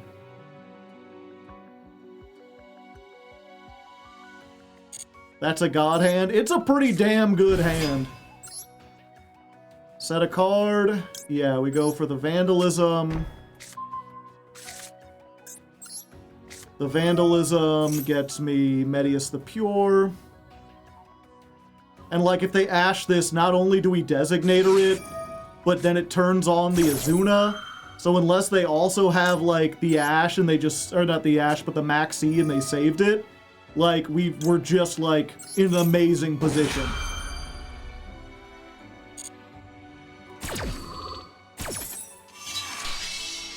Going first, we're Insano. Check it out, the Royal.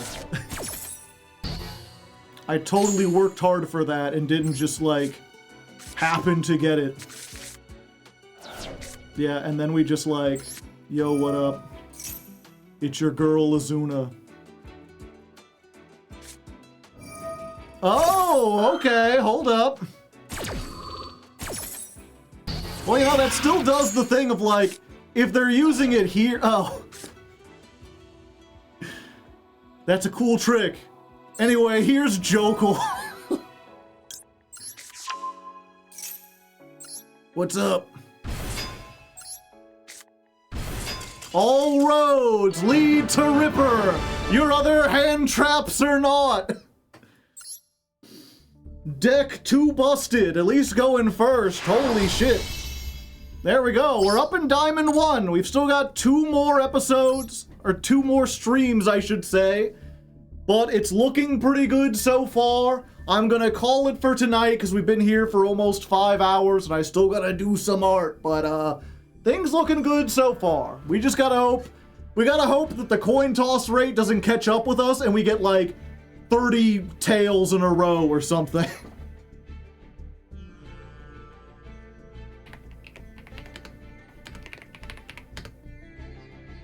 $72 versus what we're even fighting. Let's get to Master. Do we just try to get to Master today? That was Malice. Okay. You know what, chat? Let's just go until we lose. You know, maybe we can just get 3 wins in a row real quick while we're here. It's worth the try.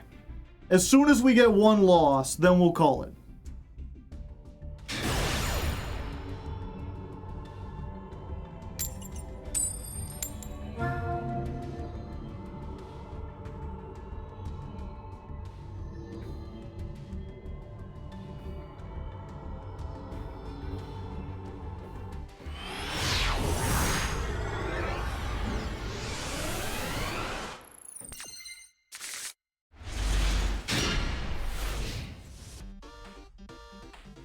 Fuck it.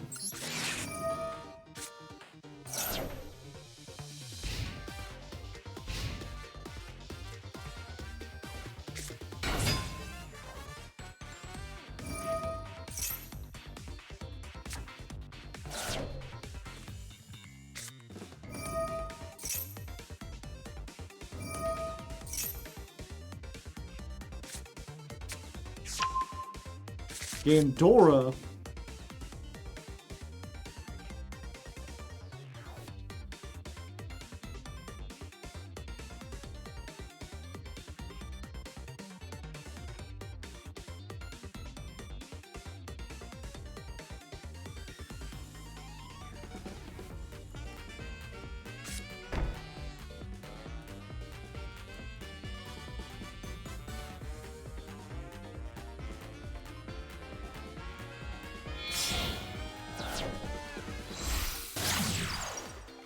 One special summon, and that unlocks everything.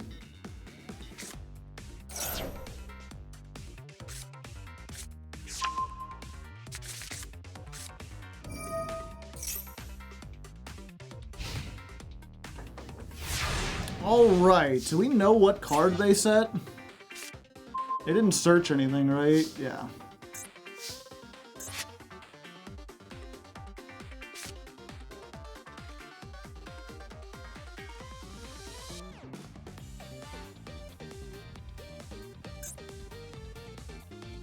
Watch it be the counter trap? I mean, it might.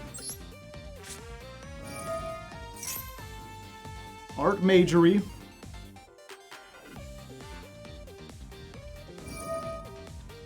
Okay, they're going with that, which turns on Azuna and Lupus.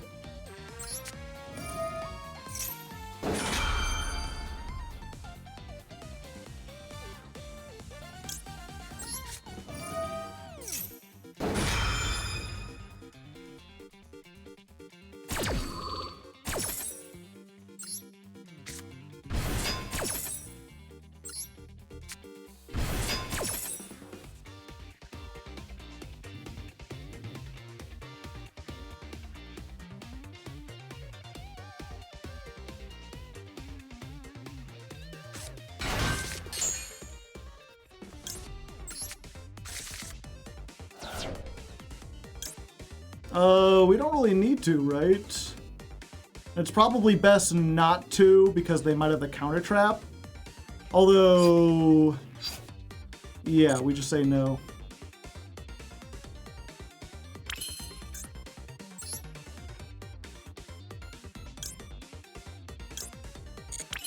We say no, and we get Graflare.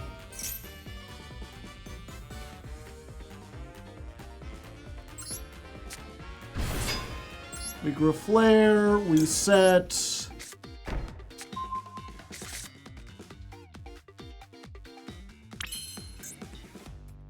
We go ahead and pop this back row.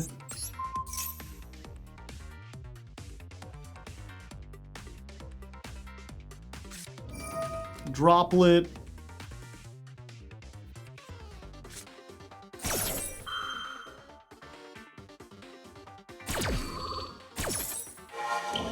Yeah, it's better to do that beforehand. Otherwise, we'd have a Ripper that's just, like, negated. Now we can make... hand or graveyard. Yeah, now we just make... Yeah, we do this. We keep one, Artmage card on.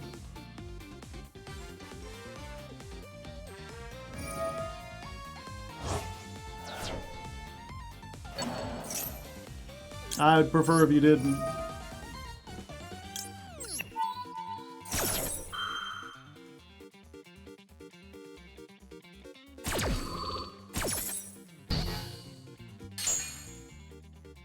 Yeah, and then we can... Let's go ahead and just detach the other from Ripper.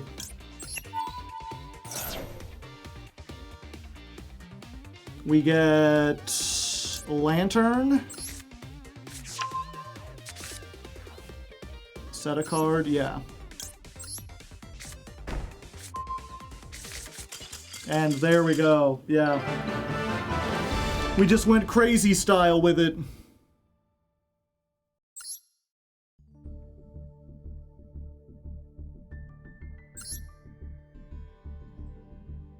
In case of Nib, were they playing Nib, you think? They did have one, chat. The chance of Nibiru is low, but it is rarely zero.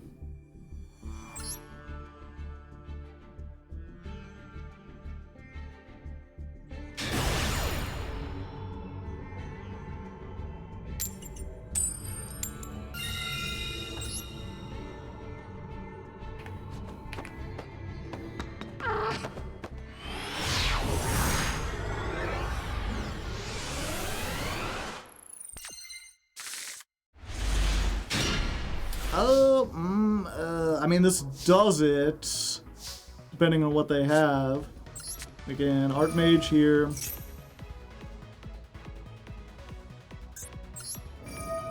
Go ahead and get rid of the fusion. Grab Graflar. Unless you want to Ash.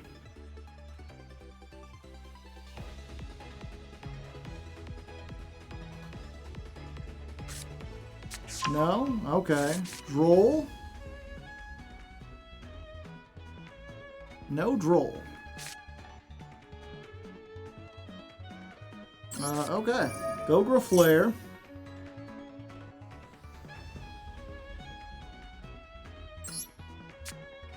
Yeah, the thing that kills us in half would be Perulia. If we see a Perulia, we just lose.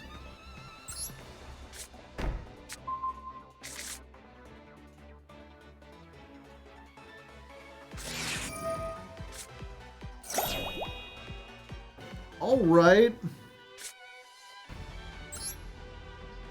Wait.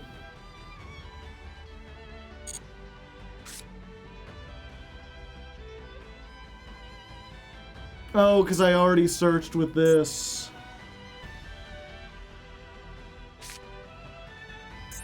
Oh, but yeah, that's... Oh wait, why do I even care? Yeah, let's just add Medius. Normal Medius. Activate the effect. Get the owl. We don't want to special summon it, because we still got our normal summon. Just in case they got something, since we don't have this, we'll do the non-finito line.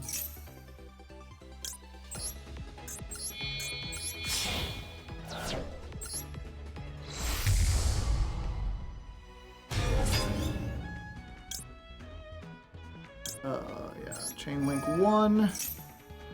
Chain Link 2.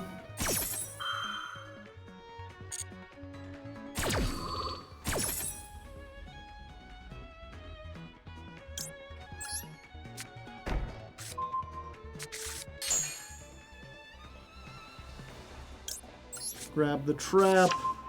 And we just save Azuna for their turn. It's just another piece of disruption that we happen to have.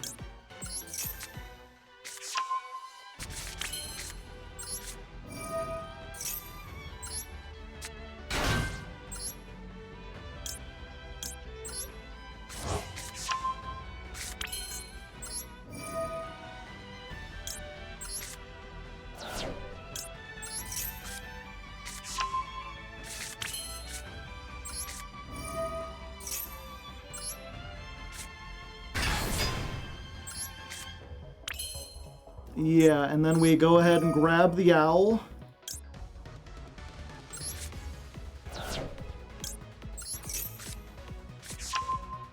Just so we can get the Medius out of the grave. Shuffle the owl back.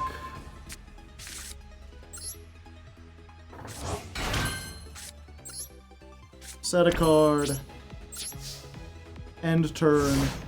Then, as soon as their turn starts, we make the Medius negate.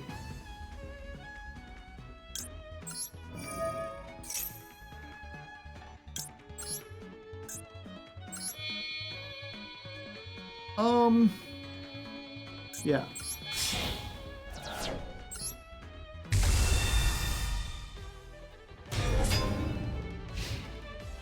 And we've just got everything, yet again.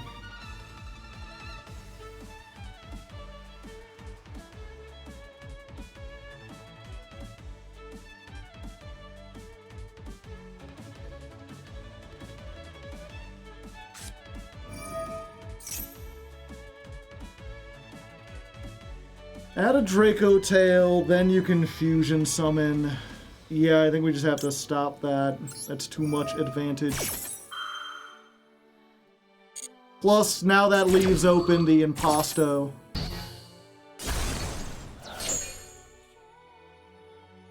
Hopefully they don't have Rahu already. Another one. Yep, not much we could do about that.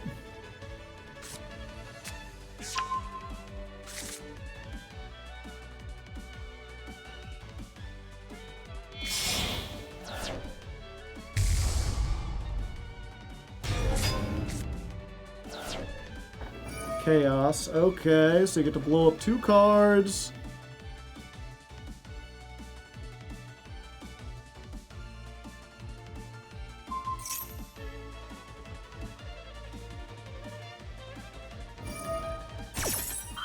Negate 1 monster.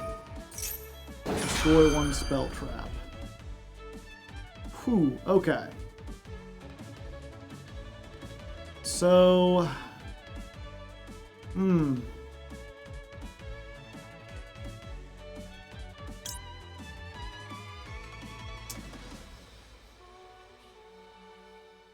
Yeah, we...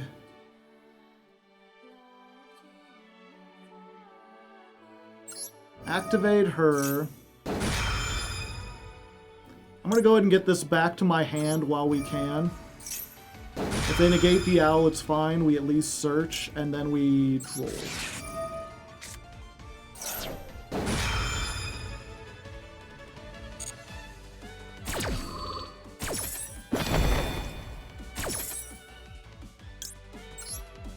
So, summon back the owl. You're negated. Urgula gets to pop one of the back rows. They set a back row of their own. They negate... Okay, Imperm's gone.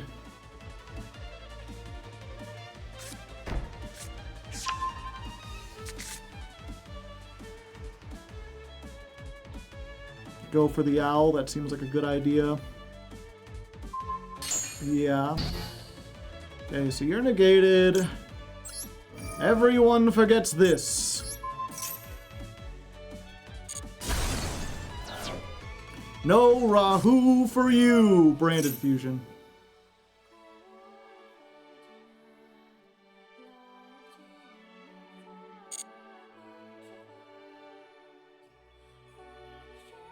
We've got K9 live, yeah.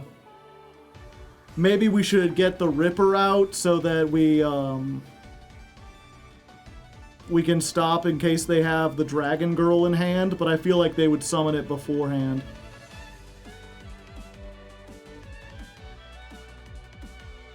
Nash might be better. Yeah, probably. I always forget the Nash is a quick effect. We can counter trap whatever they summon with the Branded Fusion.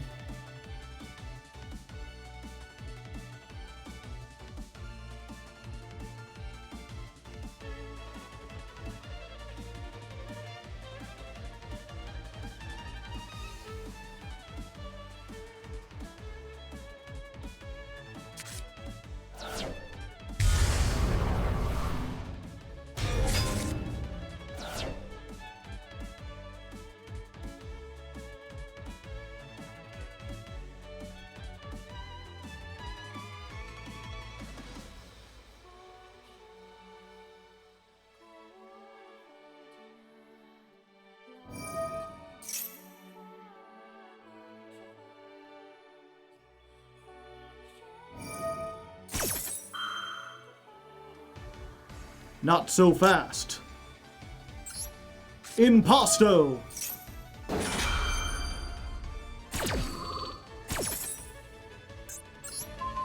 Goodbye!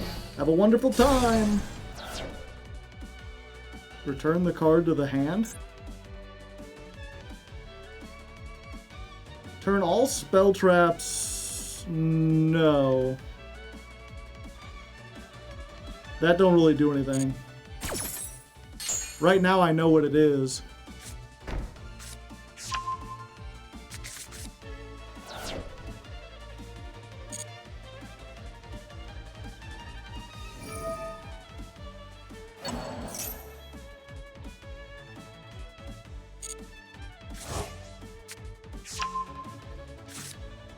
Fruxel.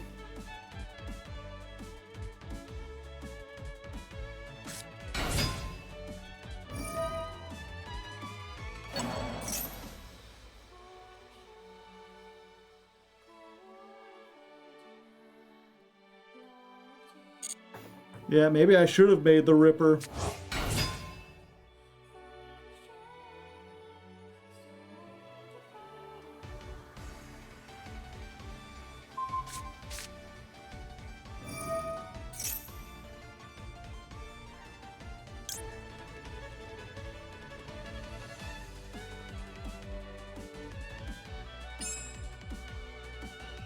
Yeah, let's just let it do it.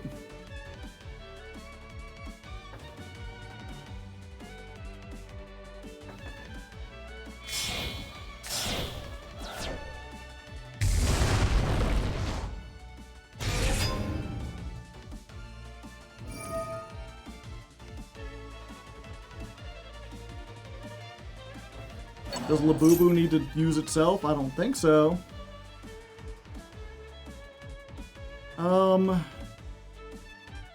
Okay.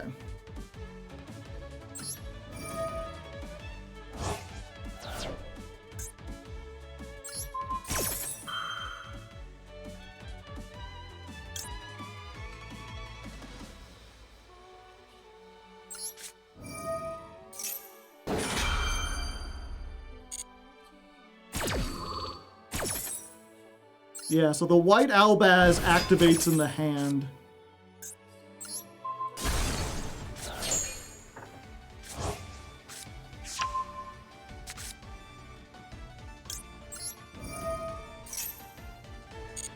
So what we do is we make it now and then we can negate the Albaz.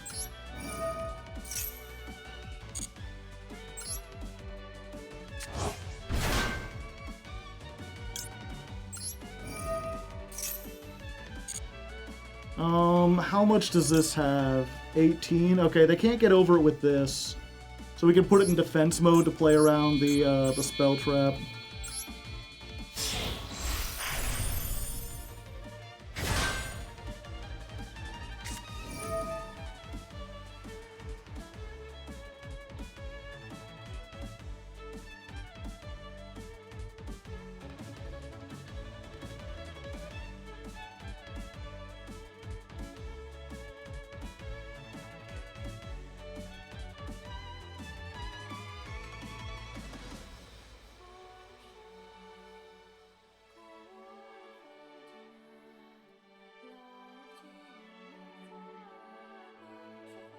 They made Albaz a circular.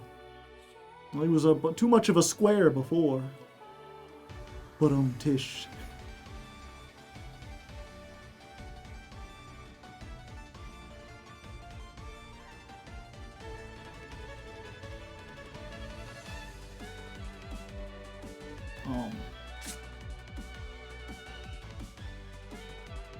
They're trying to figure out which monster to send, because they do get to send for cost.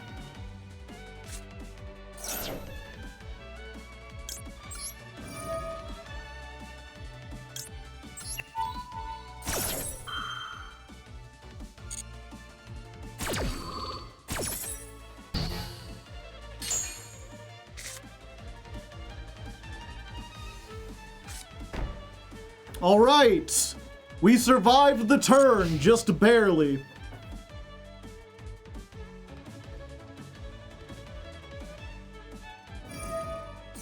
Oh, they're just going to the end phase.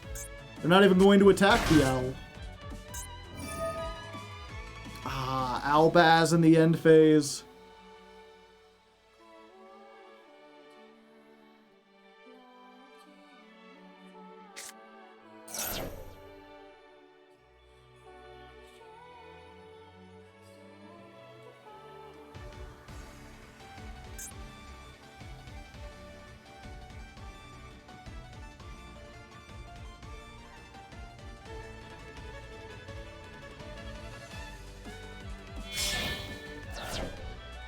Yep, main phase 3 Albaz, or Mirror Jade.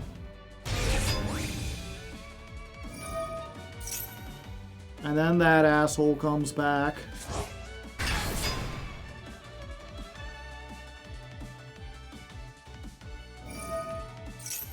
And then they get to send the, and then they get to set the Fallen and the Virtuous.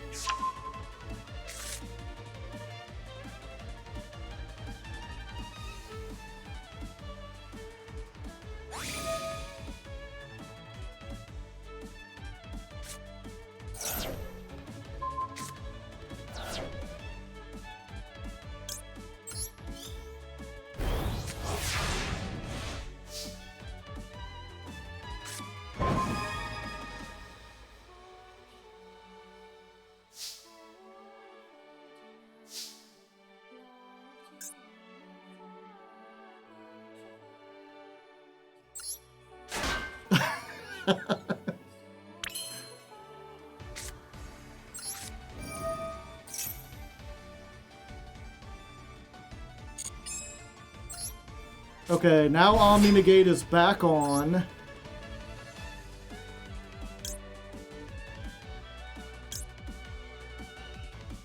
Do I have a Medius left in my deck?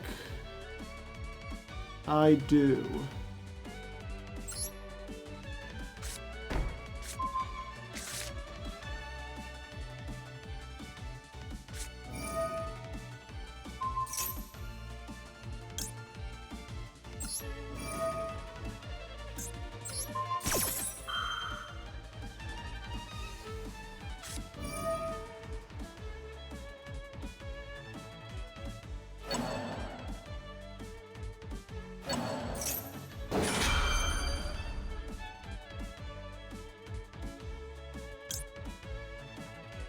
Yeah, because they're going to turn it off anyway. It stops them from drawing.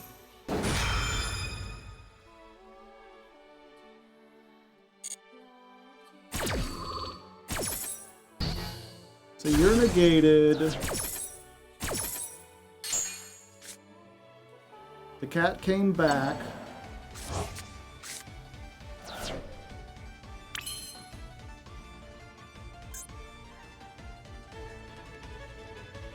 Let's go ahead.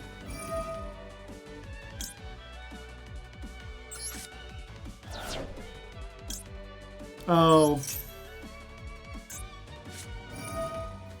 Wait. Oh, I only have one now. Fuck.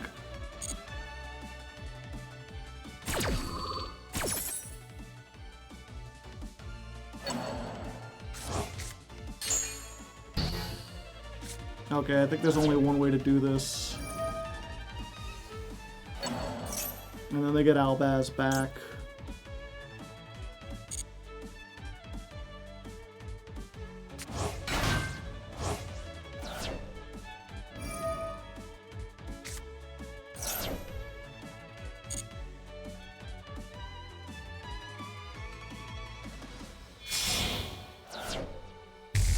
You...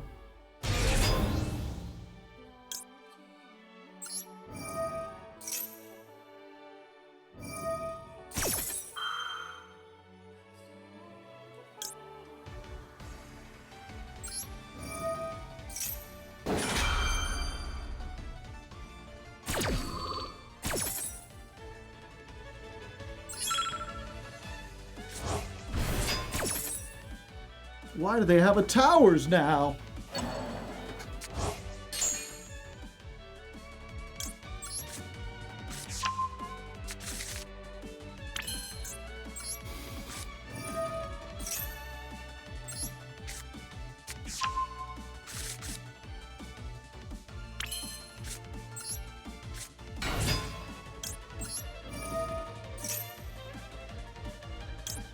Get the other owl.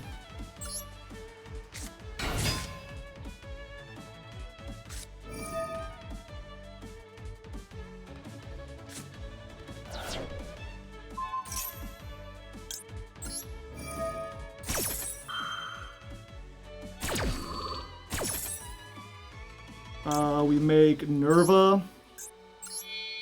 Oh, that's everything, though. I don't have another effect to activate.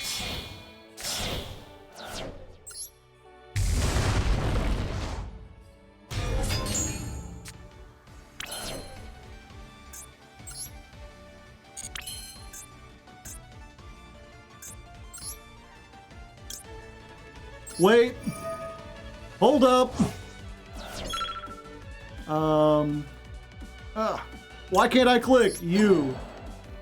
And you. And you.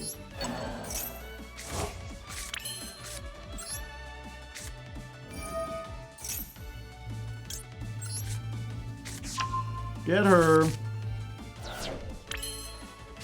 Activate the effect. Chain this. Blow up the field.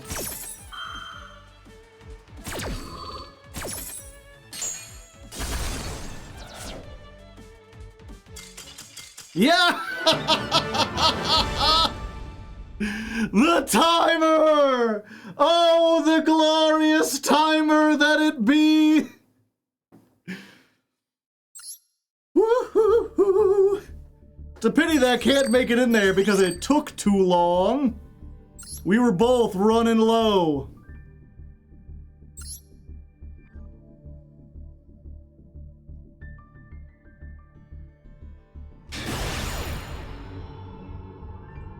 Yeah, I don't think I had an out to the Brigand Dragon.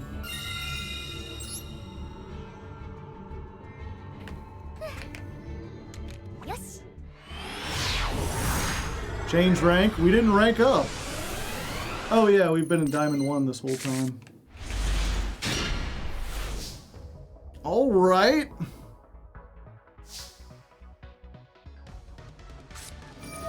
No. No! God fucking hell! Yep, we just gotta try to go as hard as we can, chat.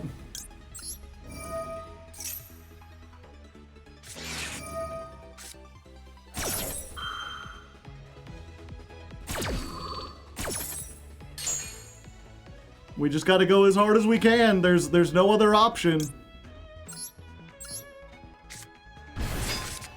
They're just gonna get all the cards, and we've just gotta hope that they can't beat us if we go full combo.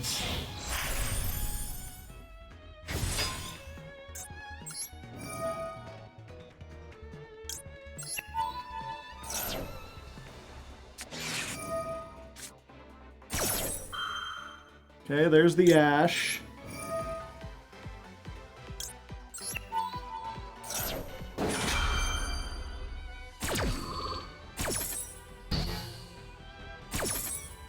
We just gotta hope they don't have a rock. As long as they don't have a rock, we'll be fine. Set a card? Yeah. We want as much disruption as possible.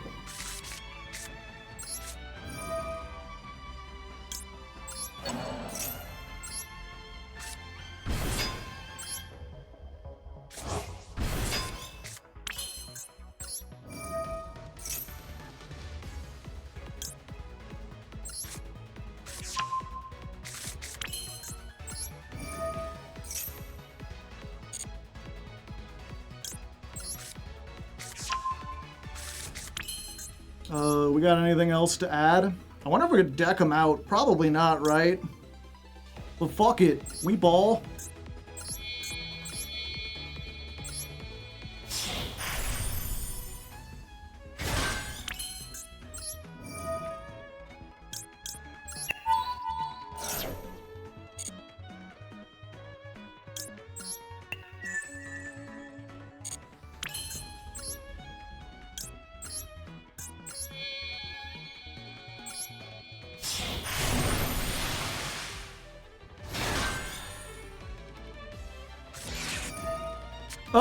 Oh, they really want to deck out.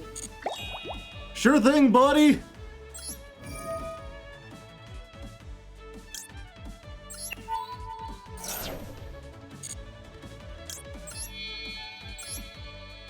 Another one. Let's do it. Let's rip each other's heads off.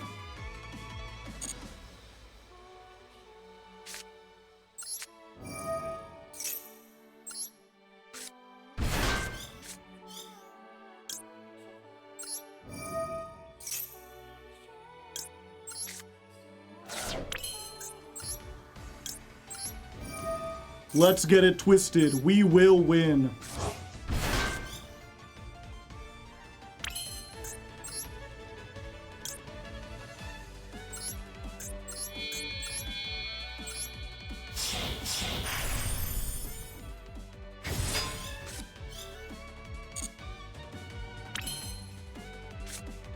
I have not even begun to summon.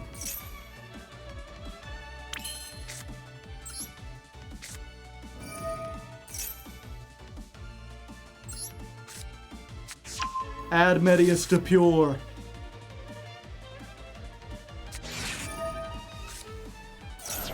Roll. Oh,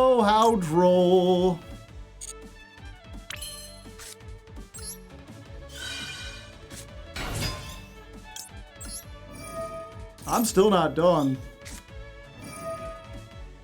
I might be done.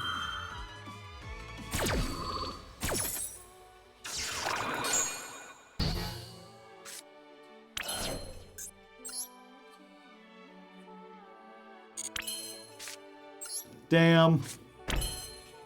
I was really hoping I could deck him out. We got Lantern, no. Okay. Freddy, do you notice the feathers around here? Were your eyes on the screen? Go into Werewolf now. Jokel. Okay, Freddy, what do you want me to do then?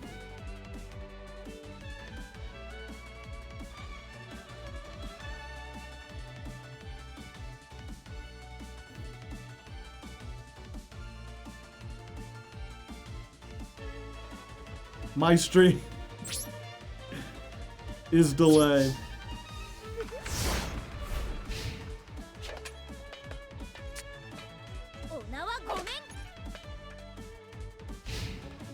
Alright, they got 14 cards in hand.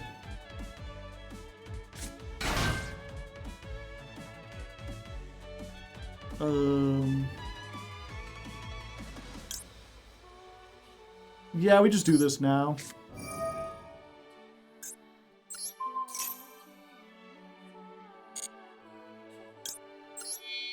Ah, woo.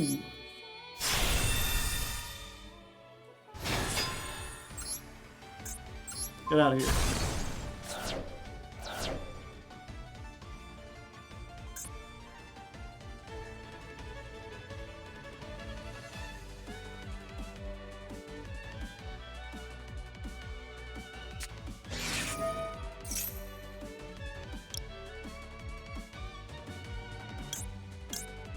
Yeah, fuck it, we ball. Let me look at your big ass hand.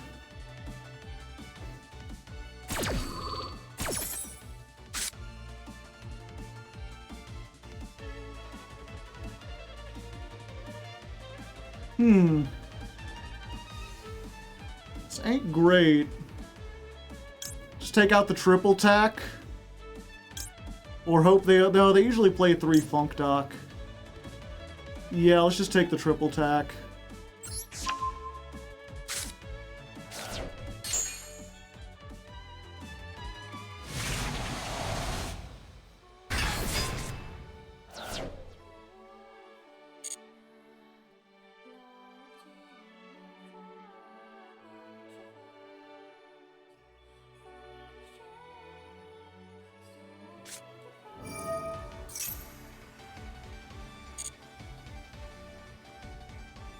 They giving me a token.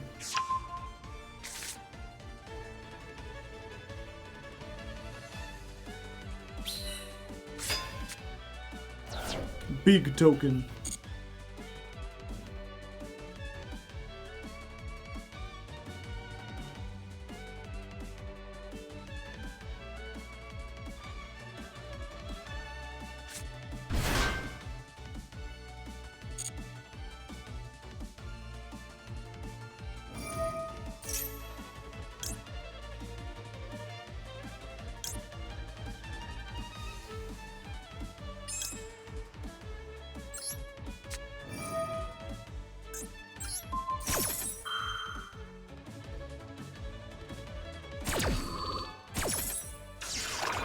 Yeah, now you have to make it again if you want to OTK.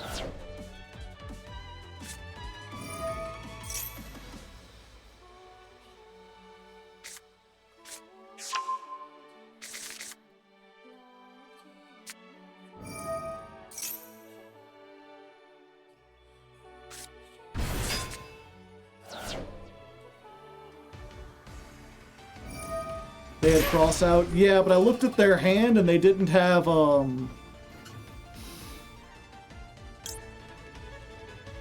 Yeah, we just try this. At least get this off of there. I looked at their hand and they didn't have a imperm, so I was willing to bet that they just didn't have one in the deck.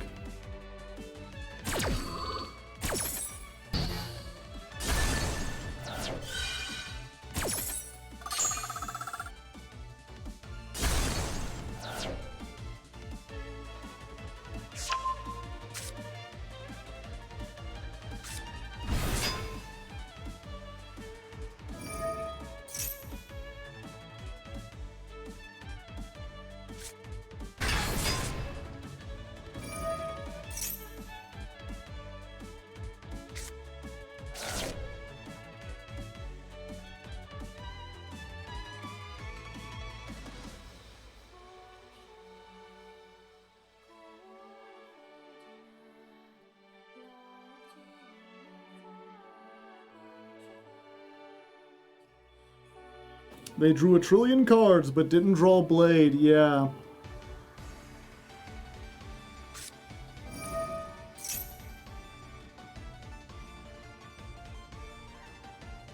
They didn't draw Blade, and I couldn't help but notice that, like, oh, that does it, doesn't it? It just blow up the field. Valcan. Yeah, they didn't draw any other copies of, Stage Landing.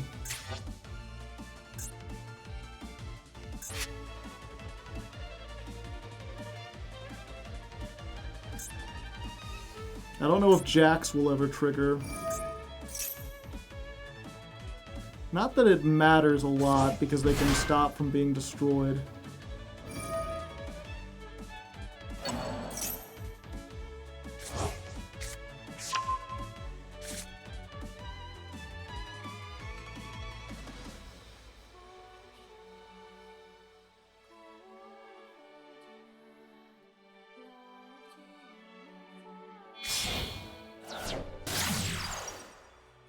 Second group blues.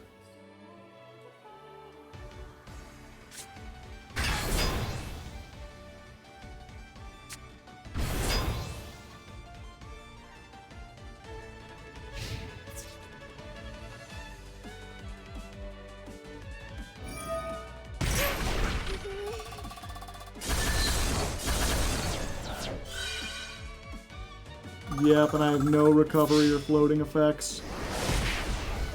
Well, we tried our best, chat, but as before, we can't beat Perulia into Max Siege.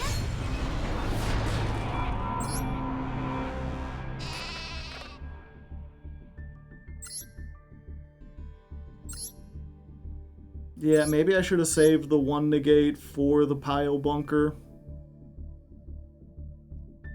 They're not even playing that many copies, they just happen to get it. It was one hell of a stream. Alright, let's get to the art portion.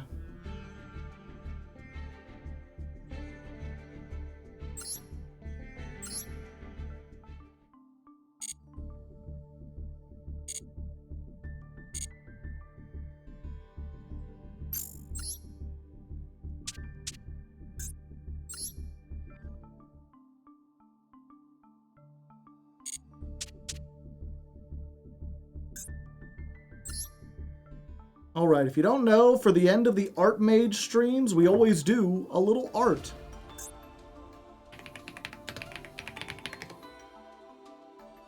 And let's see, today's options, as voted by the patrons.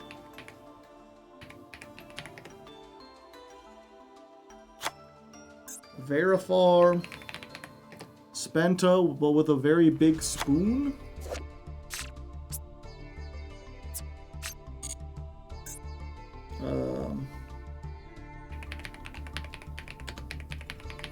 If you're not interested in the art and you would just...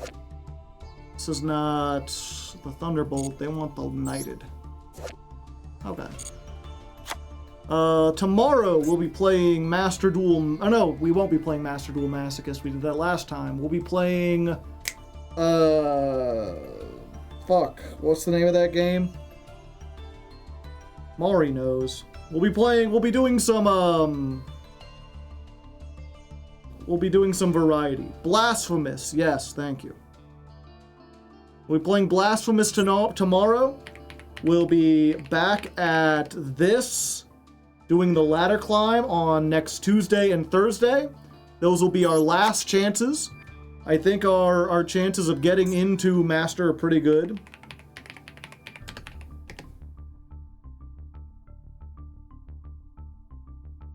We're doing Mimighoul Master? Master. Okay. 2, 3, 4, 5, 6. Okay. So there's 6 options this time, which means we have to do a runoff. So we're going to do this real quick. Just the 1 vote. Okay, so /poll. We'll give you 1 minute. First three. What card won? We got Bean Soldier. We got Mimighoul Master. Or we got Spenta. Vote now on your phones!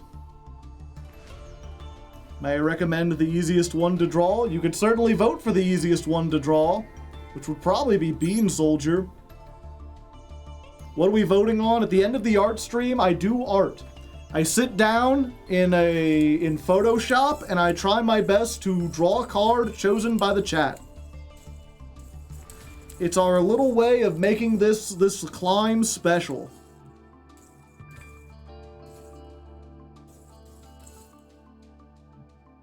So Bean Soldier's got 53% of the vote. Lots of people like beans with swords. Beans with swords and swords with beans. That's what you have for breakfast. Delicious. Beans with swords and swords with beans. Just making sure you heard. I got it.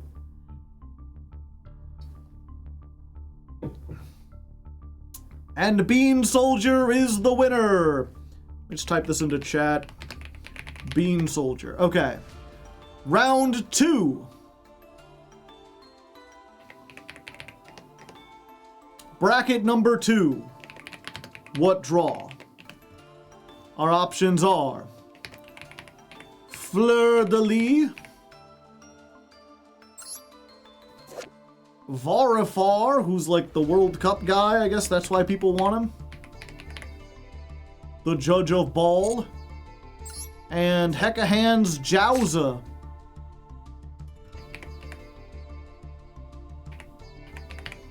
For the Hekahan's ladder climb.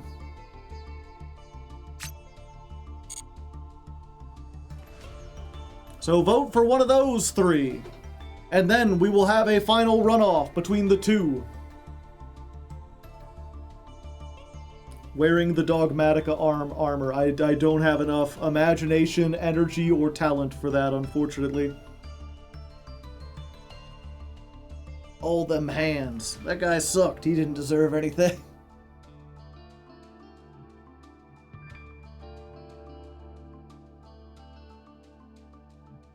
That's why it'd be great.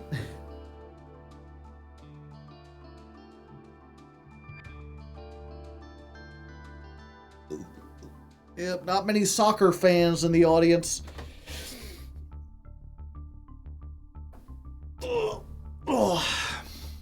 I just thought it was topical. Okay, and the winner of this one is Jowza by about the same amount, which means we now have the final poll.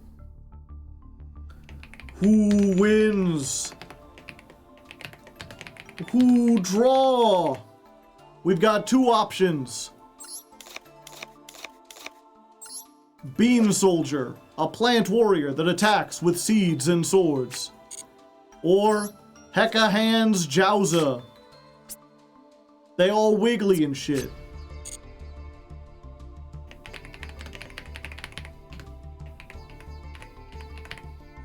Now begins our final battle. Pardon me.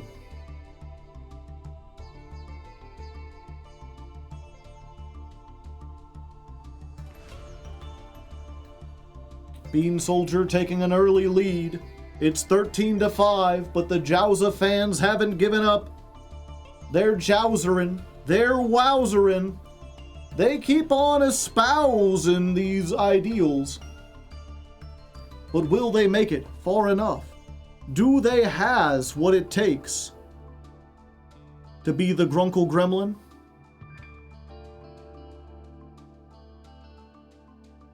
Can they imbibe the spirit? Can you tell us the lore of Bean Soldier? Is he a rival to Jerry Beans Man? I don't fucking know. What do you think I am? Golden Nova? Okay. We want Bean Soldier DeviantArt. Let's get the biggest Bean Soldier art we can. high quality.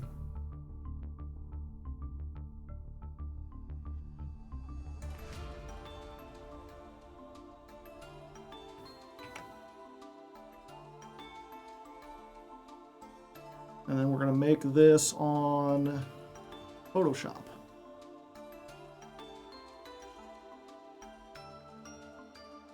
Yep, looks like Bean Soldier has won. Why Bean Soldier? Couldn't tell you. That's just the way the cookie crumbles. And I know you don't want your cookie to crumble, a lot of people don't, but, you know.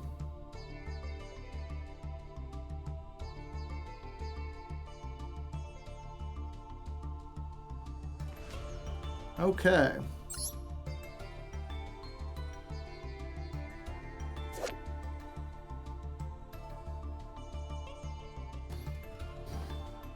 Oh.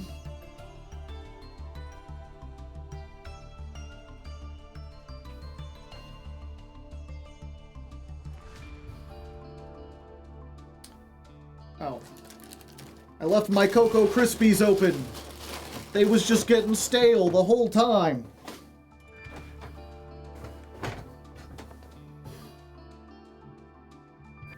Alright, art fans, by now you should know the deal. We've reached the end of the stream, which means it's time to draw something, and this time, the glorious Twitch chat has decided I'm gonna do Bean Soldier, an old normal monster, very straightforward, very simple, and I think this time I'm going to see if I can do something with a little more shading involved, something with some, like, chiaroscuro techniques.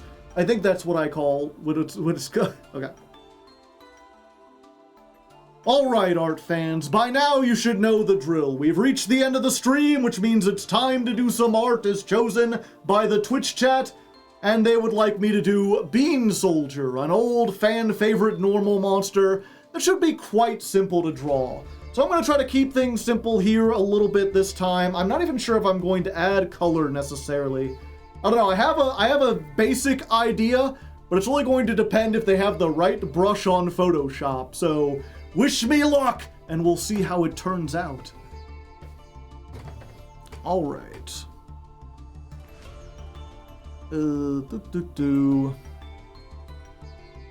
Where's the Artmage time codes? So, 5:23, start of art. Let me see real quick. What I want is like a spray paint brush. Do they have something like that? Something that gets me like speckles.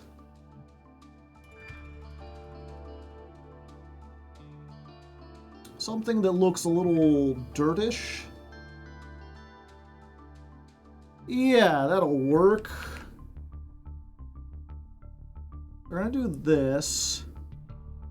And what we're going to do is we're gonna turn the opacity down to 20, I think. Yeah. And we're gonna do it a little bit weird this time, chat. So what we're going to do is we're going to get a nice... I guess I will use color. We'll use color. We're going to get a nice, bright... What's the brightest green, probably? Something around this. And we're going to be a little bit more interpretive this time. So what we're going to do is we're just going to... make this general bean shape.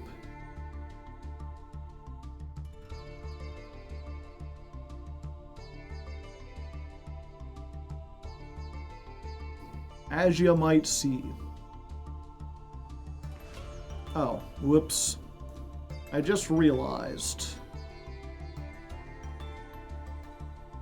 Undo. We want this on a new layer, I'm pretty sure. Okay.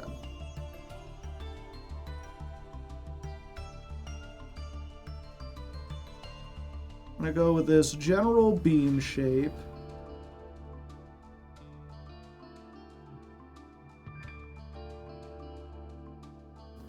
I'm gonna go in like this.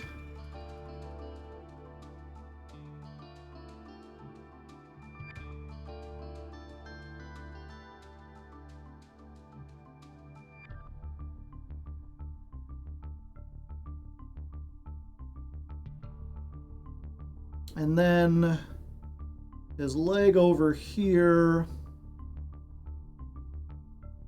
Kind of like that. I'm gonna make this a bit smaller. That's too small. Go like that. And his other leg kind of comes down around here. And he's also got a little, like, doodad on his head that's going like this. Okay. So we've got the general form. And then they've got some, like, orange arms. I guess it's kind of like a root orange.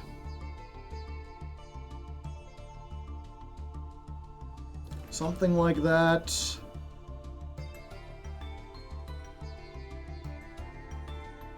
Oh.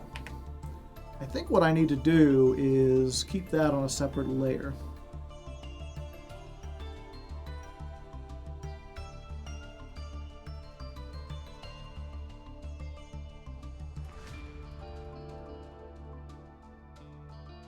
They've got these almost cartoony arms. Oh, that still might be a little too long.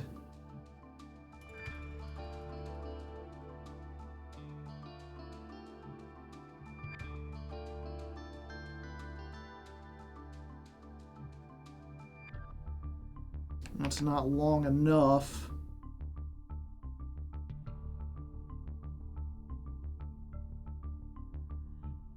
We're gonna go like this. There we go.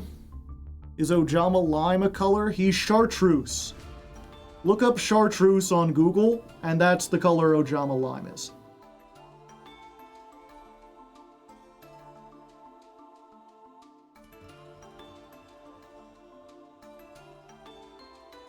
Okay, and what we're gonna do is we're actually gonna change this background. It's like an orange, right? Yeah, that's kind of what it looks like. An orangish yellow.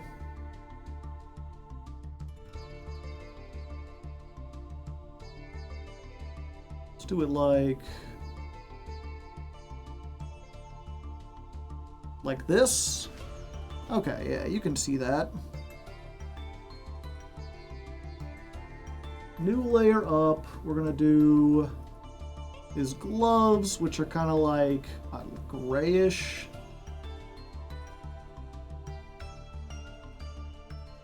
Whoops, not what I meant to do. He's got big, huge, honking gloves. You know, one second, this is... I need a much darker color.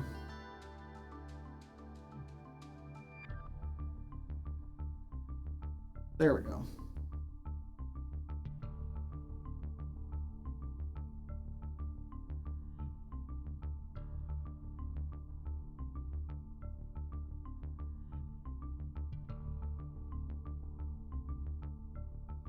And they've just got these like big fists.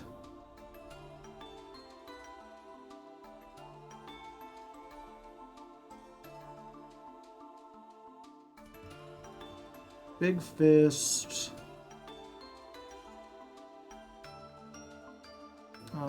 Actually, what we need real quick is this sword handle, which is like red.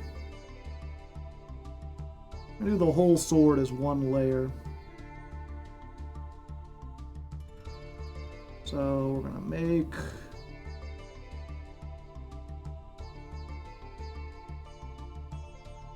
this sword. They've got like a yellow.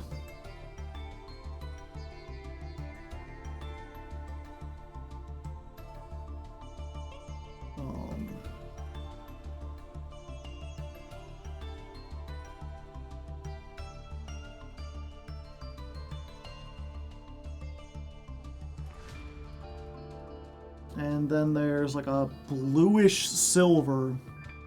I miss Konami orbs. Why? How strange. Okay, and this...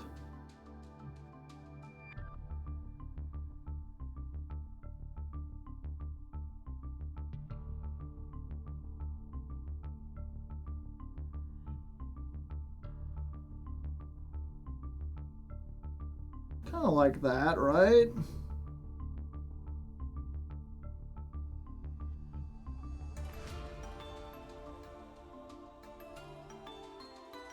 That looks about the same size. Let me label these layers. That's the sword. These are gloves, which is what I was going for. Okay. So now that we got the gloves back,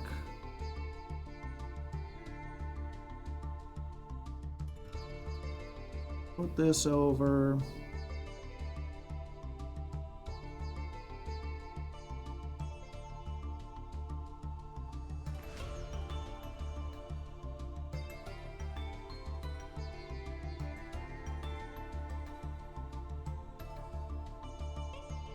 This layer is arms. This layer is body. And then we just need shoes. Anyone remember that video from like early YouTube? Like, oh my god, shoes. I don't know how many people have showed me that video, and it's never been funny to me. I don't get it. I don't get it in the slightest.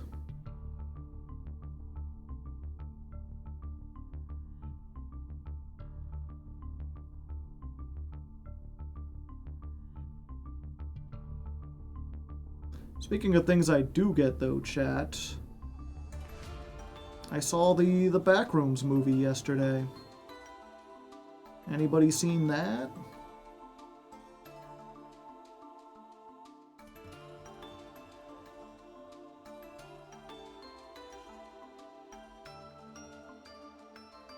Oh, that looks weird.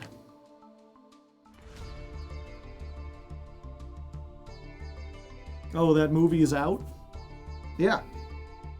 It's not only out, it came out in theaters and is already out of theaters, and you can get it on streaming.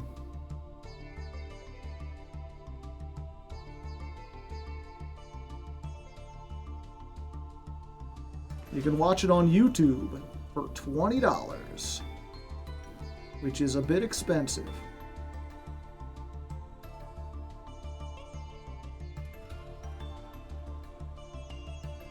Damn it. Backrooms is real bad. Interesting. Yeah, I mean, I guess I don't want to get into it too much because of spoilers, but I didn't think it was bad. I didn't think it was, like, amazing or anything. There's some stuff where it's like, you can definitely tell this is his first movie. But, like, there was more to it. Like, the bar is so low for horror movies based off existing franchises. Like, they tried to do something pretty good with it, and I think it turned out... You know, it's one of those, like, there's always that joke, but I really would just say it's like a solid 6 out of 10. If 5 is, like, an average movie, then it's like, this was slightly better than average. But it wasn't anything that I'm going to be like, oh yeah, you should absolutely go out and see it.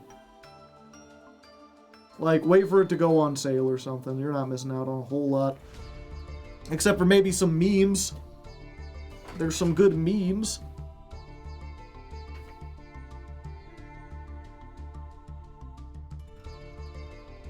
I have no clue what the therapist was doing in that movie. Well, at the beginning, she was giving the guy therapy.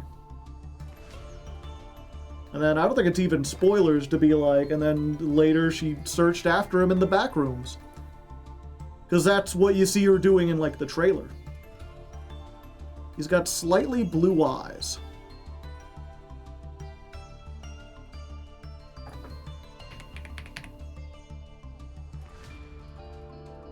Oakham was much better. Never heard of it.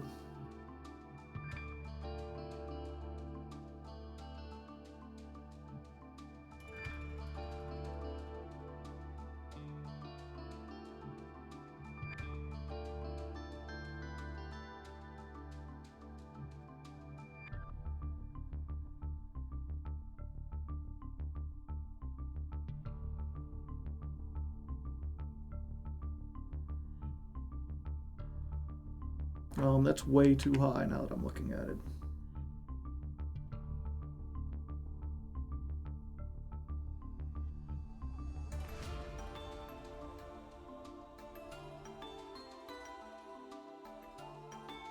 Okay, that looks about right for the general shape. Correct, chat?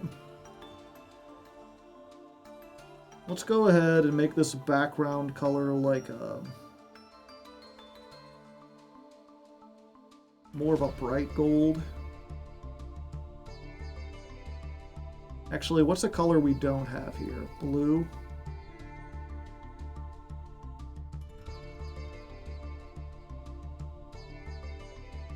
Maybe we should just make it black.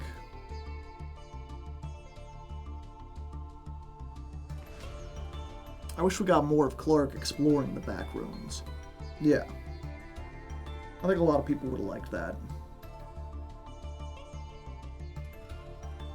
But I mean, if you want that, there's part of the movie, or part of the YouTube show or whatever, right? Okay. And then what we do here, we're gonna go, what we do now is go back. Going back over what we did.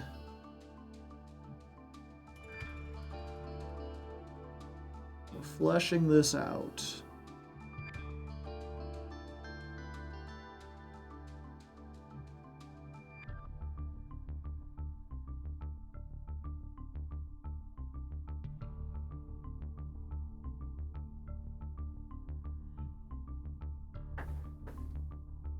And we're just like...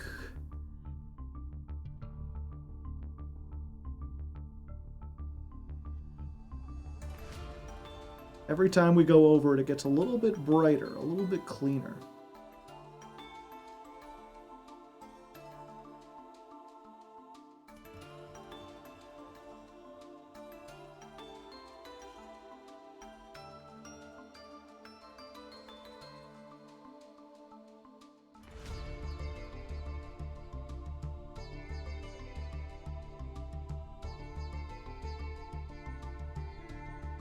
So we got that opacity.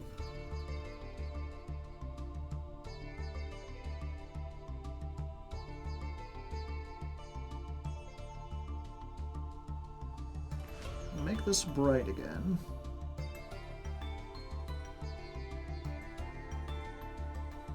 Yeah, I'm just curious if they're gonna make more, if this was intended to be like a series or whatever.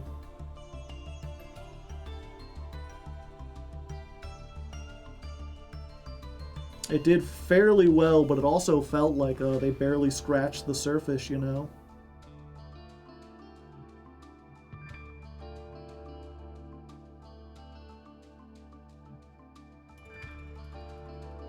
I have read, I have no mouth, and I must scream. You know, hot take, I don't think that book's very good.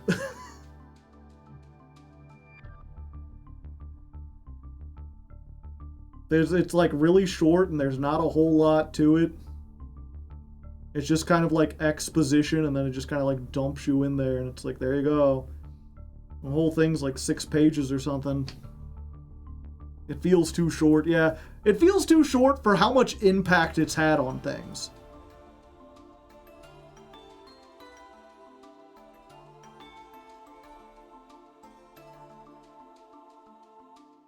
Like, for being so influential, the fact that it's only like a couple paragraphs.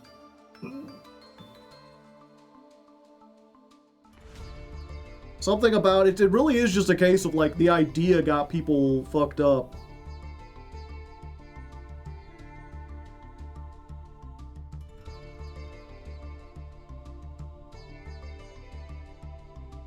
the game is better, yeah. Okay. So we've got the general bean shape, which I should go ahead and save this as.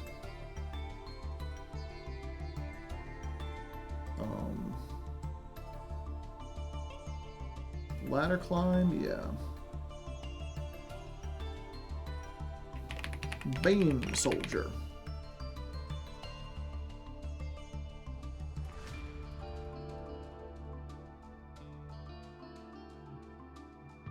And then what we want to do is we're going to get some lighter green. Make this bigger.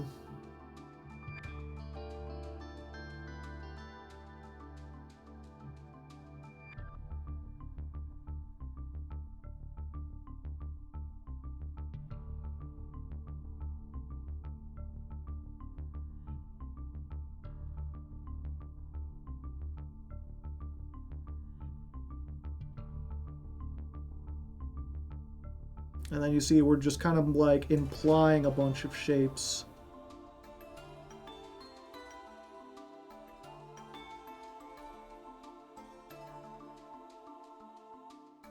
Moving it together. And then we get some darker green.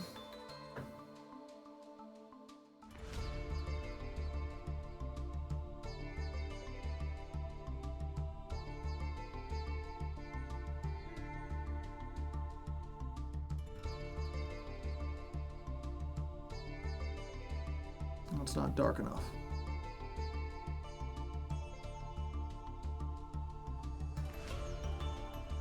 Or maybe we just need...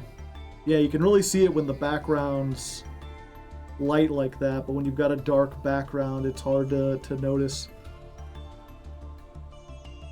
Let's go ahead and see if we can...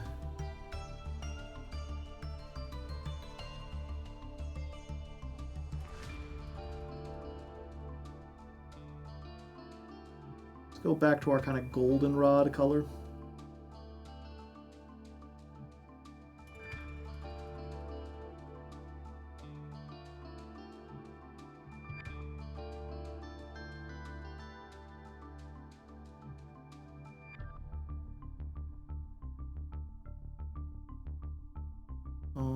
What is this layer? I'm not seeing a difference. I think it's just extra. Okay.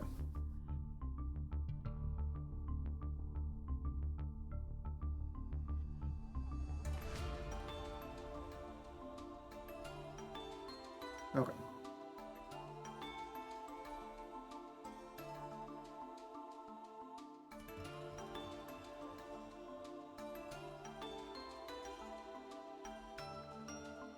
Zoom out a little bit more.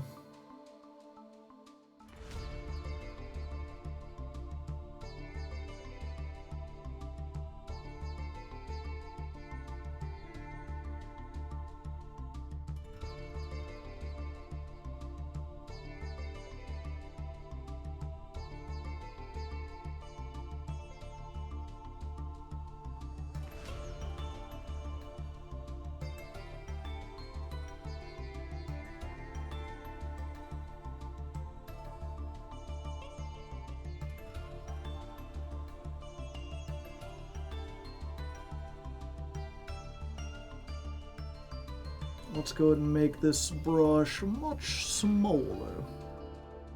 Do you think Bean Soldier would taste good? I mean, if he tastes like a bean, then no. Beans don't taste good. I wouldn't know. I've never eaten a bean. I just assume they don't look good. I don't know what people see in them.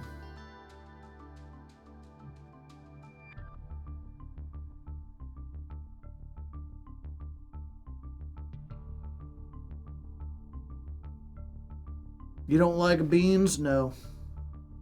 I'm not a bean soldier. What can I say?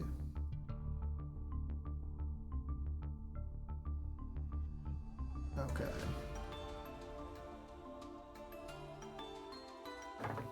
Needs to be even smaller. Not that small.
How many of you down in chat enjoy a bean from time to time?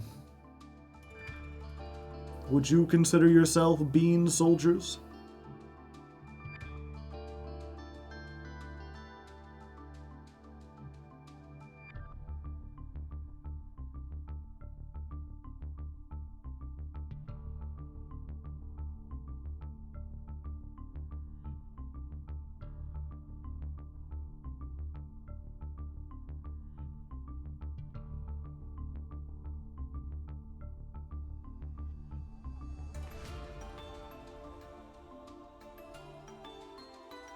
Yep, 1 second. I just realized I messed this up a little bit.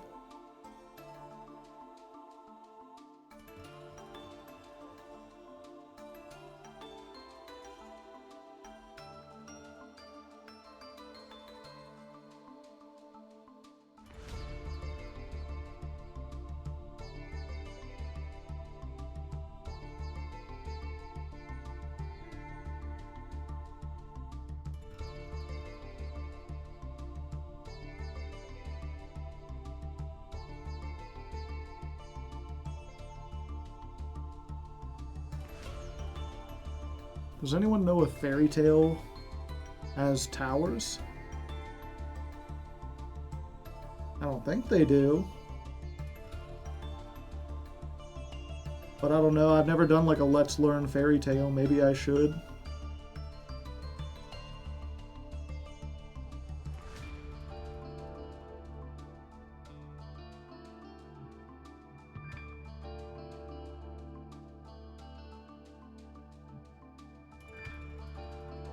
Ah, what happened?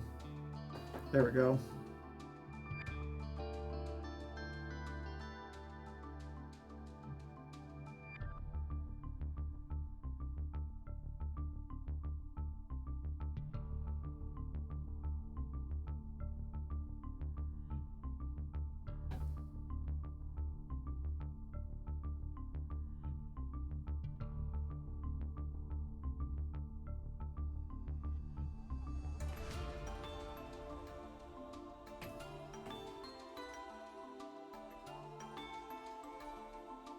Beans on toast.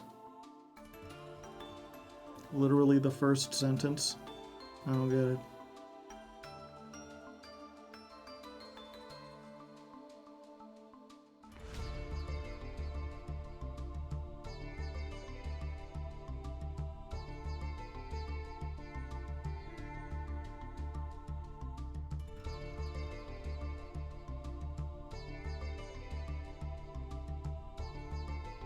I have occasionally a craving for baked beans. I see.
They're not baked? Everything I know is a lie. Always has been.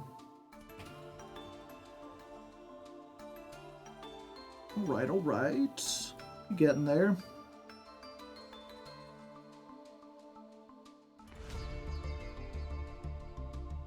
That's way too big. Way too small. That's too dark. Or not too dark enough.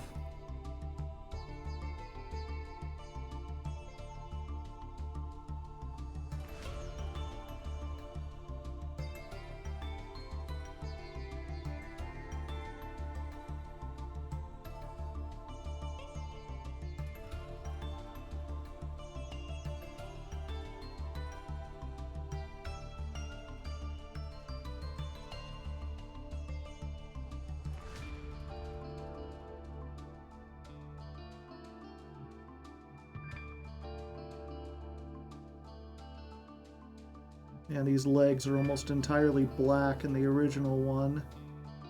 But I'm taking a little artistic license, you know.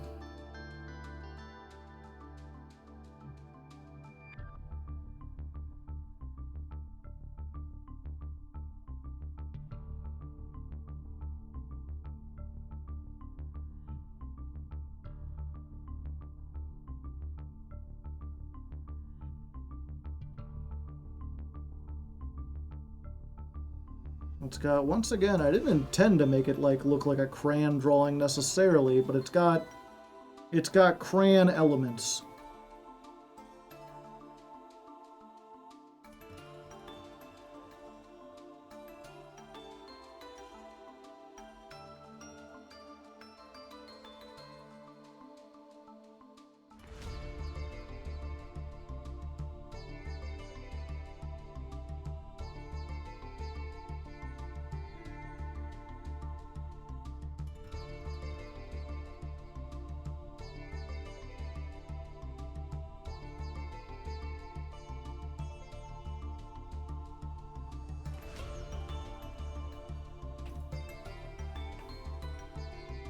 All right. We're getting there. Don't look too bad so far, at least I think.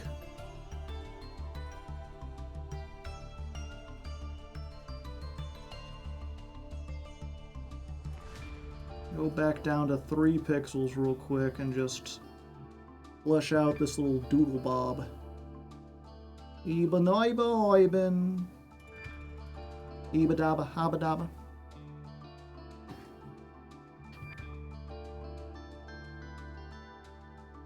Yes, anything else on your mind, chat? Anything you'd like to discuss? I'm gonna let my mind wander while we're here. Like I said, the only thing I really got going is I saw that movie. But unfortunately, I can't really... It's new enough. And enough people care about spoilers that I wouldn't really want to discuss its central themes and whatnot here.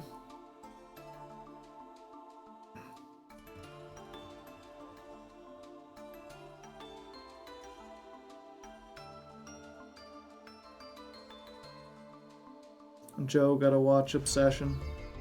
Obsession doesn't seem all like I'm sure it's a good enough movie, but it just doesn't seem like all that captivating to me. It's like standard monkey paw stuff. Oh, you want a girl to like you, and you make a wish, and then she likes you too much. It's like, okay, I get it.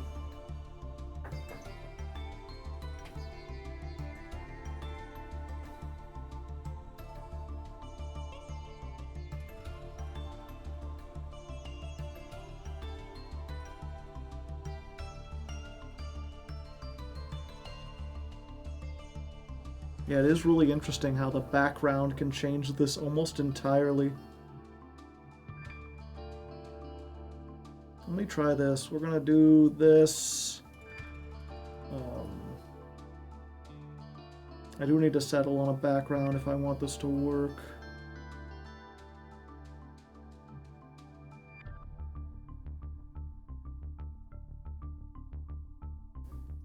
So let's go ahead and get a gradient.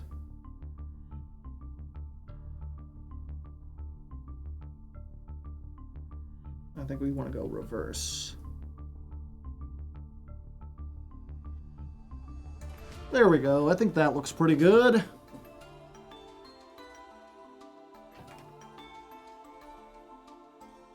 And it's hard to see the arms because they're kind of orangish. But we can figure that out.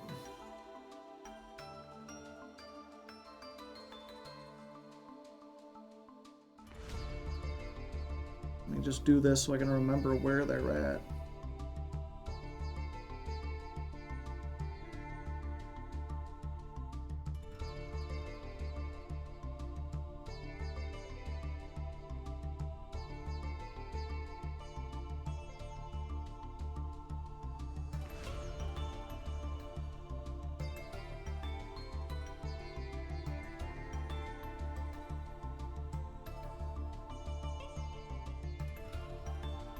Oh, damn it. I was like, this isn't working the way I want it to. I'm on the wrong layer.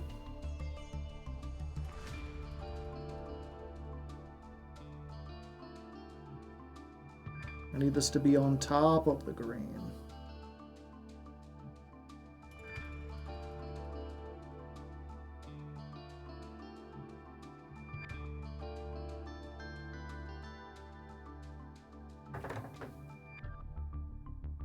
Yeah, it's like, in the case of, I don't know. In the case of, like, the back rooms, right? That's got an intriguing premise, because even if I didn't care about the themes, it's like, ooh, there's this mysterious place to explore. I'd like to explore. And arguably, parts of the story are about people wanting too much to explore and not being able to let things be. Debatably. People be too excited to explore. They explore to the detriment of everything else.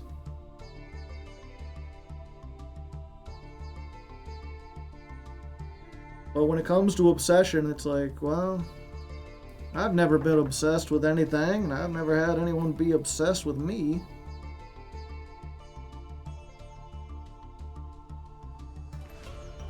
And if it was, I'd just kind of like, oh, well, you're unwell.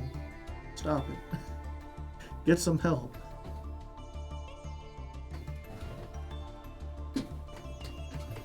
I'm surprised the director made a backrooms into a whole story.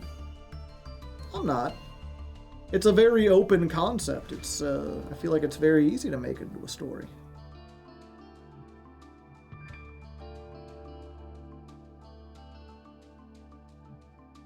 You know, there's a whole bunch you could do with it.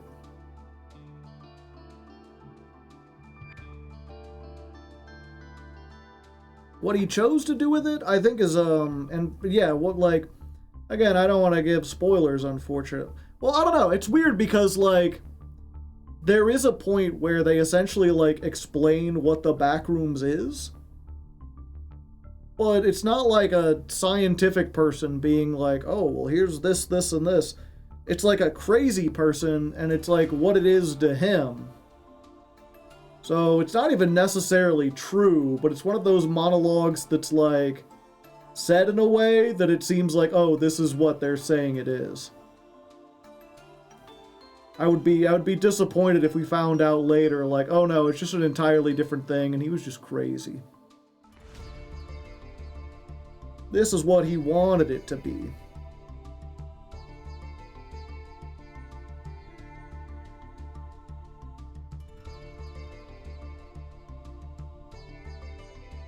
I'm trying to remember, because I think they said in the trailer, like, the line, because I seem to remember, I think Film Theory kind of, like, was like, oh, this is what it is.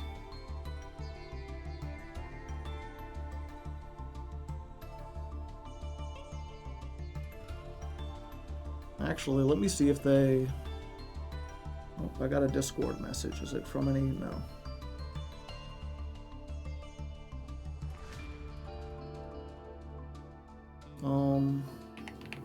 Backrooms trailer. Just gonna listen to the audio, chat.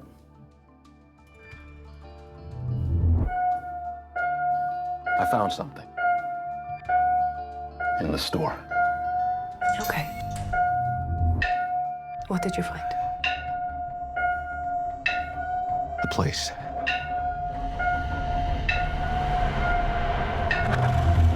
I found a place.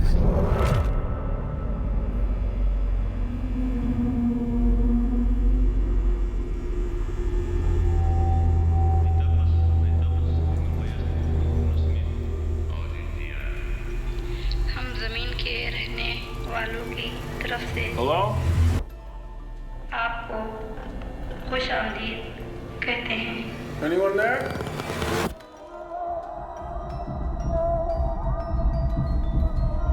Look, I know how this sounds, but you gotta understand, it's massive in there. I'm not saying I don't believe you.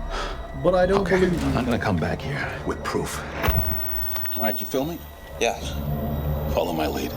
Clark, what is this? That's what I'm trying to figure out. I've been there every night since I found the place, and I still barely scratched the surface. All right, just take it slow.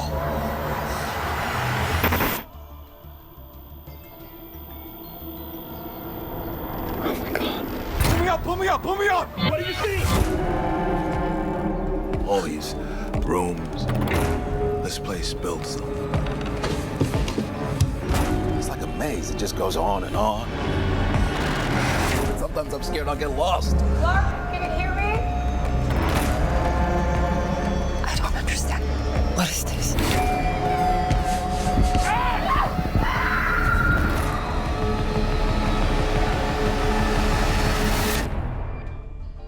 It's beautiful. Am I right? Am I right, games? Hello?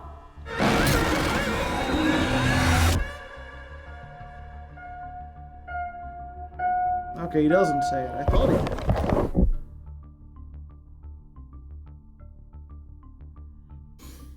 Well, I guess I'll have to...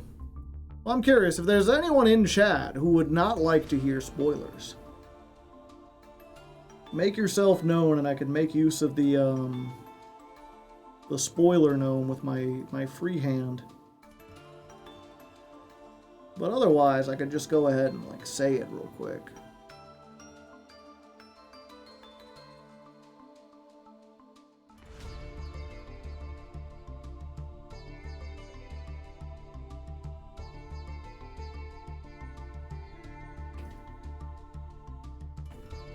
There we go. I've already read the whole plot on Wikipedia because I'm not going to see the movie. Not lefty spoilers, no. Again, it's for the back rooms.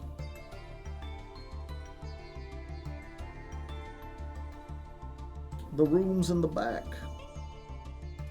Boots in the fur, everybody was looking at her. She hit the flow. Next thing you know, shorty got low, low, low, low.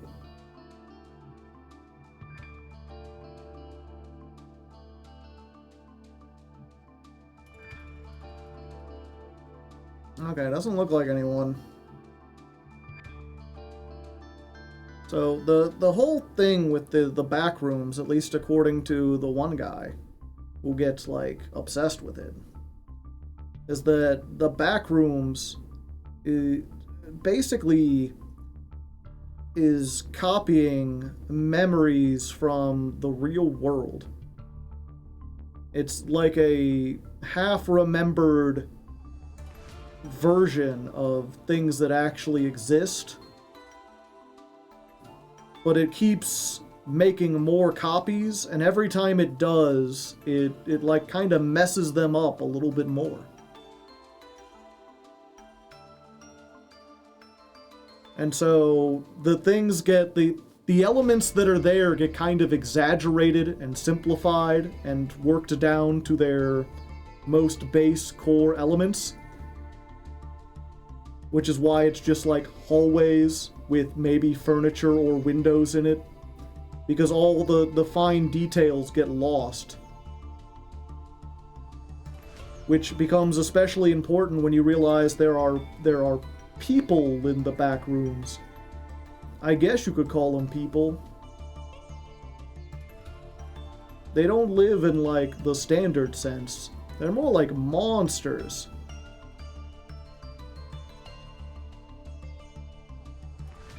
And so there's this whole kind of like mental element of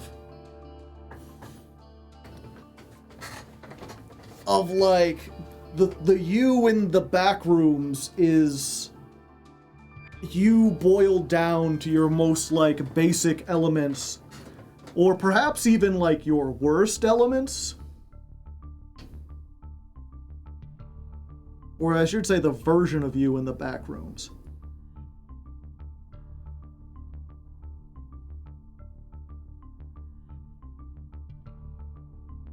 And so that really kind of opens up this interesting thing. What was it? It's also kind of implied that, like, the places that get replicated are places specifically that, like, have strong memories attached to them. that there's some sort of mental element, either because the Backrooms is alive, or because it's like tied to humanity in some way. Like hallucinations. They aren't hallucinations. I can tell you that much.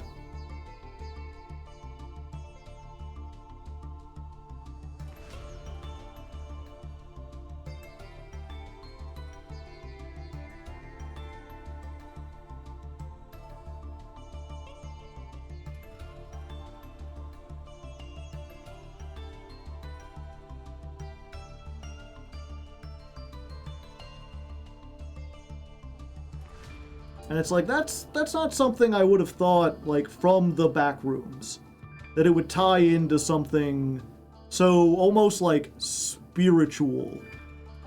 Or, like, esoteric. Where it's not like, oh, you know, an alien entity is copying things. It's more like this representation of us. Simplified.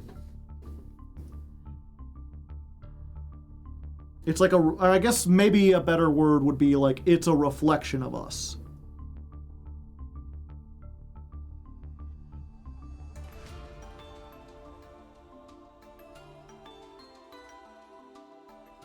If that makes any sense.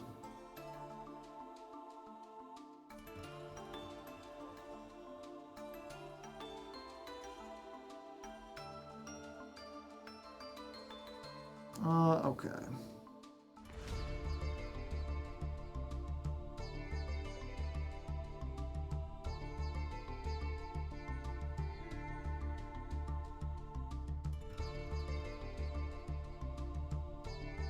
It's one of those things where I think the idea is really sound.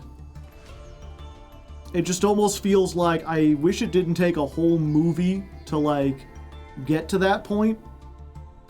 A lot of the movie is just kind of like spent trying to figure things out, so that by the time you finally do, there's enough time to like make one interesting thing with it. And then you're like at the ending.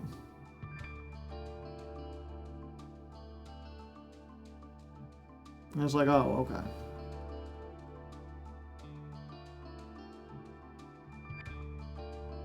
And that's why it's like, well, now that they've set that up, I'm curious what more they could do with it. Because it seems like there's a whole bunch of interesting ideas about that. A reflection with a couple extra limbs and eyes and stuff. Yeah.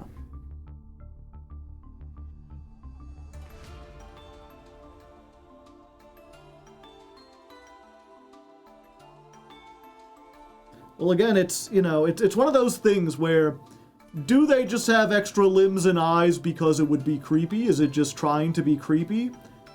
Or does that have significance? You know? If you have extra, the version of you has a bunch of extra eyes in the back rooms, is it because people say you have, like, pretty eyes? Is it because you spend a lot of time, like, staring at things, but not actually interacting with them? Like, there's the one guy who had, like, a whole bunch of eyes, and he was, like, a big, hefty guy who didn't move, and it looked as though he was the kind of guy who would sit and stare at the TV.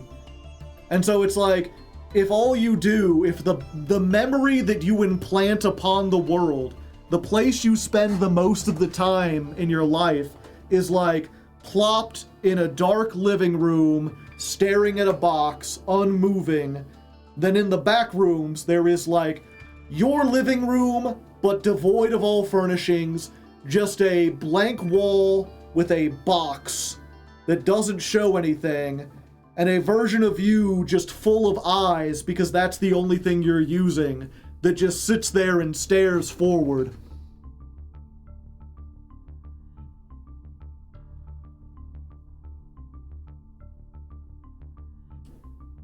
You get it?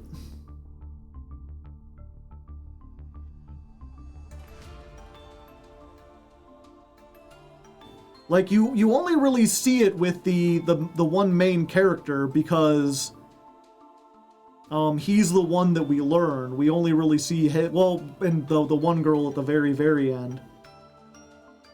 But the other versions that we see, you can kind of imply stories about them based on how they look in the back rooms, but because you never meet them, you don't actually know.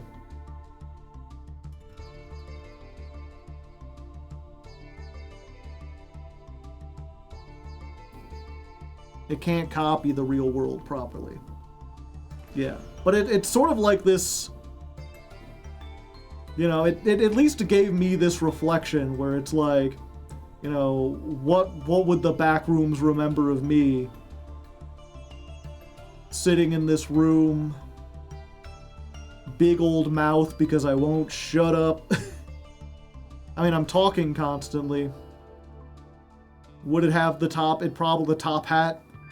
It'd be like nothing but the top hat, and then the face would just be a big open mouth. And it would just be like constantly like ar, ar, ar, ar, ar, ar.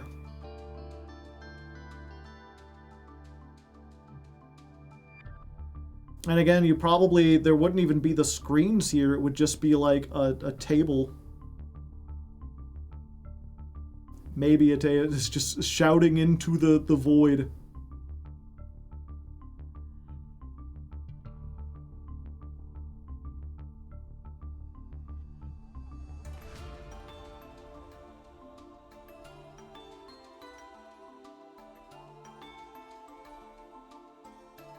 What does the back rooms mean to you? So everyone has a mirror in the back rooms? I'm not sure if everyone does.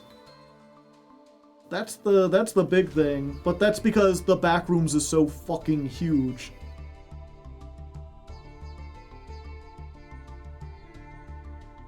Because I've been down here for weeks. I still haven't discovered almost anything.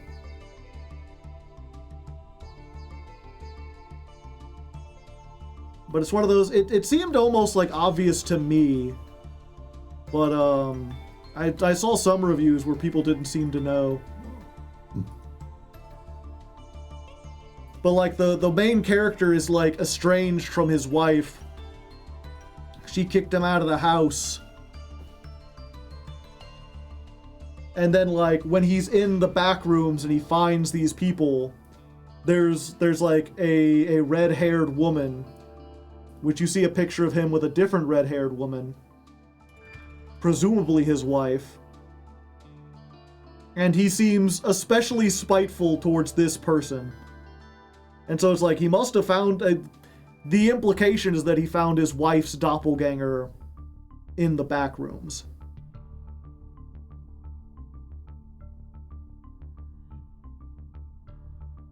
He never says as such, but...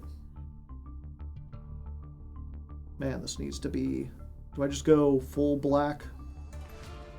Full black.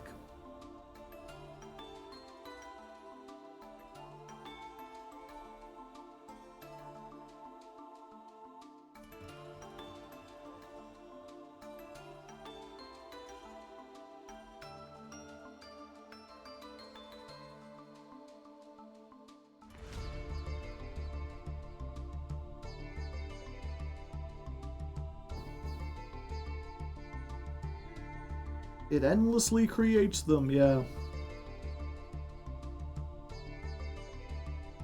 And I wonder even if maybe they could say something about, like... I don't know, that would be the thing, is I'm wondering when did the back rooms start? Has it always been here? Is there like a place in the back rooms that's just like caveman times?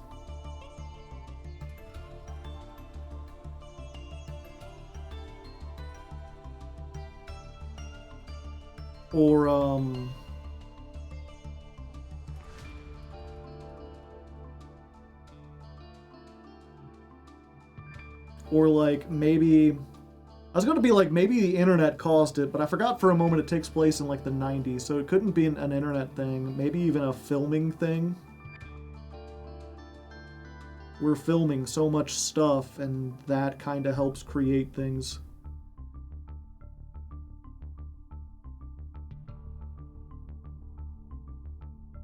It could be that we're in a simulation of some kind. And the Backrooms really just is, no clipping out of bounds.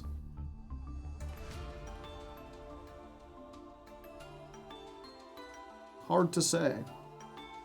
But I mean, that's the interesting thing. Like, I think they've made a compelling enough idea with it that, like, what it actually is doesn't super matter. It's more about, like, what kind of interesting stories can you tell now that you've set this up.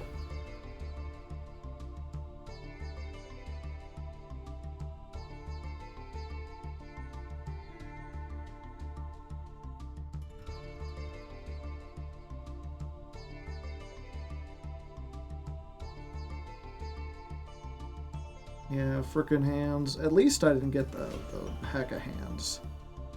That would have been a nightmare.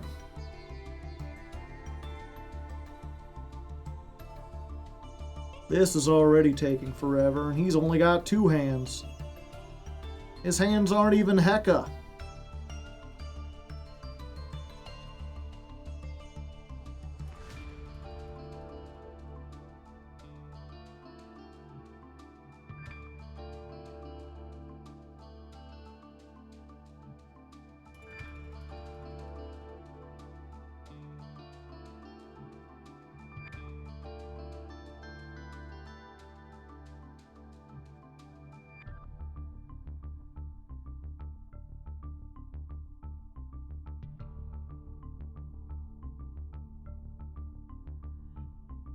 Whoever designed hands, what the heck? Did you even consider the poor people who would have to draw them? Why not just give us tendrils, you know?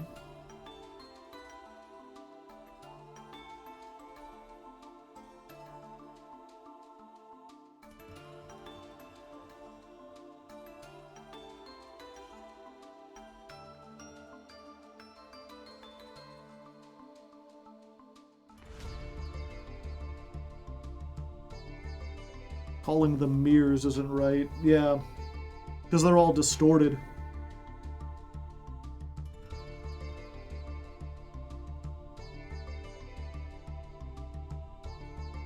I said I think I called them like a grim reflection, because they're similar to us, but you could say there are fundamental differences.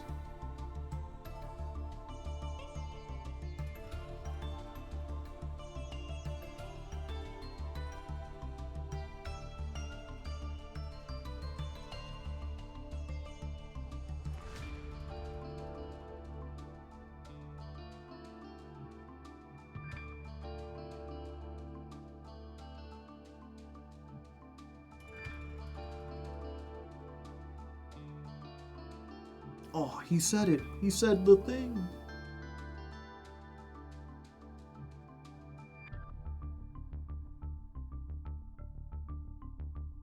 Okay, this hand's not going to be the best.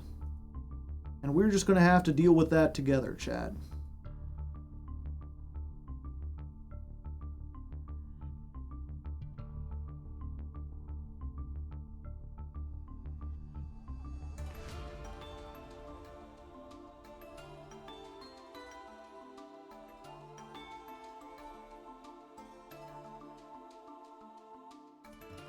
Yeah, I guess another thing, while we're here, unless anyone else has anything they'd like to talk about for the Backrooms. In all these previous ones, I've talked about my other artistic adventures. I have the main, I've told before about Gadia, which is like the main story that, like, I wanted to write. The one where, like, I started the YouTube specifically to try to get Gadia made. That's the, like, final thing.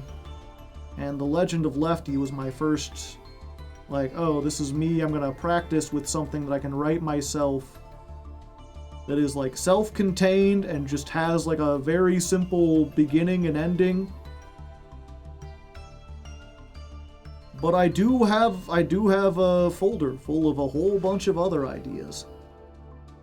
Again, mostly made when I was a teenager. And it's been interesting because I think when I was in college, I like went back through it and was like, oh, these are all dumb, these are all stupid, you know. These were, you know, I was so childish, I didn't know proper story writing techniques, yada yada. And then I remember being in, what's it called? I was working at Dunkin' Donuts and I was talking to one of my coworkers. I was like, oh yeah, I had this dumb story when I was like a teenager and, you know, here was the thing. And rather than sort of like, as I would talk about how like I messed up, I just kind of like leaned into how over the top it was.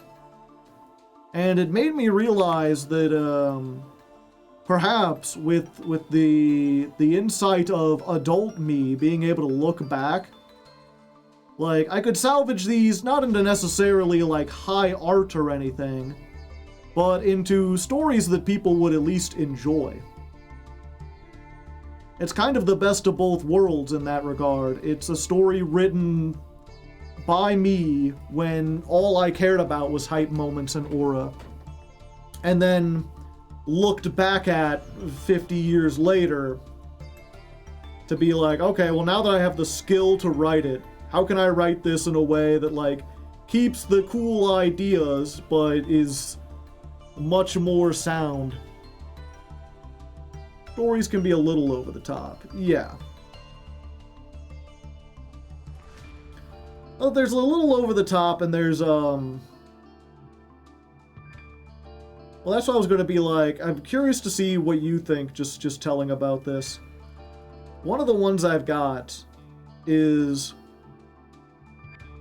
I keep thinking the chat moves, and it doesn't. I don't know what's going on. There's something catching my eye out of the corner. Something hidden and dark and secret. And then I look over and nothing's there. But there was nothing.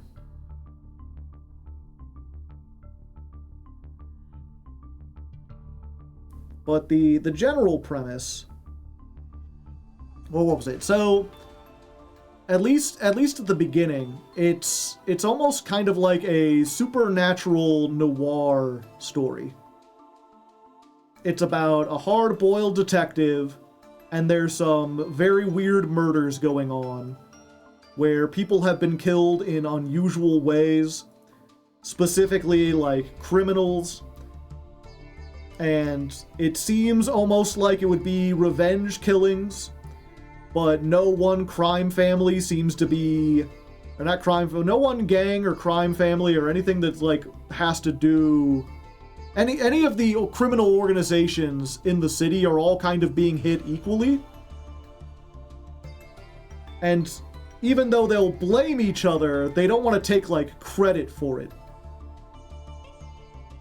And so it's confounding the police because they are unsure of what is actually like going on. Is there some kind of like underground gang war that's just like heated up really bad? Or is there some new thing in the city, some new person who is enacting some kind of street justice? And so you follow a hard-boiled detective. Or what was it? He's not hard-boiled at this point. He's kind of like a young, rookie-ish detective. He's been through some shit. He's like, you know, in 20 years he'll be a chain smoker who has like an ex-wife. But he hasn't been on the force long enough for that, but you can already see like the starts of it. He's headed in that direction. And it quickly becomes apparent in like the first episode that you're dealing with something like supernatural.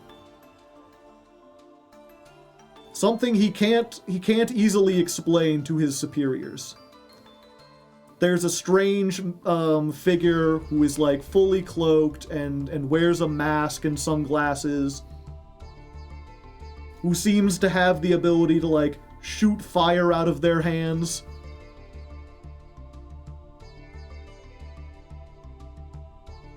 And as you go on, you find out that, like, in addition to the normal gangs that you're familiar with, there's sort of this underbelly of, again, sort of like a hidden world of like vampires and werewolves. Not quite as we know them, but good enough that you would be able to recognize them for the most part. Although always with enough plausible deniability. And I'm trying to remember exactly when you find out. I think it's like halfway through the first episode. Or not the first episode. Halfway through the first season. Because I don't keep it secret the entire time. But you eventually find out that the person doing the killings is half angel and half demon. Like a biblical monstrosity.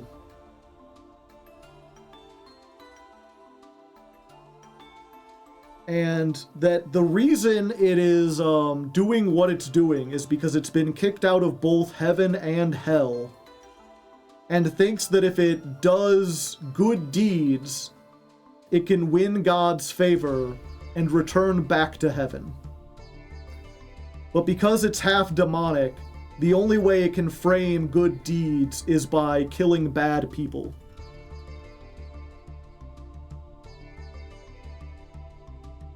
It's like, even as I'm saying it now, I'm like, this is stupid, this is dumb, this has been done like a million times before, hasn't it?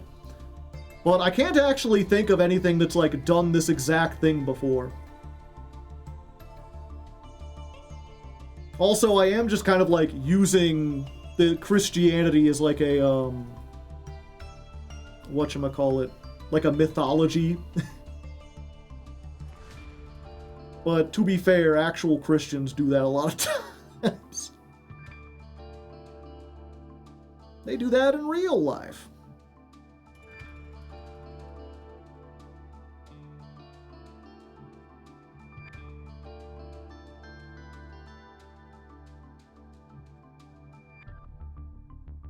So yeah, you got halfway through season 1, the detective finds out about this entity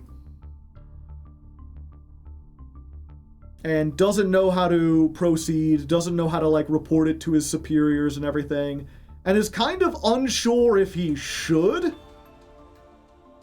because like if it is kind of angelic, like I don't know, maybe it knows what it's doing. Should we try to stop it? It is killing bad people.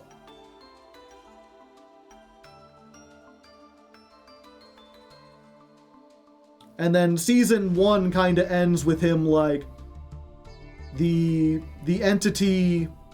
I think its name. What was it? You never find out its gender during the first season. I don't think he even like speaks to it. He never speaks to it. He never sees it like outside. It's like there's another person who kind of explains what's going on. Because it turns out there's like a secret government organization that's like involved in tracking these kinds of things. And there's like a faction of the church. And of course the vampires kind of know what's going on and the werewolves kind of know what's going on. So he's able to piece together like the story. And the, I believe the character's name was just Sai. Which I would probably have to change, because I think there's a character in Naruto named Sai. It was like just S-Y.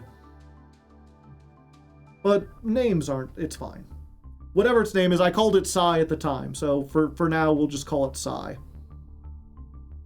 And the detective guy ends up helping Sai out. And then because of that, kinda has to go on the run. And then they end up in this weird, almost like buddy cop situation. Secret supernatural government agency. Play Control via Patreon request at some point, maybe. That has secret organizations, I assume.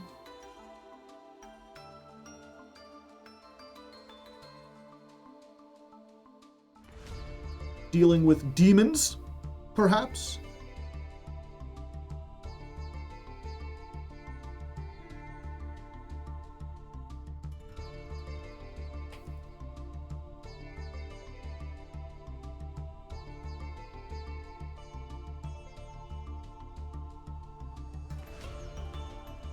This fucking sword.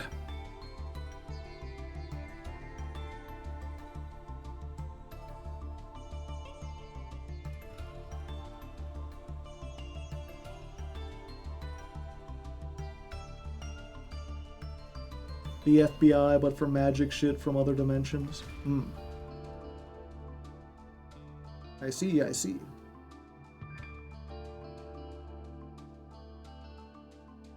Yeah, that is... I guess that's part of the reason why I did, like, for me... Like, I've almost, like, I've had enough of, like, witches. I've had enough of, like, angels and demons. I've had enough of vampires and werewolves and zombies. If I see something these days, I want it to be, like, come up with something completely new. But the other thing I've kind of realized... Like, I had this thing where it's like, I realized everything I had was kind of based on other stuff, and I'm like, that's not original, I need to be more original. And then, as I made more original stuff, I realized, people want stuff that they're familiar with. Even if you make something really original, you have to call it, like, a demon or whatever, so that people understand what it is, or a vampire, even if your vampires work different from, like, most of the established lore.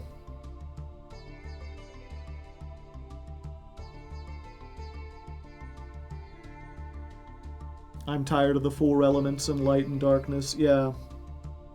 Well, that's why I have in if you don't know, Legend of Lefty has the four elements, but the elements are the elements that sustain life. Food, drink, breath, and sleep. And there are magics for each of the four elements.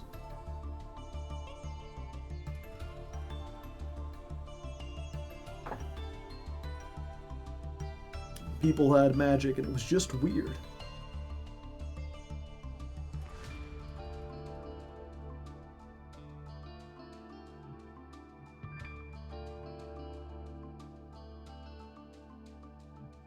But one of the big things is kind of just like figuring out essentially the whole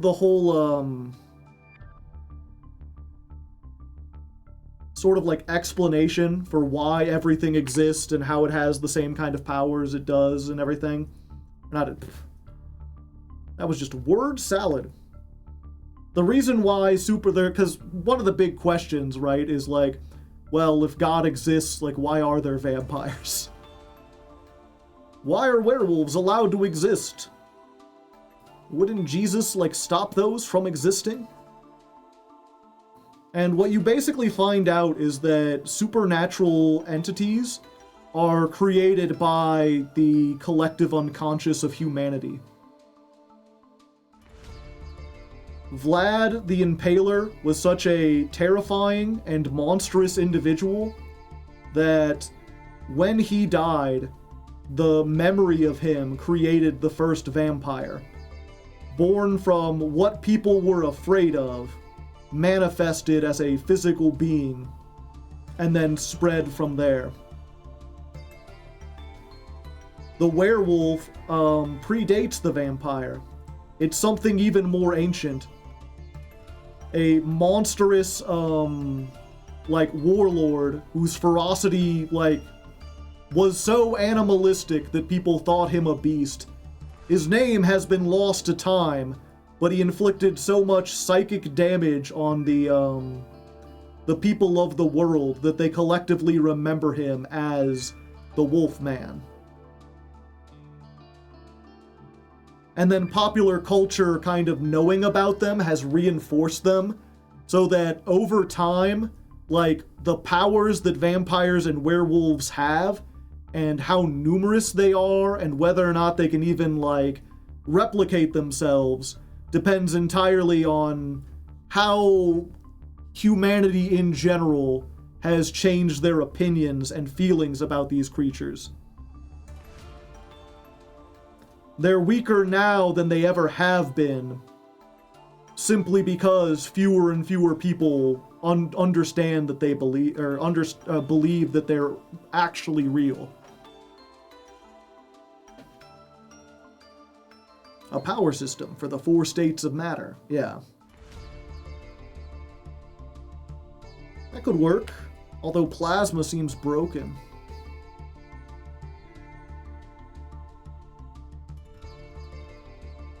But that, of course, then goes into this whole thing that, again, you know, when I made this, I just thought, it was me trying to kind of work through my religious feelings when I was a teenager, where I really wanted to believe, but I just couldn't really come to grips. I couldn't fully believe in any one version of any one specific religion. But I was very much into the idea of religion can be good because of the lessons it teaches. I was like, I don't need the Bible to be like literal. The important part is that, like, you know, like the Noah's flood isn't like, oh, a flood literally happened and we're telling you about this historical event. It's humans used to be wicked and God punished them with this horrible thing, and that's why you shouldn't be wicked. But he also promised not to do that again. But still, you shouldn't be wicked. You know, a lot of the stories are like life lessons. They're meant to impart things to you. And those things are still true, even if the stories themselves aren't, like, literally true. And so there's this idea in this story that, like, yeah, heaven and hell are real places that exist because humans want them to exist, because they believe that they exist. There was a constant battle between angels and demons because humanity is constantly conflicted about whether or not they're good or evil.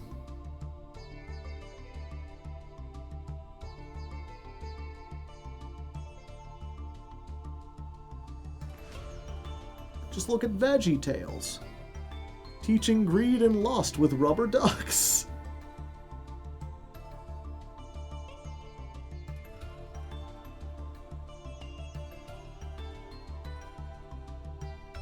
And yeah, there was going to be a whole, like, thing about, they're like, well, why should I believe in this if it's not real? And they're like, it is real, you know. These things do exist. He's like, but we created them. Like, so? We created money.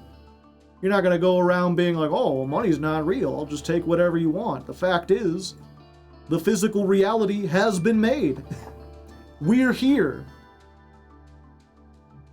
The fact that humanity created God doesn't make him any less powerful. Although there are, you know, several different kinds of God. Several different monotheistic gods for some reason.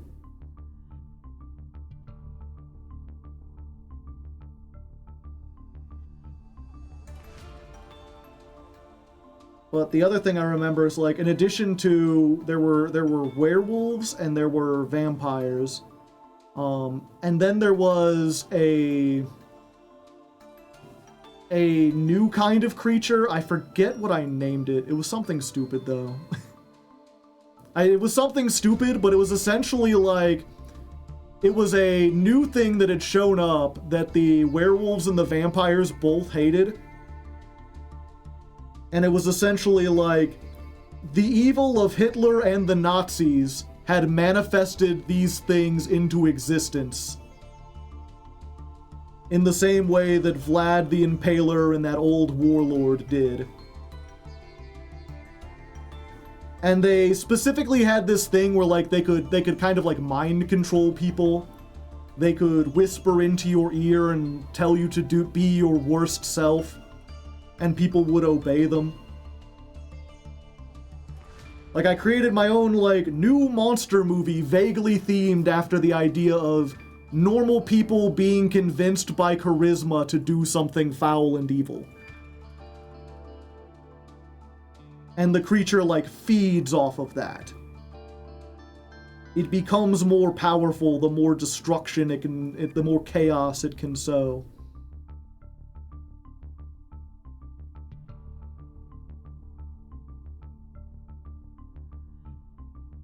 And I could probably do something like these days. I forget if this was after. It was probably after 9/11. I'd lean more into that. Add more stuff in. Some kind of terrorism demon. Zombies. There were no zombies. Not that I remember. I mean, you could add zombies in there.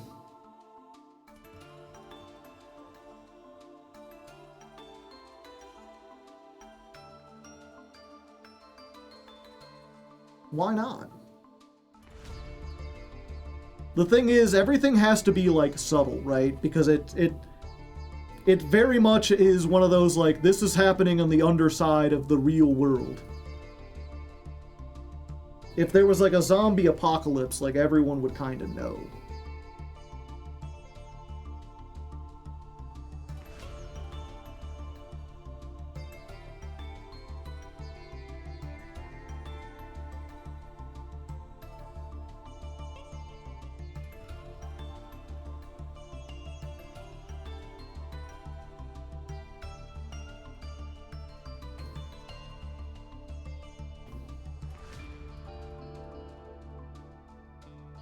Okay, and then I need to do this fucking shit.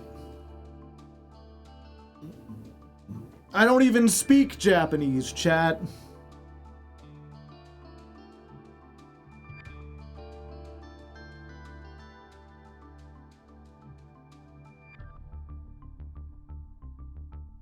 In this case, we're just going to turn this up to like 50.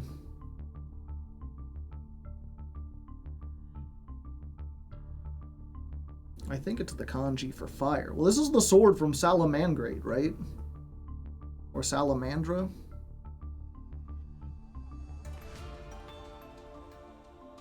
Oops, I was like, whoa, that did almost nothing.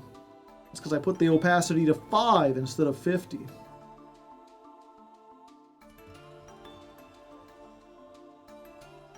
Oh, that doesn't leave nearly enough room.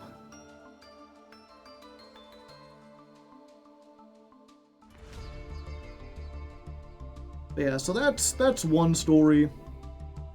And that's something that, like, it's open up enough, and it's kind of set up, like, I have a general idea of, like, what the first 3 arcs are going to be in terms of who they're going to fight and who the, like, antagonist is and what kind of journey the characters are going to go on.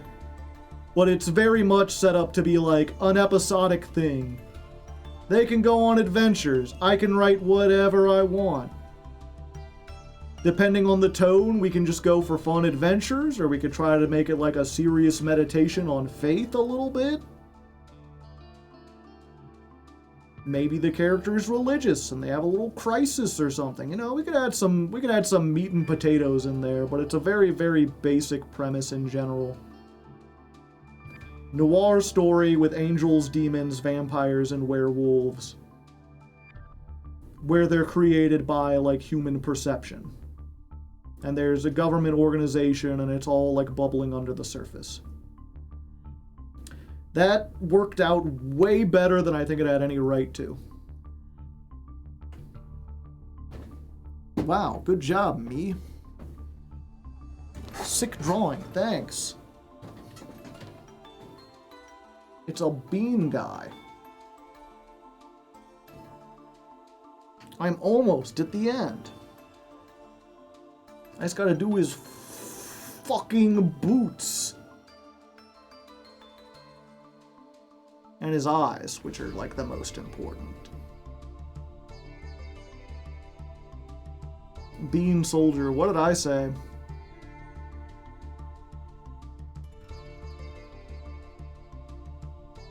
Very important. Yeah. I mean, he fought in the war, all right. When will America remember its proud bean veterans? It doesn't need a mouth because it can't scream. You're the only one who'll be screaming here, bucko.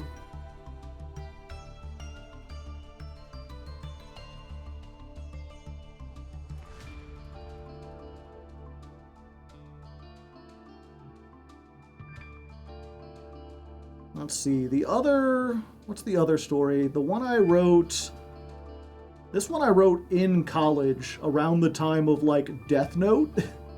When I was watching Death Note, it's a little bit inspired by that, but it's just, like, an entirely different thing. But it was inspired by the idea of, like, two people kind of clashing off in this, battle of wits, you know? But for very different reasons and with very different kinds of characters. I've covered wars, you know? Dead Rising. I was there when the dead rose. It was very spooky. But yeah, this one was called Knock Diem. And it was... So the concept is... takes place in the inner city. I've realized that I need to do a much lighter brown for this. Takes place in a city. Major metropolis. Not quite like a New York, but like maybe a Chicago. And it's late night, or what was it? I'm trying to think, I was like, would they have buses running 24/7? Are there any city where, like, buses run 24/7? Like, the entire thing was based on the concept of, like, two people were on a bus at, like, 3 a.m. and they're the only people on the bus. Or some of the only people on the bus. But now that I'm sitting here to think about it, I'm like, does that happen anywhere? The buses just kind of stop running, right? I guess they could just be sharing an Uber at this point. I've never used an Uber. Do they, like, pack you in with, like, people, like, strangers?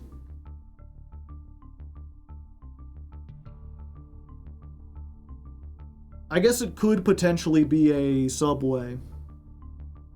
In some parts of Spain, the buses go until 1 a.m. Neat.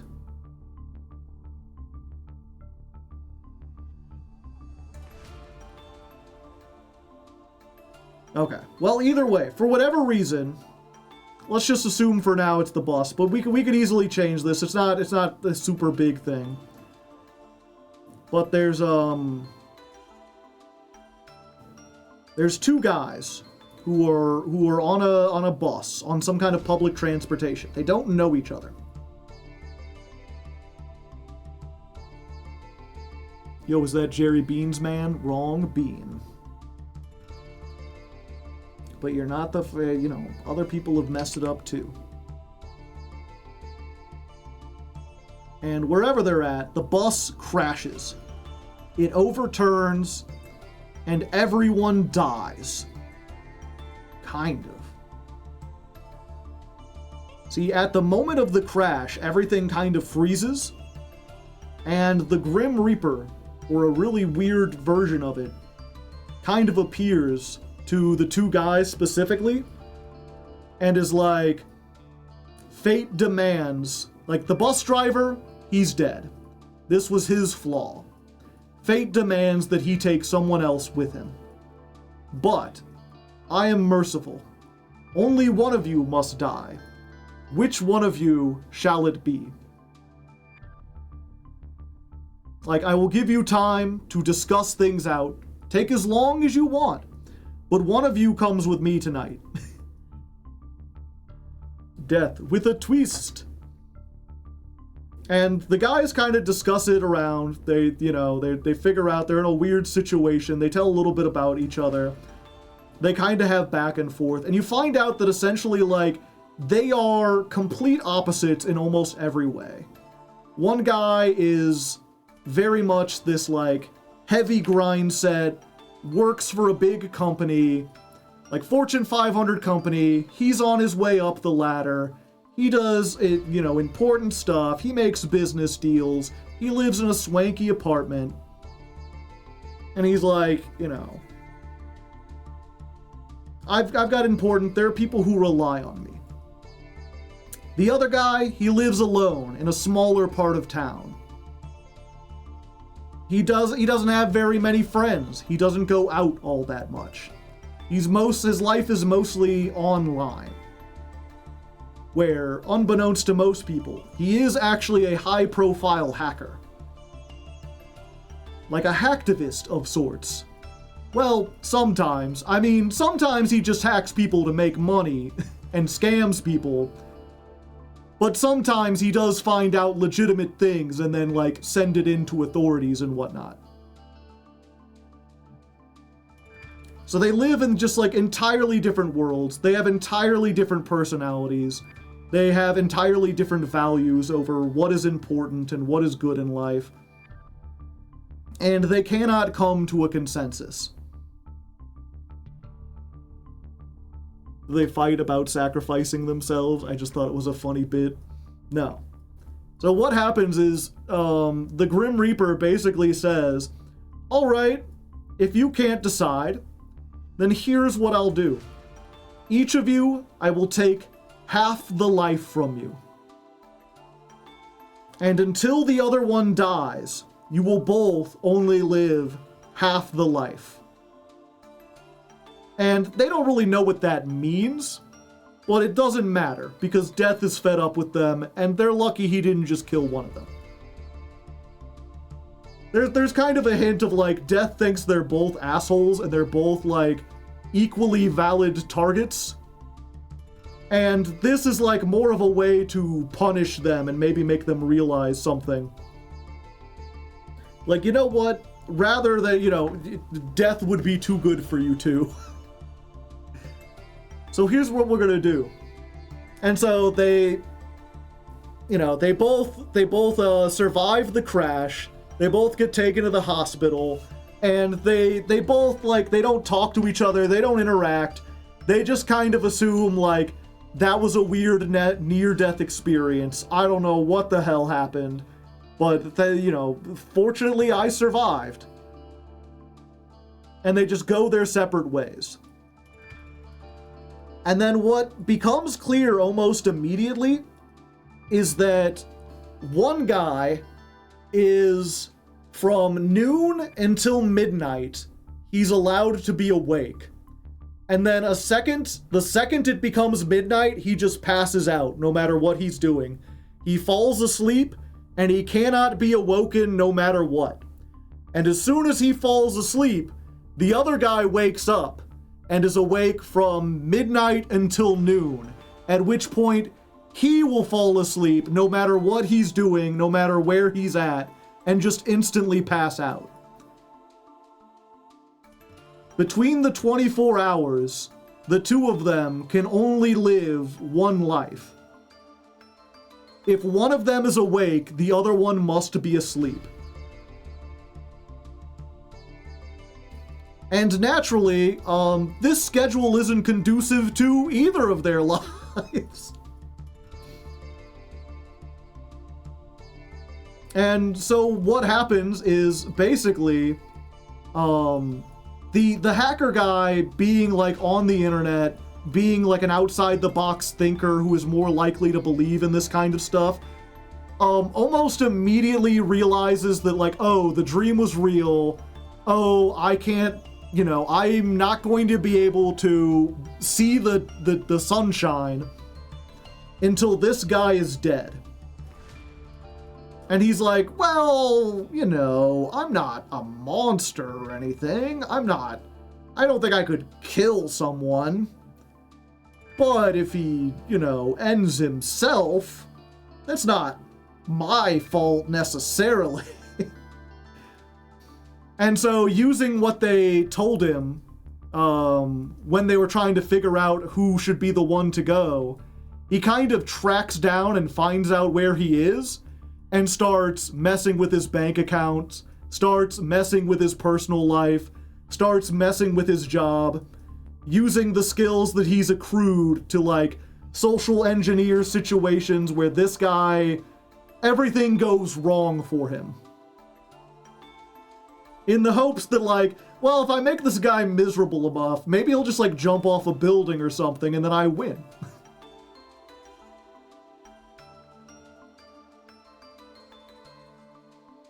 And you have this kind of back and forth where, like, for the first half, like, clearly that guy's, like, the protagonist. Or that guy's the antagonist. Like, he's clearly in the wrong. He's clearly doing evil things and messing with this guy.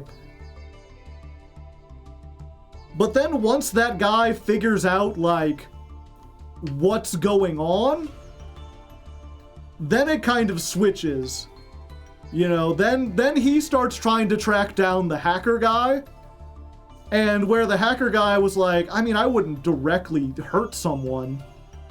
The other guy is not not that generous.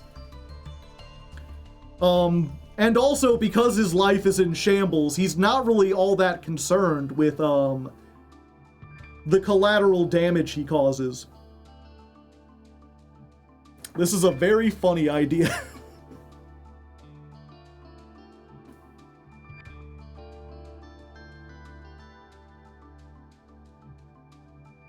Yeah, it's very silly, but it's very much like, just, I don't know, it's kind of weird because it's like, this is a good example of, I was at this point in my life where I was like, come up with an original idea, and it's like, well, I've never seen anything like that before. I'm not sure necessarily if I could pull it off, because I have to make two completely unlikable characters, and then somehow get you to root for at least one of them. And the whole idea, the whole arc of the show is basically both of them kind of coming to realize the other person's perspective. And kind of changing up the way that they do things.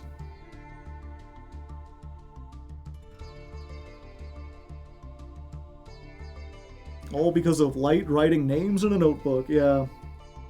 I just wanted this kind of like Light versus L, Light versus L, like back and forth, where these two people are trying to outsmart each other, and they're both pretty smart.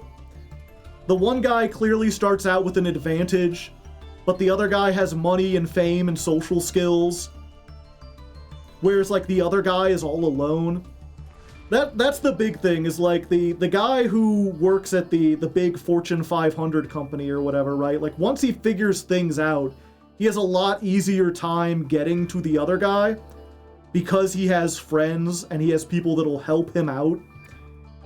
And even when he doesn't have friends, he can sort of like what was it? There's a whole subplot about the hacker guy goes to this diner that's open 24/7.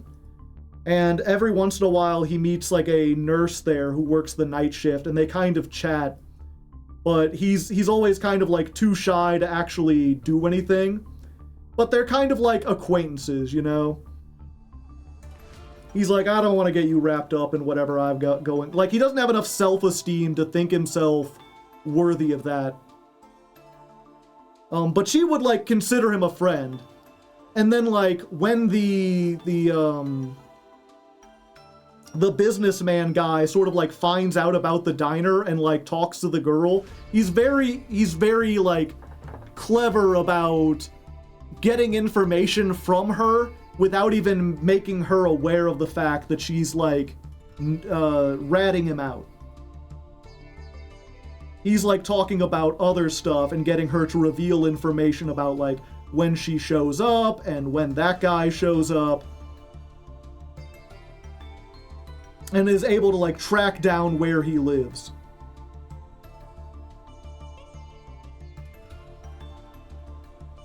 Rooting for the family. Neither of them is a family man.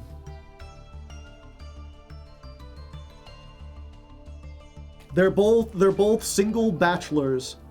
That's kind of the reason why Death is like, either of you could go, none of you have like super strong connections.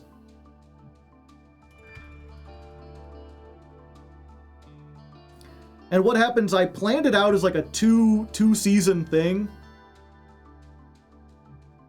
Where, season 1 ends with the businessman burning down the hacker's apartment. Thinking that he's in there. And then you find out later that the hacker guy basically found a way to like ship himself in the mail. In a very dangerous way, but he kind of like figured out that something that like he could not stay at his apartment and made sure that while he was asleep, he was moving.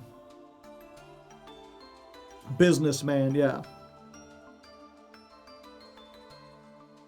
And what ends up happening is that because the business guy loses his job and loses his friends and everything, he becomes a loner in the same way that the hacker guy was.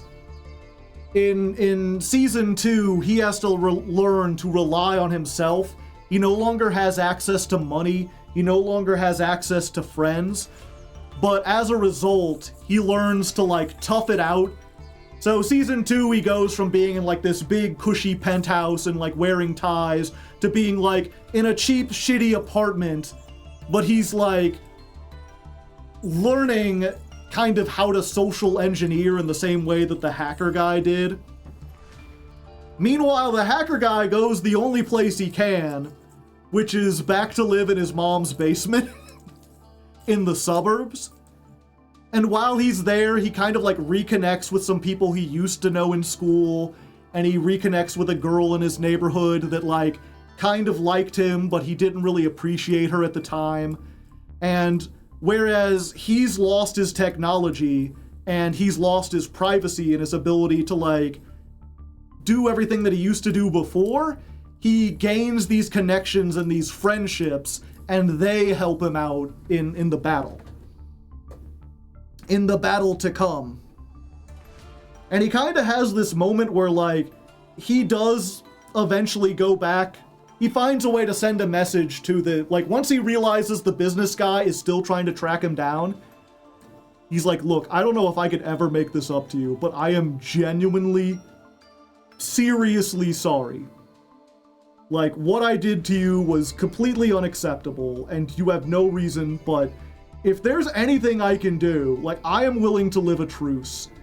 This may not be the most comfortable life, but I can find a way to do it. And the business guy is basically like, no. I will kill you, and I'll kill everyone who's important to you too. I have lost everything, and I will make you lose everything. You do not get to just go back on this. Maybe you found something worth living for, but I have not. And so then it very much goes on this opposite thing of like the guy who was the asshole in season 1 is very much trying to turn his life around, has very much found a reason to live, and is trying to convince this guy to like, let's work things out, but he's caused too much damage. The guy will not listen to reason. And so they kind of have to, they kind of have to duke it out. And there was a little bit of like a, not even necessarily like a religious message, but there is a message about like, you know, because the whole premise has to do with living a life and choosing, or, you know, the very beginning is like, why should you live? What's the purpose of your life? And both of the guys at the beginning didn't, you know, they had their reasons, but they weren't like good reasons. And one of the things that at least the hacker guy eventually kind of learns is that like what you do with your life is more important than like simply being alive. That maybe it's more important to be a good person than it is to just cling to life at all costs.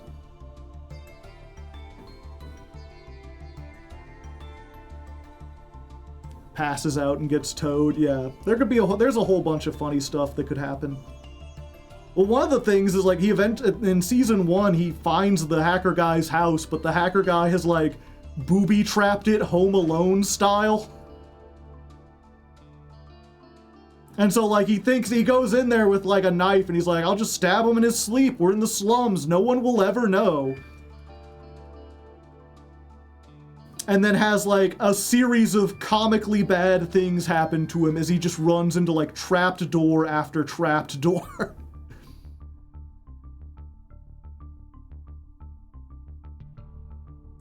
But yeah, so the final thing, at least the way I what was it?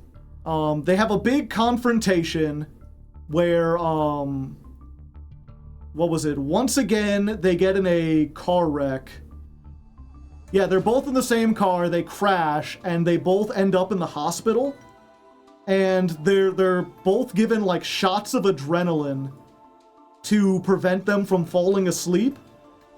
And so they're both finally awake at the same time, but they're both, like, half awake. They're, like, drowsy as fuck. And so it's like, both of them are awake, but also both of them are, like, only half alive.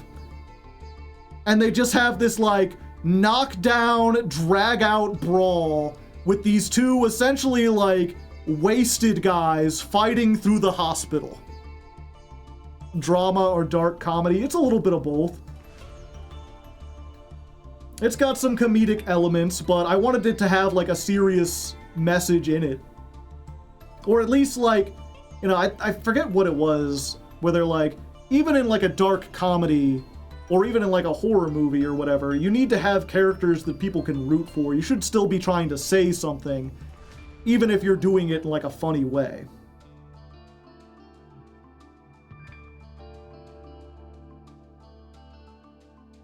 So definitely more like, I think the premise by itself can't be taken too seriously.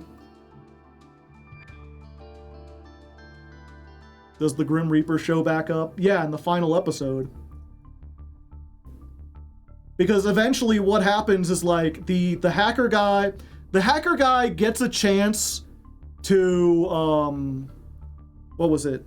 They're fighting and the one guy, the business guy, falls, like, out a window and is, like, hanging on to the ledge. And the hacker guy decides to pull him up rather than let him drop or push him down. And, like, finally gets this, like, look, neither of us have to die. And then the business guy pushes the hacker down the stairs.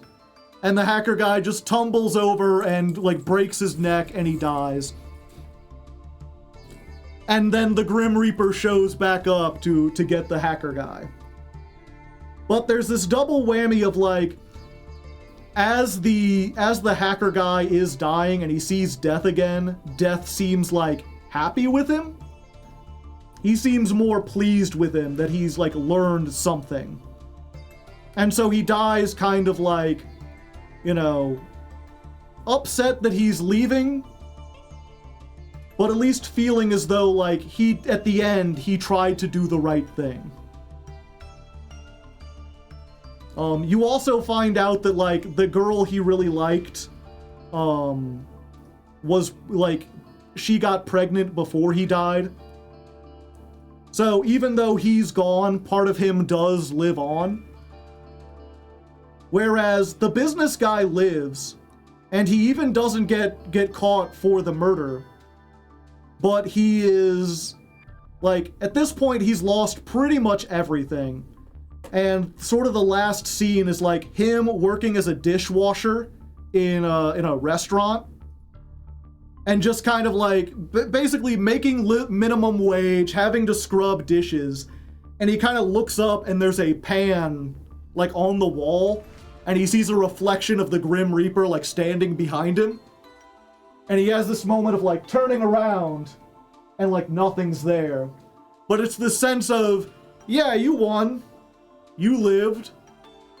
You're also a murderer, though. So you're going to die eventually.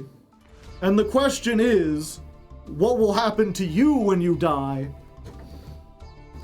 Because you, instead of, you know, having a chance to redeem yourself, ended up becoming worse.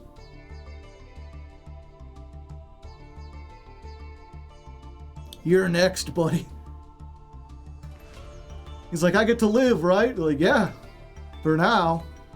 But the Grim Reaper comes for everybody. Eventually.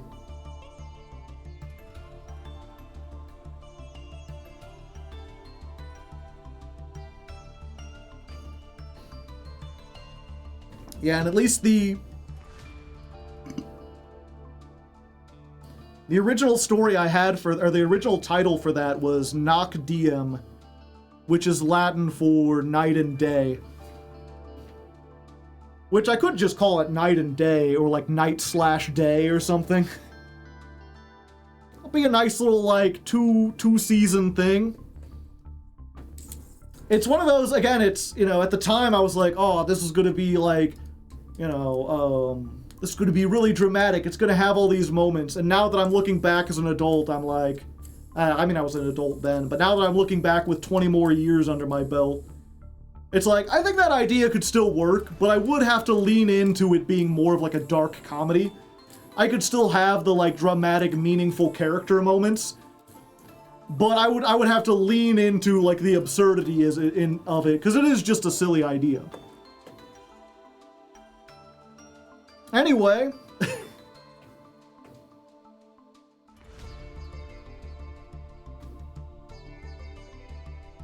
And there we go, our very own Bean Soldier with, I guess I got some shading on there, you know, I got it about as well as I could expect. Well, maybe I shouldn't have done color. Okay. Let's try this again. And there we go, our very own Bean Soldier. What was the word? Rendered. Okay. One more. And there we are, ladies and non-ladies, our very own Bean Soldier, rendered out in glorious color? Shading? Oh, okay. And there we are, ladies and non-ladies, our very own Bean Soldier, rendered out in kind of a stylized way. The shading, again, every time I keep trying to do, and I keep trying, fuck. I'm up too late. Last time. And there we are, ladies and non-ladies, our very own Bean Soldier, rendered out in a kind of an interesting shading style. It's weird, maybe I should have messed around with Photoshop more. I keep trying to do something that has, that doesn't look quite so much like crayon. Yeah, I guess that's the way I got. And there we are, ladies and non-ladies, our very own render of Bean Soldier. And I didn't try to make it look like crayon this time. I was really going for a different style than the Citri, but my tools ended up working out about the same way regardless. A little bit of a pity because I wanted each render. Okay, damn it. We got this, we got this. And there we are, ladies and non-ladies, our very own render of Bean Soldier, which I tried not to make it look like a crayon drawing again, but that's kind of how the texture just worked out. I'm still getting used to this whole Photoshop thing. If you don't know, I forget if I mentioned it earlier, but I'm on a very, very old version of Photoshop from like the early 2000s, because Adobe used to give it out for free because it was so outdated. You could still do stuff with it. I mean, it turned out pretty nice, but I was really hoping for every episode to have a completely different art style, and this looks very similar to the Citri we made. But still not bad. I think it turned out pretty nice, and I've got some, like, different shading style than what we did with that, so quite enjoyable. Hopefully you enjoyed. Again, this will be going up on the Blue Sky. For now, though, on to Stream 5. There we go. Let's save it. Jump on it. Bump on up. Actually, what I could do.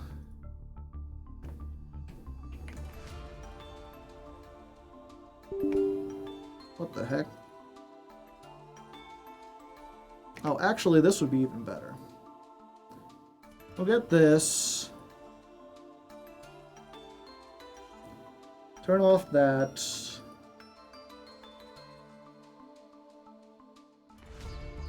We're going to trim the transparent pixels. There we go.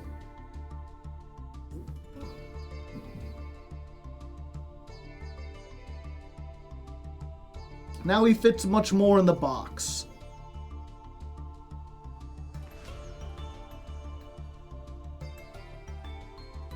I am curious,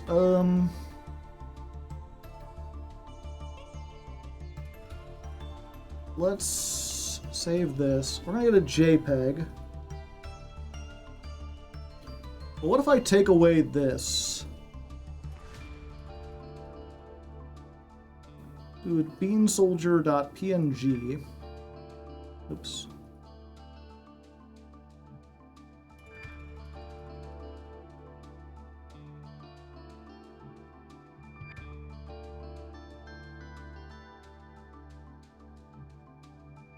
I'm curious how this transparent one looks if I put it onto, if I put it onto Discord. We'll get two versions.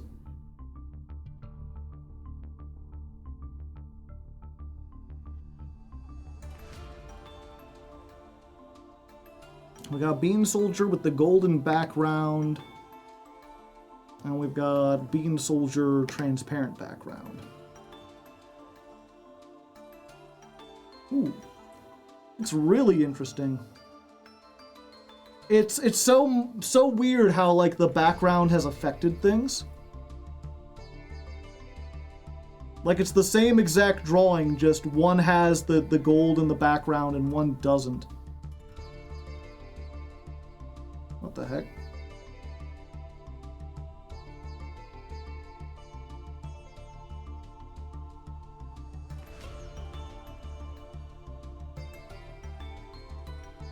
Let me go ahead, I'll throw this up here for y'all.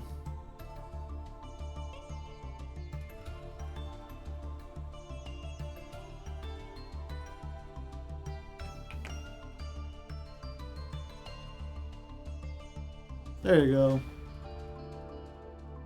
Yeah, like the boots specifically, without the golden background, if you just put them on like the Discord black, the one is like super bright and the other one's so dark you can barely see it.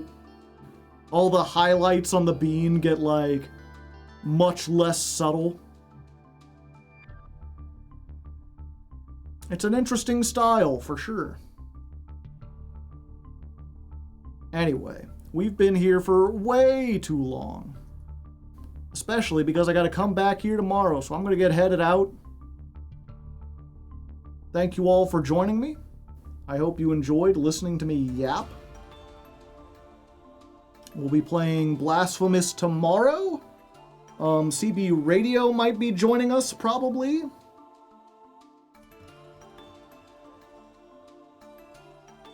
Oh, I've still been in the Master Duel thing the whole time.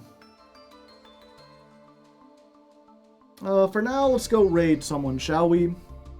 Back to more Master Duel.